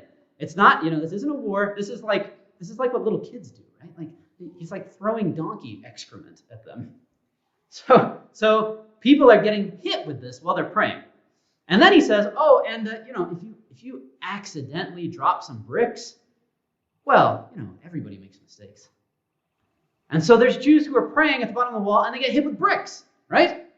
So nobody knows what's going to come falling down from this wall. So the 1929 riots are all poised to go, right? This guy, Joseph Kloster, comes along and he leads a big group, kind of like this, right? This is obviously a modern picture. But he leads a big group going along chanting about how Jerusalem will be theirs, right? And that, clearly does not help things at that time. So he goes around doing that. So everything is ready to explode, right? And when things are ready to explode, it's one of the smallest things that causes the issue, right? That makes it. Well, that's how it goes here. There are, at that time, there's a Jewish team playing soccer, and there is an Arab team that's playing soccer. They're in different fields, right? There's a Jewish field and an Arab field. Well, the Jewish team accidentally kicks the ball into the Arab field. And one of the Jewish players says, oh, don't worry, I'll go get it, right? So he goes and he runs over to the Arab field, and people say to him, what are you doing? Why are you on our field? Do you want to take that too? And they stab him, and he dies, right? Just because he was getting a ball. So the city explodes after that. Here's some telegrams from the Palestine Zionist executive to the Zionist organization in London. It says, Bukharian youth was knifed Saturday in quarrel with Arab. That's from the soccer, right? Died Tuesday night and was buried Wednesday morning. Although we used all our influence, effectuate much earlier burial, large crowd attended funeral. This is a telegram, right? That's why it's a little off.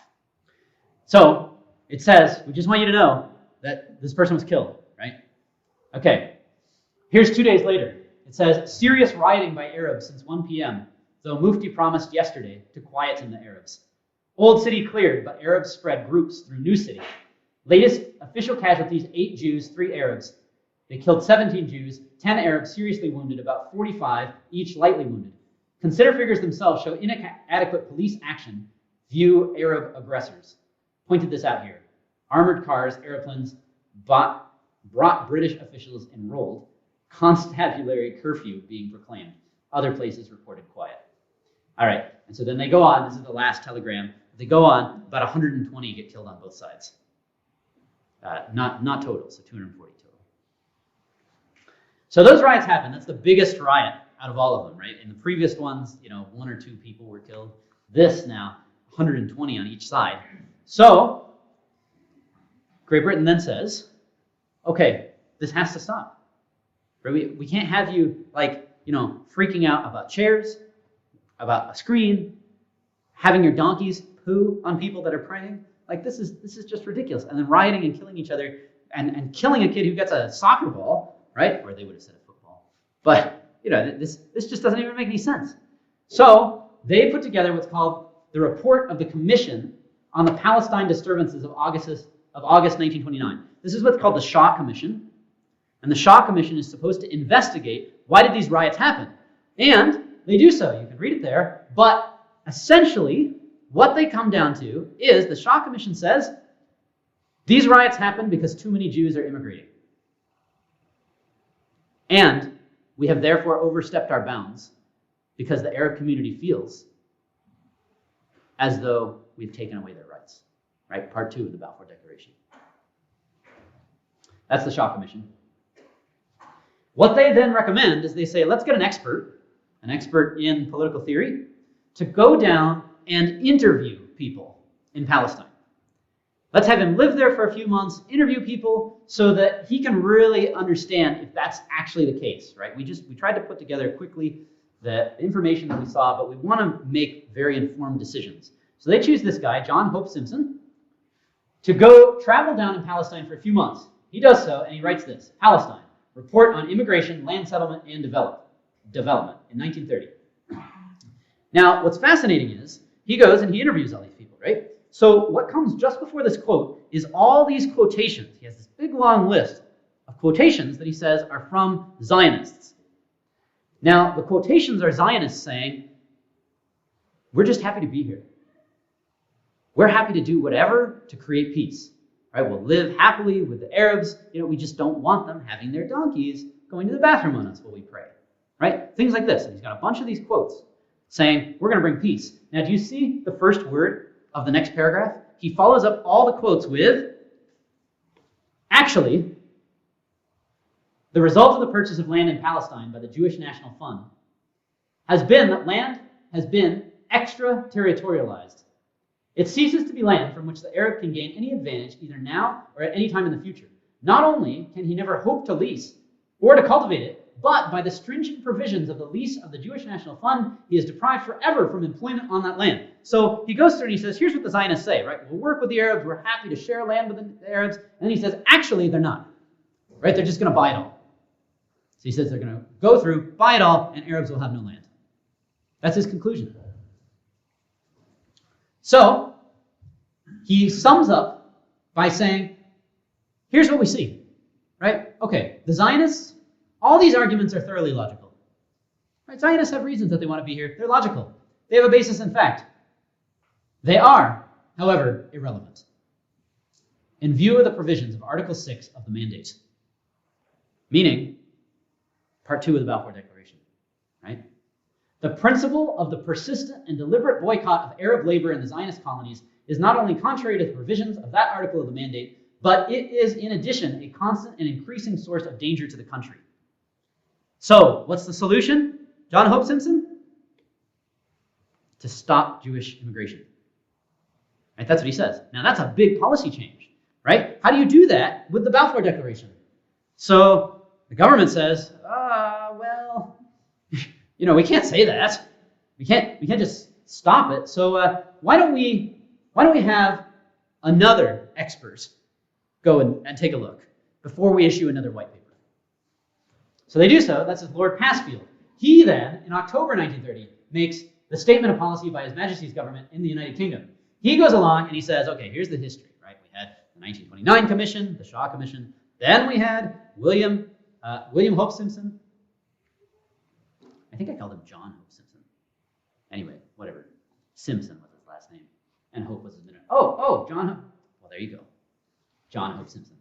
Okay, so he goes through and he essentially says, we've done all these things. Shaw Commission, Simpson's report. And he says, and all these things are right.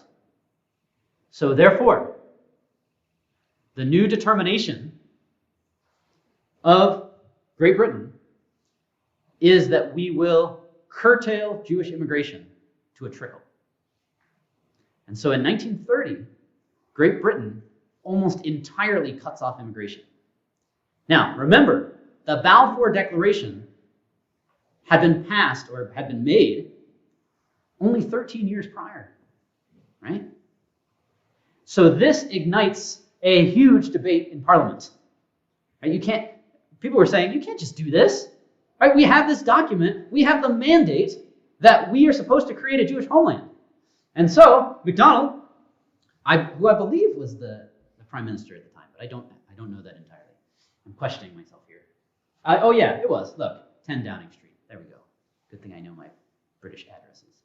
Okay, so he writes a letter and says, Dear Dr. Weizmann, right? So he's now writing to Chaim Weizmann, who became the head of the Zionists after Theodor Herzl dies, right? So the whole Uganda thing happens. Theodor Herzl goes into depression because of it, and he dies very shortly thereafter.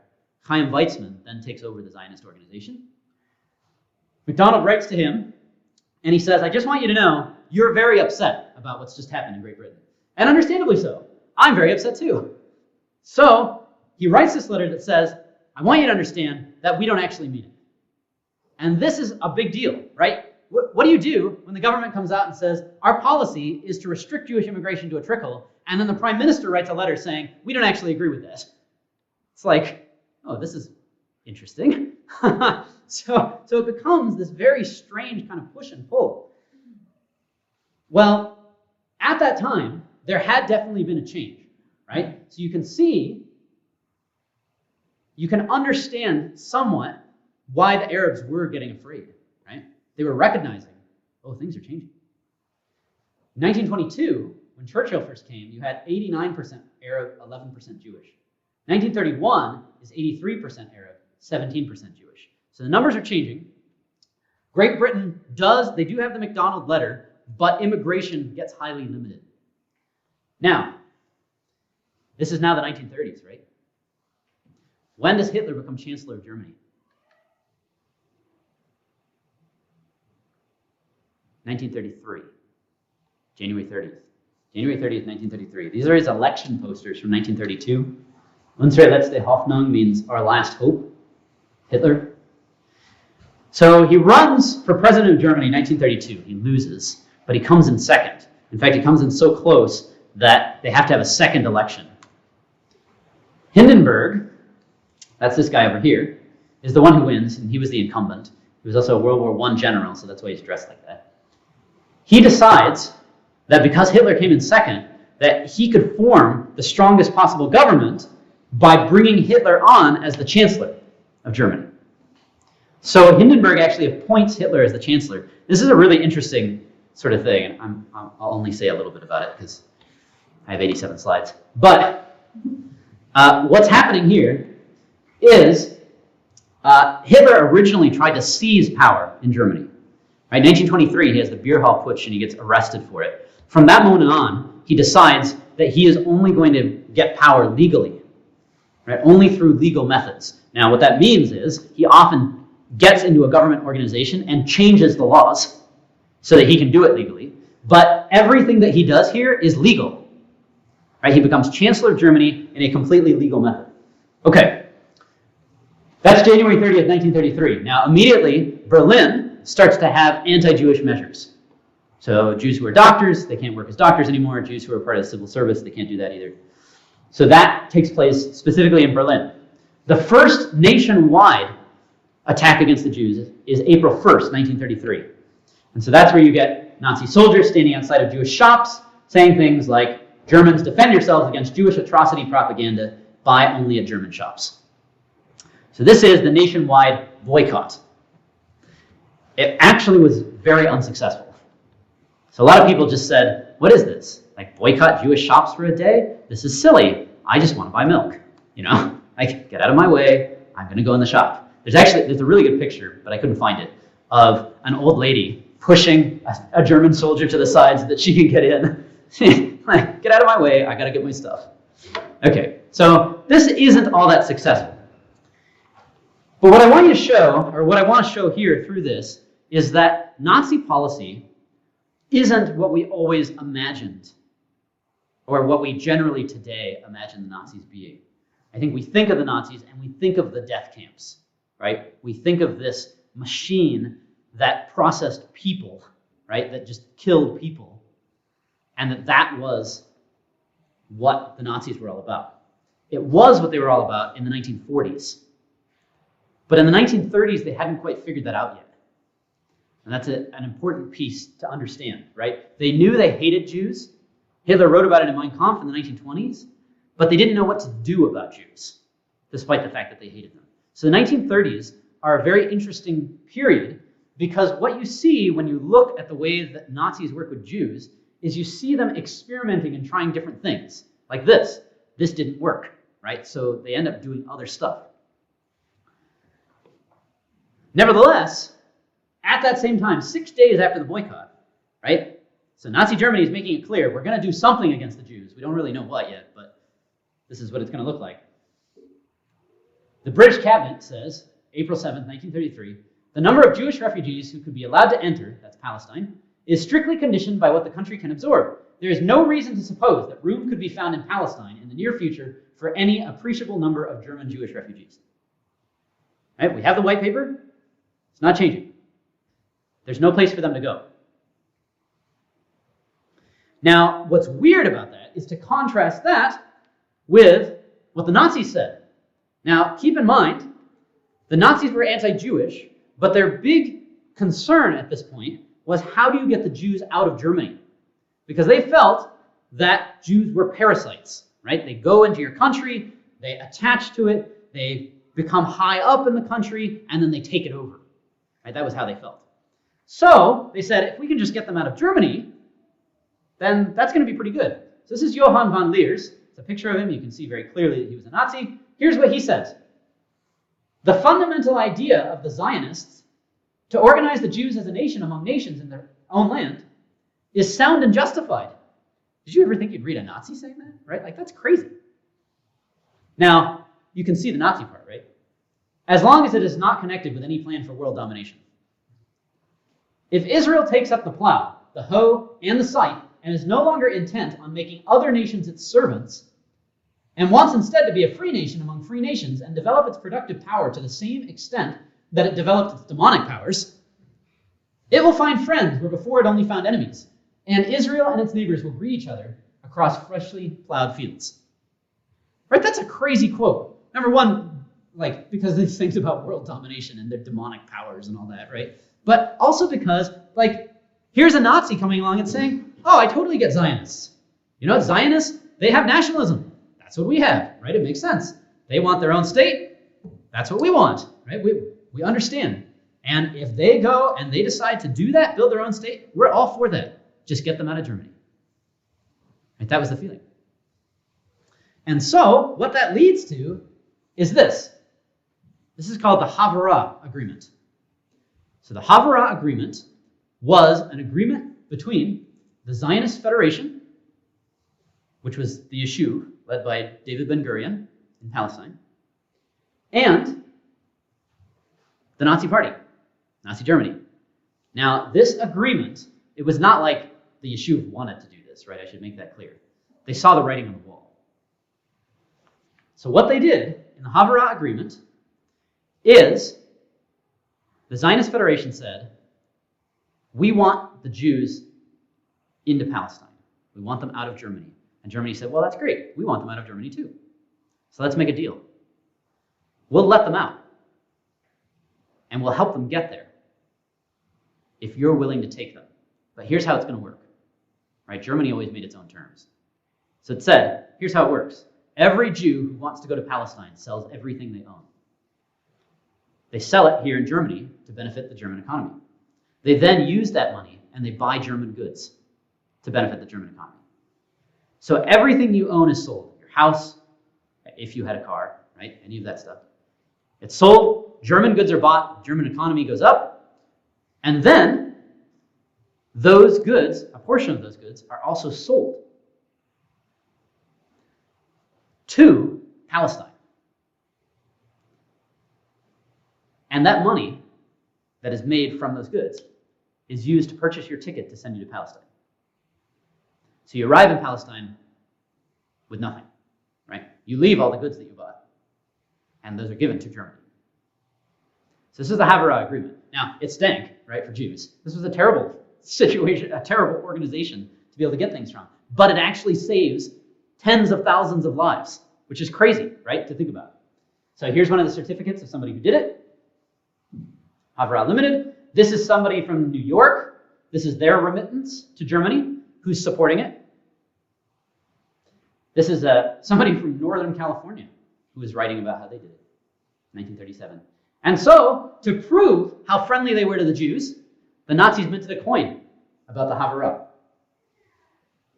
Now, by the way, this is really good to know about because this shows up in a lot of anti-Jewish propaganda, right? Particularly with those who want to say that Israel is the new Nazis, right?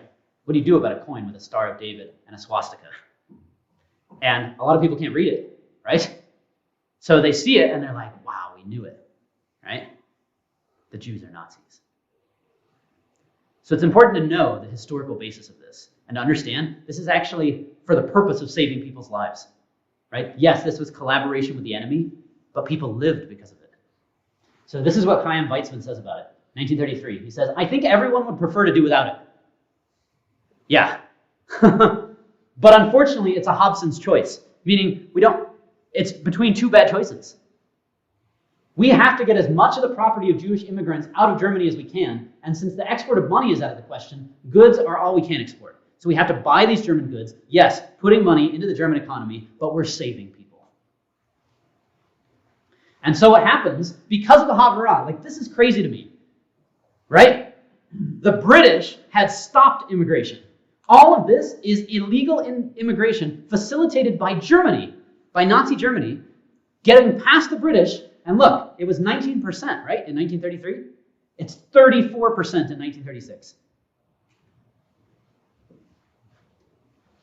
Now, the British get very frustrated about this, right? There's all this bypassing of their immigration laws. So in 1939, they issue another white paper, which puts even more stringent quotas. Because it then says, in the next 5 years, here's your number. Right before you had a yearly quota. And if you didn't meet the quota, you know what? I'm not going to say. I don't remember how it went. Anyway, they give a quota for 5 years, and this becomes a very, very, very stringent immigration policy of May 1939. So the Germans actually decide that they need a new plan. This is the craziest part about the story. Have you heard of Adolf Eichmann before? Right? Arrested in Argentina. Right? John mentioned him, but he talked about him as Ricardo Clement because he was given that alias by the Catholic Church. Right? So the Catholic Church helps him run away. He gets to Argentina. He's captured by the Mossad in 1960. and the Mossad brings him back where he's hung in 1962. Now, he was responsible for implementing the final solution. So he was at the Wannsee Conference in 1942. If you've heard about that, the Wannsee Conference figures out what are we going to do for the final solution of the Jewish problem. They come up with the death camps, and then they give the information to Adolf Eichmann, and they say, figure out how to make that happen. And he does. So the responsibility for 6 million Jewish deaths is on his shoulders. But what's weird about it is the responsibility for thousands of Jewish lives is also on his shoulders. So it's a very, very strange story. Adolf Eichmann was the one assigned by the Nazis to figure out how to get around British immigration policy. So before the Wannsee Conference, what he would do is say, Zionist Federation, figure out how to get me a boat in Romania. Get me a boat to Romania, and I'll get you Jews. And that's what they did, over and over and over. And then it was up to the Zionist Federation to try and get the boats around the British. So there's one boat, you maybe have heard of it, called the Patria. The Patria was one of these boats that got stopped, and all the refugees were going to be sent to Cyprus. And so what the Zionist Federation decided to do is they said, you know what, we'll make them feel really bad. We'll make the international community feel really bad for these refugees. So they put explosives on the side of the boat, and they blew holes in it, and it began to sink. And the Zionist Federation said, so what are you going to do now? Are you going to save these people as they're sitting on the coast of Palestine? The Patria and the people on it are the only ones that the British, that they knew about, the only boat that they let through during the war. It's kind of crazy. All right, well, that then begins to become unsuccessful because the British keep catching the boats, right? So Eichmann is taken off of this and told, you know what, never mind, this isn't going to go. Instead, Hitler develops a new plan. And he says, here's what we're going to do instead. Forget the whole idea of getting them to Palestine. We're going to get them to Madagascar. So he conquers France in 1940. Madagascar was French. So he has this big grand plan to deport all the Jews to Madagascar, essentially making this huge concentration camp out of an island, right? He figures if they're on an island, then they can't do anything to anybody. So he's going to put them all there. His only problem is, again, right, the British rule the seas. So he says, I don't know what to do, right? I can't get them to Madagascar. I own Madagascar, but I can't get them there somehow. So that plan then gets scrapped, right? The whole Madagascar thing. And instead, Hitler gives this speech.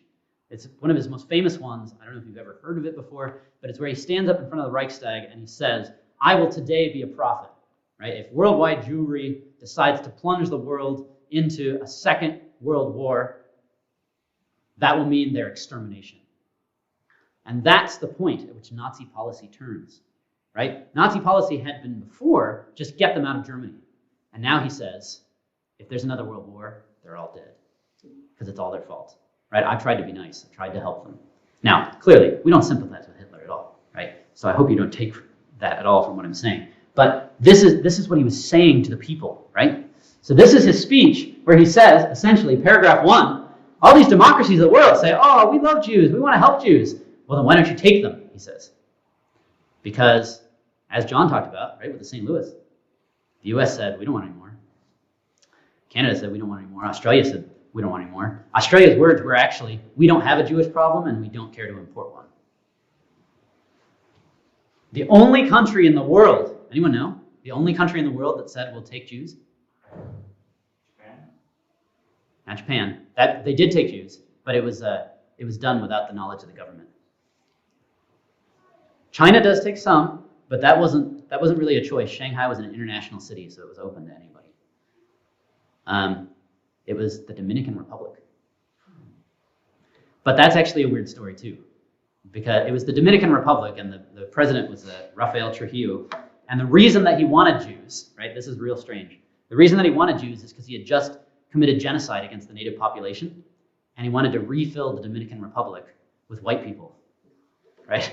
So he says, send me 10,000 Jews. So it's real weird, right? The 19th century, or the 20th century was a really strange period, right? But that all connects to what I was talking about with the development of racism, right? Racism is very strongly connected to genocide. So this is what Hitler says. Now, here's how I want to wrap up. So that's how things change. Okay, let me get to Israel. All right, here's the end. So what we have seen here is, weirdly enough, right, Great Britain stands up and it says, Balfour Declaration, we're going to do a homeland, and then it says, wow, this is like basically impossible. Like, back up, you know, how are we going to do this, right? So they don't know what to do. Germany, like the nation that wants to kill all the Jews, ends up getting used to save them, right? And I feel like you just look at this and you're like, wow, like this is astonishing what God is doing here. Like his will is going to happen no matter what, right? And he's even going to use the biggest anti-Semite in the world to make his will happen. So what takes place then is after the Holocaust, you get displaced persons camps. I don't know if you've ever talked to somebody who lived in one of those or who is from one, but what's weird about them is essentially you have all these Jews throughout Europe who were in concentration camps, and the Allies don't know what to do with them when they liberate the camps. So we often think, oh, the Holocaust is over, you know, the US came in or Russia came in and liberated the camps. It wasn't like that, right? Because all of a sudden, here's these people, and they don't know where to go because they can't go back to their homes in Poland because Polish people are living in their homes now. And when people did do that, they got killed. So that's the Jedwabne massacre, right, if you've ever heard of that. A bunch of Jews came back to their village in Poland, they survived the Holocaust, and they got killed when they knocked on the door of their homes. People said, oh, you're still alive? So, I mean, that shows you what was going on. So the Allies created what they called displaced persons camps, but the problem is that they didn't know where to put the Jews. So guess where they put them? In the concentration camps, right? They left them there because there was no place. So they left them in the concentration. You can see the barbed wire, right? They left them in the concentration camps. The big difference is they didn't treat them as slaves, right? And they gave them food. So yes, it was different, but still, these people were kind of like, well, we were kind of hoping it would be better, right? So the US, President Truman says, okay, we have all these Jewish refugees. We don't know what to do with them. And I heard, he says, that you're keeping them in concentration camps. He says, that's outrageous. So he sends over one of his officials named Earl Warren, and he says, you go check this out, and you tell me what's happening. So Earl Warren writes up a report about the displaced persons camps. Here's the beginning of his report. He says, generally speaking, 3 months after VE Day, and even longer after the liberation of individual groups, many Jewish displaced persons and other possibly non-repatriables are living under guard behind barbed wire fences in camps of several descriptions built by the Germans for slave laborers and Jews, including some of the most notorious of the concentration camps, amidst crowded, frequently unsanitary, and generally grim conditions, in complete idleness, because they weren't being worked as slaves, with no opportunity, except surreptitiously, to communicate with the outside world, waiting, hoping for some word of encouragement and action in their behalf.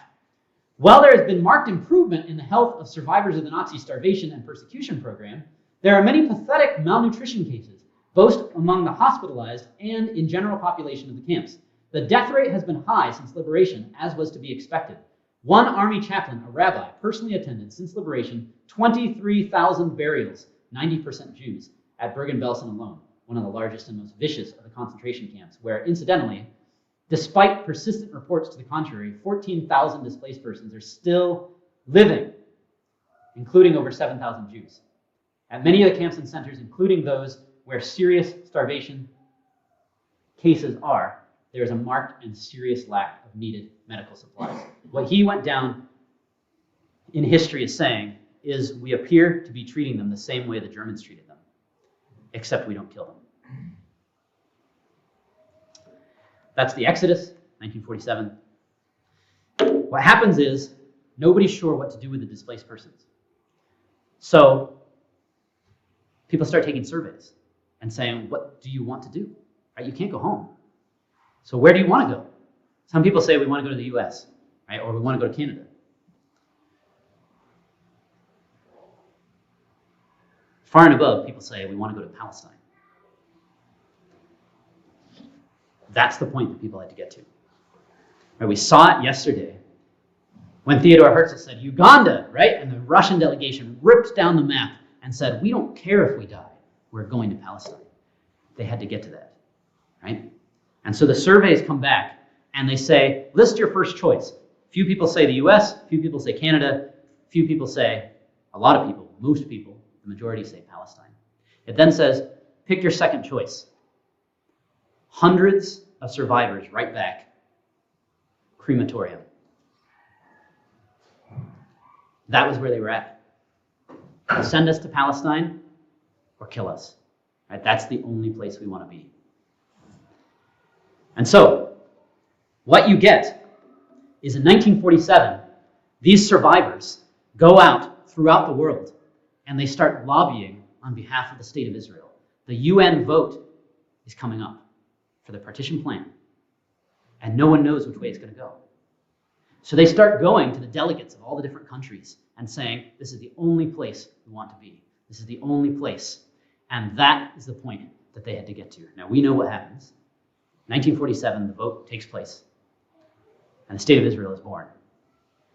Now, we have looked in these 5 classes at all this Jewish history, and what I hope that you can take from that is that the hand of our God is not stopped.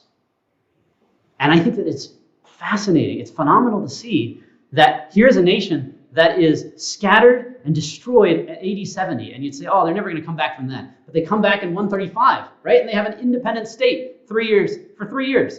And then they get totally scattered. In fact, the whole nation is renamed so that they can't even exist there anymore, right? The power of the Roman Empire says, you will never go here again. And we will erase the memory of you by renaming it Palestine. But 1900 years later, they're back.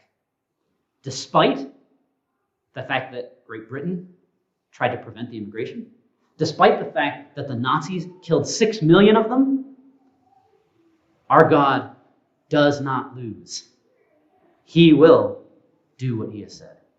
And so in seeing this, let's just remember the confidence that we can have. We don't know how he's doing it. We don't always know when he's going to do it, but we know he will fulfill what he has said.